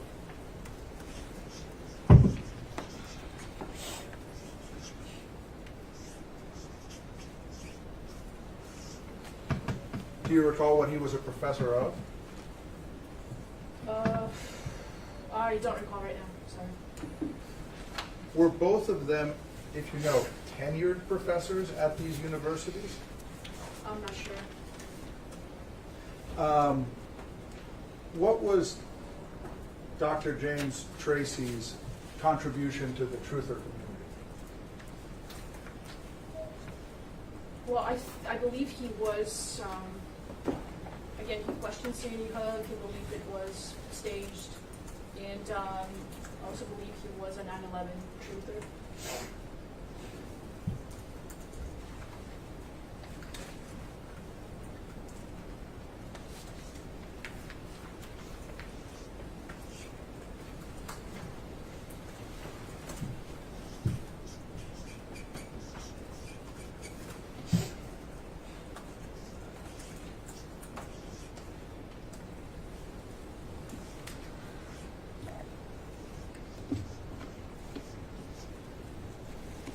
Dr. Steve, I believe that's pronounced Pechenik.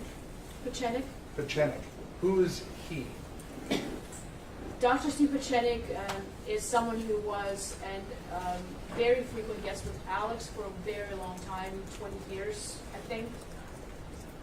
And he was a doctor of psychiatry, psychologist. He also worked for the CIA, and he worked for the government, being involved in overthrowing other governments.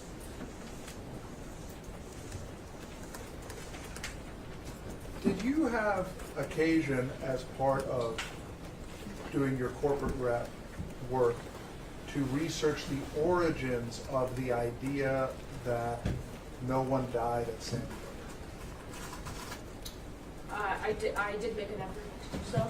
And where did you find that the idea originated?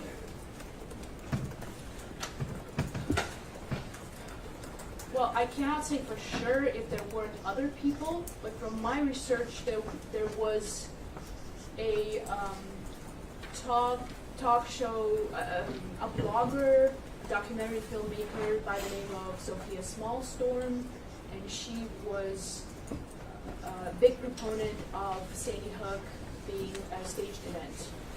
When you say that Sophia Smallstorm was a big component of Sandy Hook being seen as a fake event, what do you mean by a big component?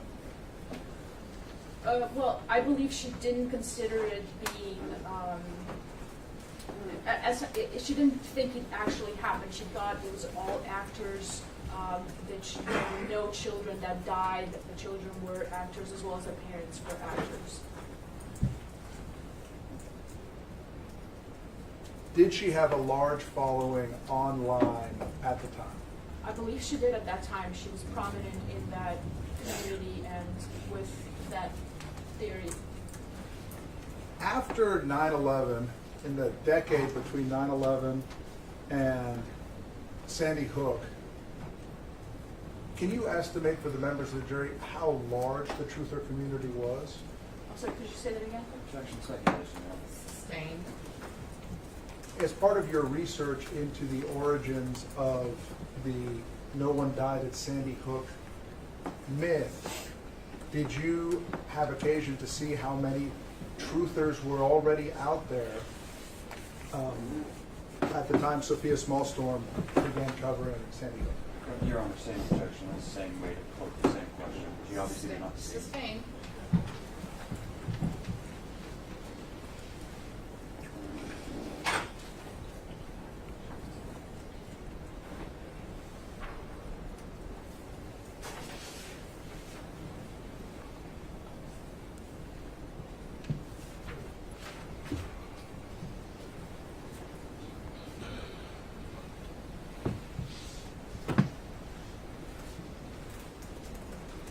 Based on your research, did Sophia come before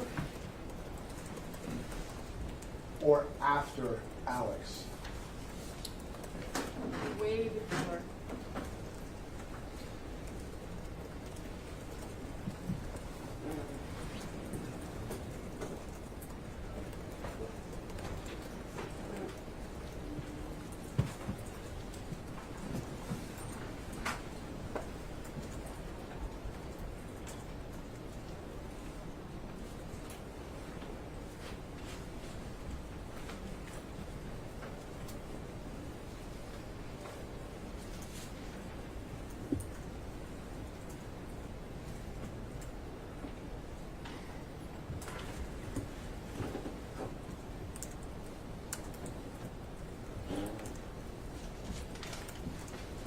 So I'm showing you what's in evidence as Plaintiff's Exhibit 31, which is the timeline of videos. So we saw that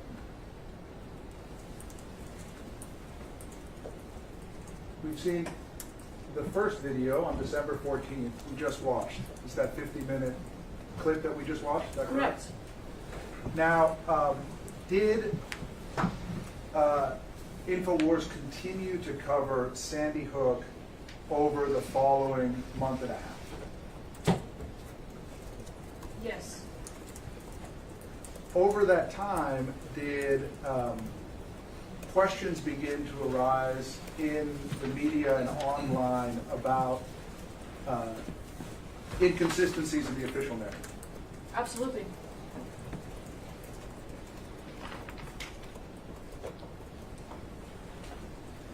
Did Paul Watson on January 18th have a conversation about clearing up some disinformation on Sandy Hook massacre with James Tracy? You're referring to the video? Yes. Yes. And in that video, does Paul Watson express that he is confident that real children were killed and that this was a massacre? Is this in evidence or? No, it is not. This is not one of the ones that they've objected to, and it's on their list. I'm just Well, asking. that's not the same thing, is it? So sustained. At this time, I would offer that exhibit, I believe, is, well, actually, it is in evidence as Plaintiff's Exhibit 4. Well, you have to identify. I'm sorry, Your Honor, but it's their exhibit. Plaintiff's Exhibit 4 is a family photograph. Plaintiff's video exhibit 4. That's January 10th. Hang plaintiff's video 4 says clearing up that one. It looks like he maybe just misstated it, so it's a January 10th. Okay. Now I understand what he's talking about. My exhibit list doesn't have dates. So. Right, no, that's why we actually had to work on the stipulation with him for 31. Okay. Because we obviously couldn't figure out dates until they told us. All right. So I think the objection was hearsay. To that question, yes. Right. That's still sustained. If you want to ask questions, you need to also establish some knowledge. Have you, are you generally familiar with that, what that video depicts? Yes, I am. And without telling us what anyone says, can you describe the format of what you see on that video? It's a debate of sorts, and Paul is presenting his view that he believes the children died. And Paul works for who at the time? Alex Jones. Now, the next event we, sorry, probably people can't see that because I've got my chart in front of it. I don't know.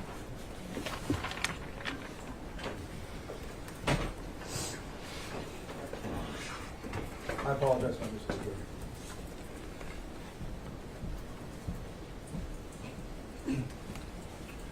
So, we just watched the top video, the first video that was done on by Alex Jones on the day of the shooting, correct? Correct. And what we've just been discussing is Paul Watson's interview with James Tracy that can be seen here. Yes. And you would agree with, well, about how long after the shooting was that? About a month. About a week later, is there another, a little bit more than a week, 9 days later, is there another broadcast? Yes. And what's it called? Why people think Sandy Hook is a hoax. And that is in evidence as plaintiff's video exhibit number 5. I'd like to, if you'd like, I'm going to play it now. You're in charge of how you use your time for the most part. I understand Your Honor likes to take a break at this time. No, not today. We started late. We're taking a break at noon. It's a 17-minute clip, broadcast.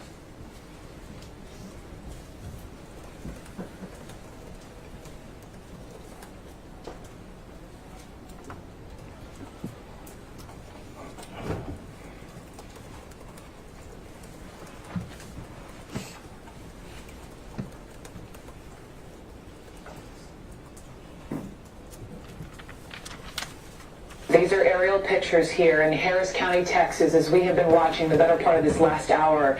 North Harris campus is on lockdown. This is an active situation. We are not showing you live pictures because of what we may possibly see. The corporate state-run media calls anybody that questions the official propaganda that's pumped out by the government and the dinosaur media as conspiracy theorists. And that's just a way to demonize your opposition and to try to get weak-minded people to not investigate the information that the alternative media is putting out. Now that said, it doesn't mean that everything the government or mainstream media puts out is a lie. I've gotten a lot of criticism for not coming out and saying that Sandy Hook is an inside job. It has some of the telltale signs of being an inside job, but those are the same signs you will see if the government is simply using the crisis, like Rahm Emanuel has famously said, don't let a good crisis go to waste. Here's a clip of that. You never want a serious crisis to go to waste. And what I mean by that, it's an opportunity to do things that you think you could not do before. Now again, in the last month and a half, I have not come out and said that this was clearly a staged event.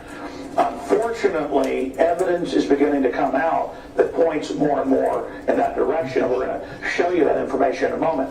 Now, a lot of the tens of millions of video views on YouTube concerning the Sandy Hook hoax surround CNN.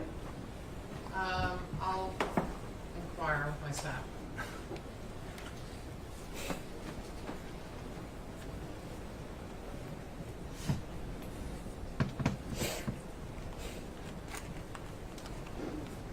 Thanks, Joe.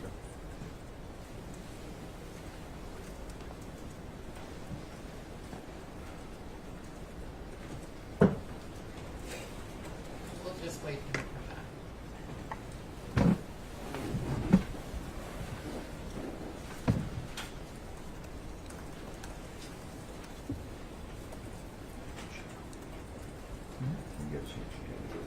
I think he's probably right. I do.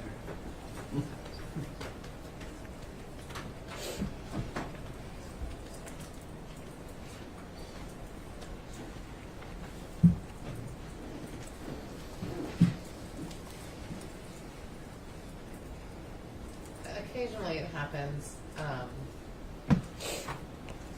I always forget, frankly, to tell the jurors that all they have to do is raise their hand and say, I have to have a break right now. So I apologize. Every trial I forget to mention that. I need to make a little list. So if you have an emergency, just let me know. I'm sure she'll be back. Just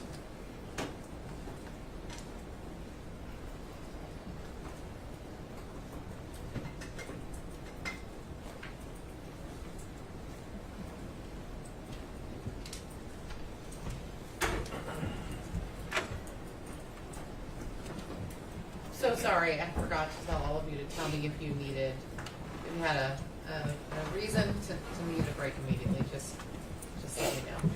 No, don't apologize. It's fine. You can reason. It seems like you noticed right away, so we probably don't need to go back. But I'll leave that up to you. You think she missed something. Was it a long time ago? 2 minutes.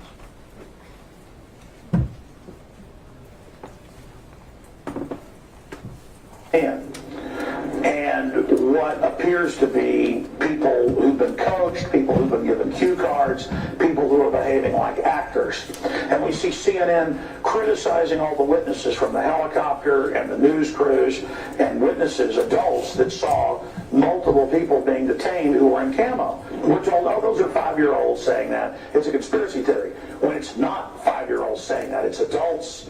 It's police admitting that, quote, police officers were arrested from other jurisdictions, creeping around the woods. Something serious is going on here. And CNN, over and over again, is at the heart of the fishy things that are happening. Now, remember, in 1990, 1991, when the Gulf War started, CNN would send out their raw feeds to their news affiliates, and on it there was clear blue screens on top the roof of CNN Center in Atlanta with their top reporters claiming they were in Israel under sarin nerve gas attack from Scuds. And later they had to admit, quietly, this is on record, we're going to show you some clips, that indeed they were in Atlanta, Georgia, and that they were not being attacked by Scud missiles with sarin gas. CBS News got caught scripting videos as well. And there's a lot of examples of this. So let's go ahead and look at those clips. Yeah.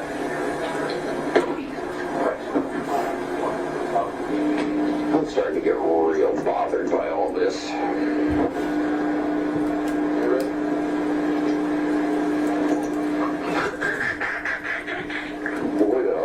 Look stupid. Charles Jacob, CNN, reporting live from Saudi Arabia. And that there are also firings in another city in Saudi Arabia. CNN's Carl Rochelle is here with me. He just came up. Carl, I know we can't be very specific given these restrictions, but within those parameters, what did you see? Well, what I saw, I didn't see anything hit. I looked very almost straight above us. There was a vapor trail coming from my right to my left, and there's a cloud of something. It looks like it might have been an explosion of cloud. I say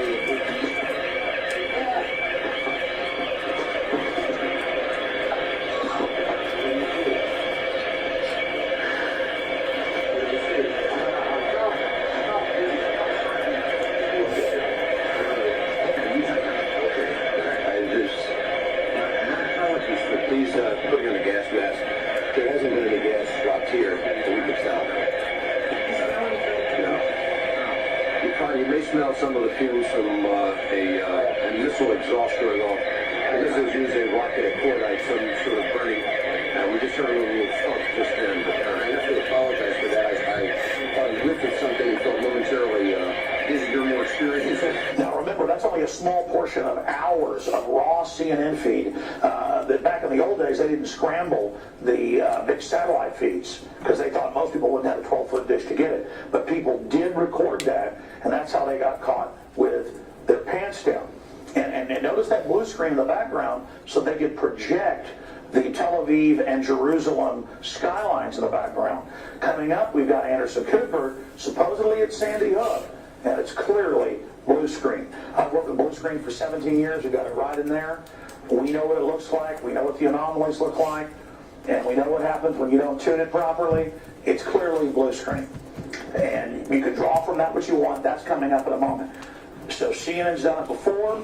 I have mainstream news articles here out of the Washington Post, out of WorldNet Daily, where CNN had to admit that they had Army psychological warfare inside of their system, basically crafting the news. And then, of course, we have things like Operation Northwoods, where in 1961 the Joint Chiefs came to Kennedy with Lemnitzer's plan and said, we want to stage shootings around America in crowded public places like movie theaters and things, and on the street to blame the Soviets as a pretext for war with Cuba. And Kennedy said, no, they've had the plan for mass shootings before, so we can't be attacked and others can't be attacked for questioning known liars who put on fake news and questioning a government that's been caught wanting to stage shootings. And they didn't just plan to stage shootings.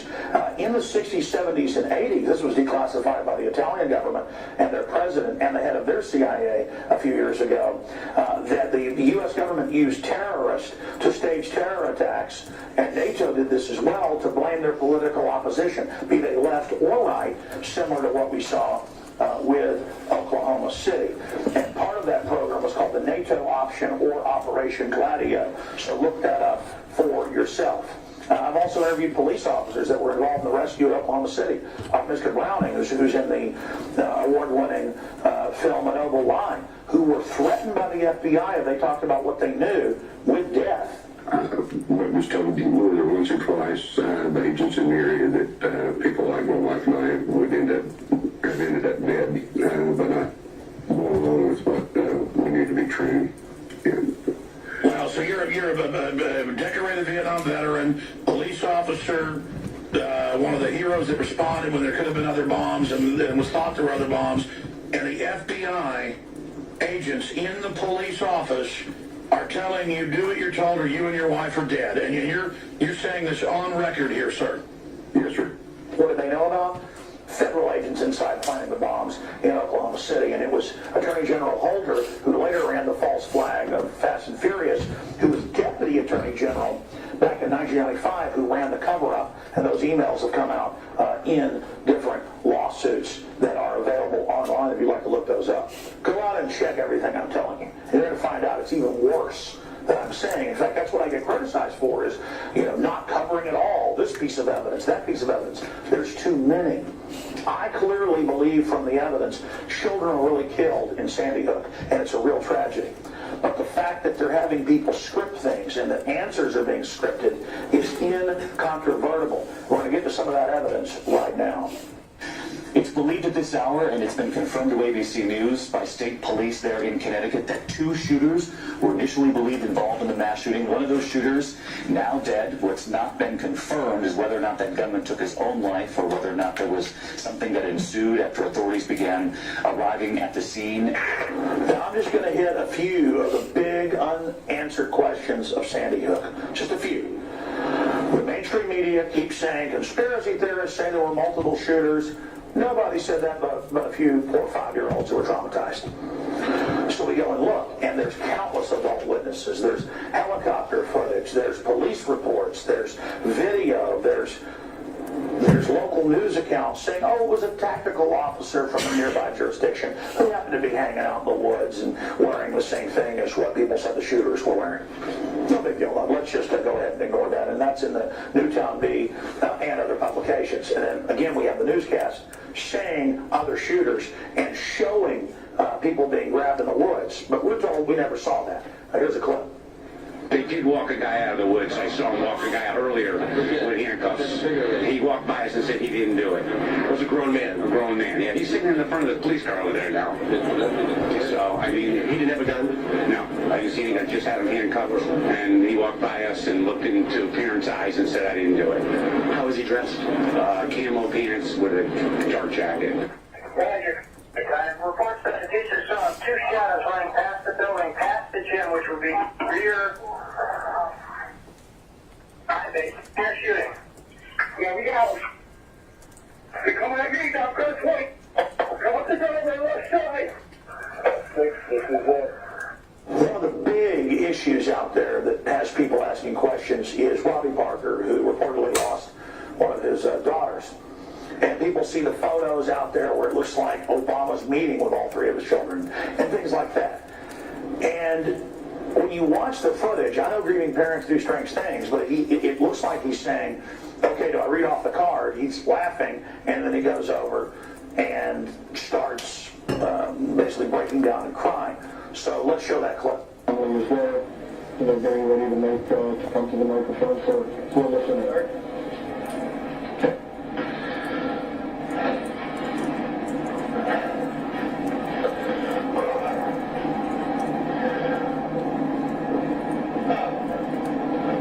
Robbie Parker. My family was one of the families that lost a child yesterday in the Fannie Hook Elementary School shooting here in Connecticut. I had to touch this. Okay, all I know is they're seizing on it. They staged Fast and Furious. They had a Gunners of America. I said on my own show, Larry Pratt, that they staged Fast and Furious that killed thousands, our government, to win the Second Amendment. They'd stage anything. What is your take right now on this situation? What do you, well, obviously they're seizing on it politically. Obama's saying you shouldn't have Semiano. We're seeing Michael Moore, all the usual suspects. Bloomberg's telling police to go on strike. We're going to cover all those points. But what does your gut tell you now? We have to admit that maybe this is something that our government is capable of, because this is only 12 people murdered. They were good for 400 in Fast and Furious. All I know is overall gun crime's going down, so I'm just defending the Second Amendment. But people are pointing this out. I didn't cover it until last week. They had the Lone Star College gang-related shooting where 3 people were shot, thank God not killed. And CNN kept saying, we're not going to show you live feeds because of what you might see. We're going to show that in a moment. And I was watching the local KHOU and getting to see what people were actually saying. And so that's a big deal in news when they start deciding not to show you helicopter footage because of what you might see. Another school shooting. These are aerial pictures here in Harris County, Texas, as we have been watching the better part of this last hour. North Harris campus is on lockdown. This is an active situation. We are not showing you live pictures because of what we may possibly see. As a result, we are showing you delayed tape pictures as police, SWAT, FBI now. This is the same CNN that staged scud attacks that their people were supposedly under with a blue screen. Now, ladies and gentlemen, the finale. I saw this footage where Anderson Cooper turns.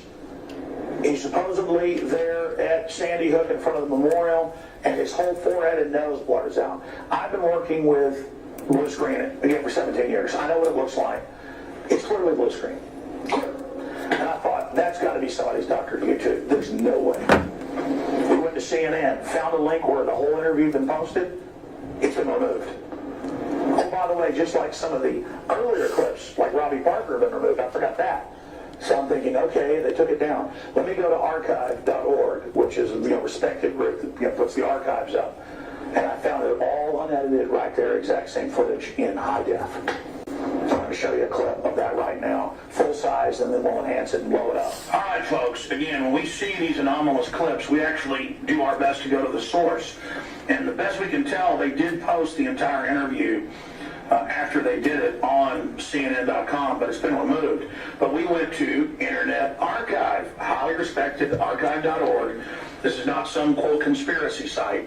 This is archive.org. They've got a unedited entire interview in 10-minute chunks. That's how they do it. So here it is at the very beginning of this chunk where his nose disappears, and we have blue screen here. It's clearly blue screen. Is there anything else you want to say?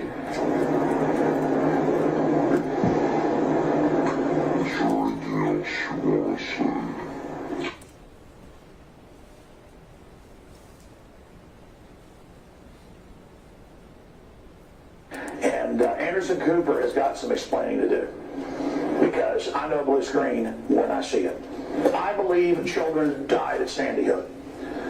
And there are a lot of parents going through serious grief, so that can account for some of the strange behavior. Nothing can account for what happens to his nose. And this is CNN, admittedly run by the Pentagon and PSYOPs, Washington Post, WorldNet Daily. This needs to be investigated. They're clearly using this to go after our guns. The government knows overall violent crime's down 49% in the last 20 years. They know more guns means less crime.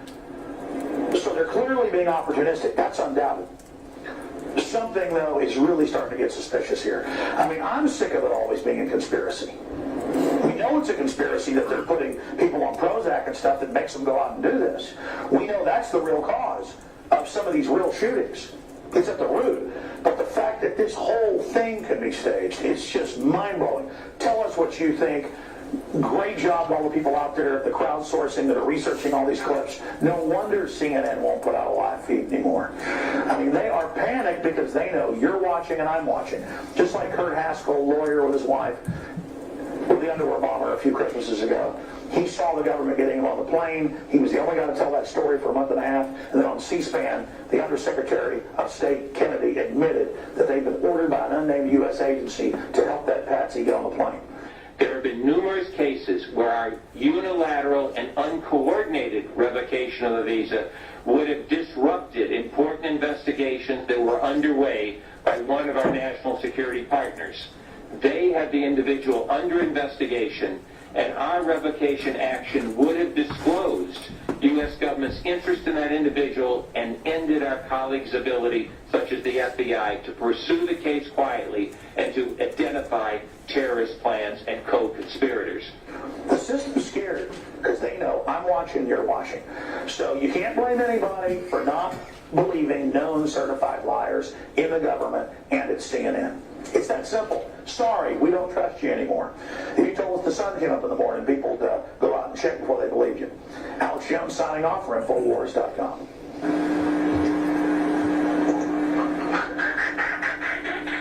Boy, I almost look stupid.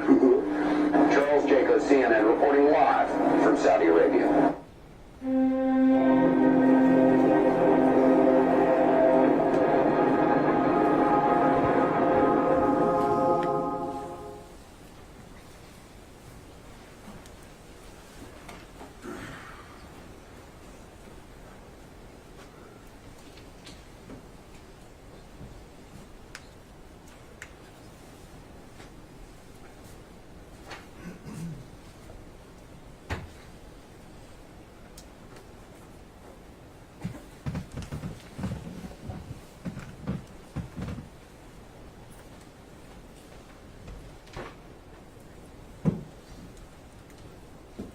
Karpova, the segment we just watched, is that also a typical setup for Alex Jones? It's a typical setup for a special report that you would report separately from the Alex Jones Show, which is live. Can you expand on that a little bit, the idea of a special report? Well, the special report requires a lot more preparation. He would get the videos that he wants to show as part of the reports together. He would generally script the video, not word for word, but just talking points, and would have things laid out that he wanted to talk about, as opposed to the live show where he doesn't know what he's going to talk about until he does. And what would you say is the proportion of special reports to live shows? Maybe 15-20%, roughly. estimate? 15 to 20% of the total work that he does is devoted to special reports versus live shows? Yes. Who would have worked with Alex on producing that segment? I'm assuming that at that time would be Rob Dew. And what would Rob have done? He would be the person behind the camera. He would have had to find the clips, edit the clips in the video, things like that. And what do you mean when you, just so we don't get the wrong idea, what do you mean when you say edit the clips in the video? Explain, please. Well, you see Alex on camera, and then Alex says, let's go to this video, so you have to put the video in, and then Alex continues. But when Alex is recording the special report, he doesn't wait for the video to be played. He'll just say, here, let's go to this video, and then pretend like we just saw the video, because he already knows the video. And then the video editor has to cut the video into that space where he said, let's go to this video. Do the video editors change the content of the videos themselves? No, no. Would that even be possible? No, and that's not even the point of the videos. The point of the videos is to show what Alex is talking about, to prove the point that he's trying to make with the video he's referring to.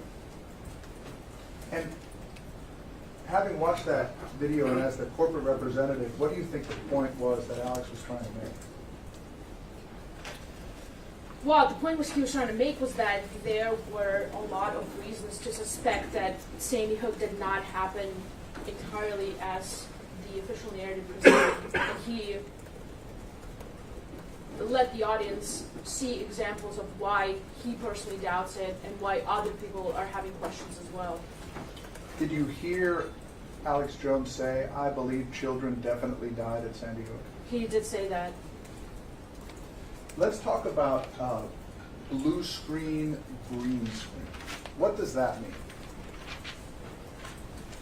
Well, I think the terms are interchangeable. I think they used to use blue screen, now they just use green screen.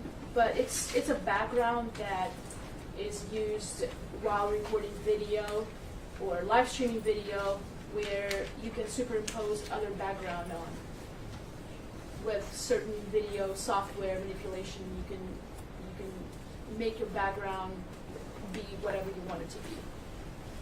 If you were to walk into InfoWars studios right now and look at the desk Alex sits behind, would you actually see waving American flags? No. What would you see behind his desk? Well, we don't have blue or green screen, but we have TV monitors, several TV monitors that make up the largest screen, and images are just projected on those monitors from another software in the computer. It's in the control room. So as opposed to green screen, which would function how? Your objection, she's not an expert witness on this. Rule 702. I'm sorry, what did you say? I said Rule 702. She's offering technical expert testimony. Yeah.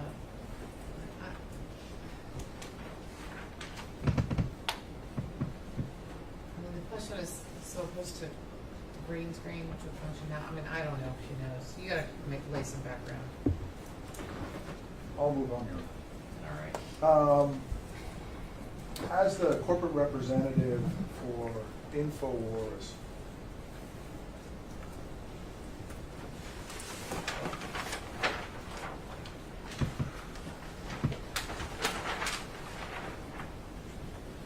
I want to sort of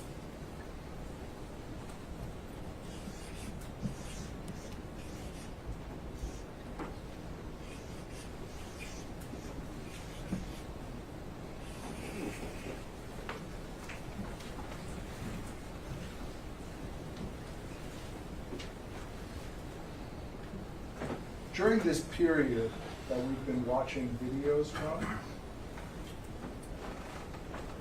what is the company's position as to what it was trying to do with its coverage of Sandy Alex believed that there were children that were murdered at the school, but he questioned heavily the events of that day, the government involvement, and other lies that have been told and anomalies. Did every guest that Alex had at that time share that view, or were there some guests like Dr. James Tracy and Dr. Steve Pachenik that had a different view? Well, yes, both of those gentlemen were heavily on the theory that the entire event was like theater. Children were actors as well as the parents were actors. And does Alex try and, or does InfoWars try and have a forum where everybody can voice their views and discuss them openly? Yes, Alex doesn't censor people, and he's been criticized by those said people that he wouldn't just completely agree with them. Are you about to change directions? Yes. Then we're going to break for lunch. It's 11:59. We'll be back at 1:30. My jury, remember all of my prior instructions about what you're allowed to discuss or look up and do. Can you follow those? You may leave that now. All right.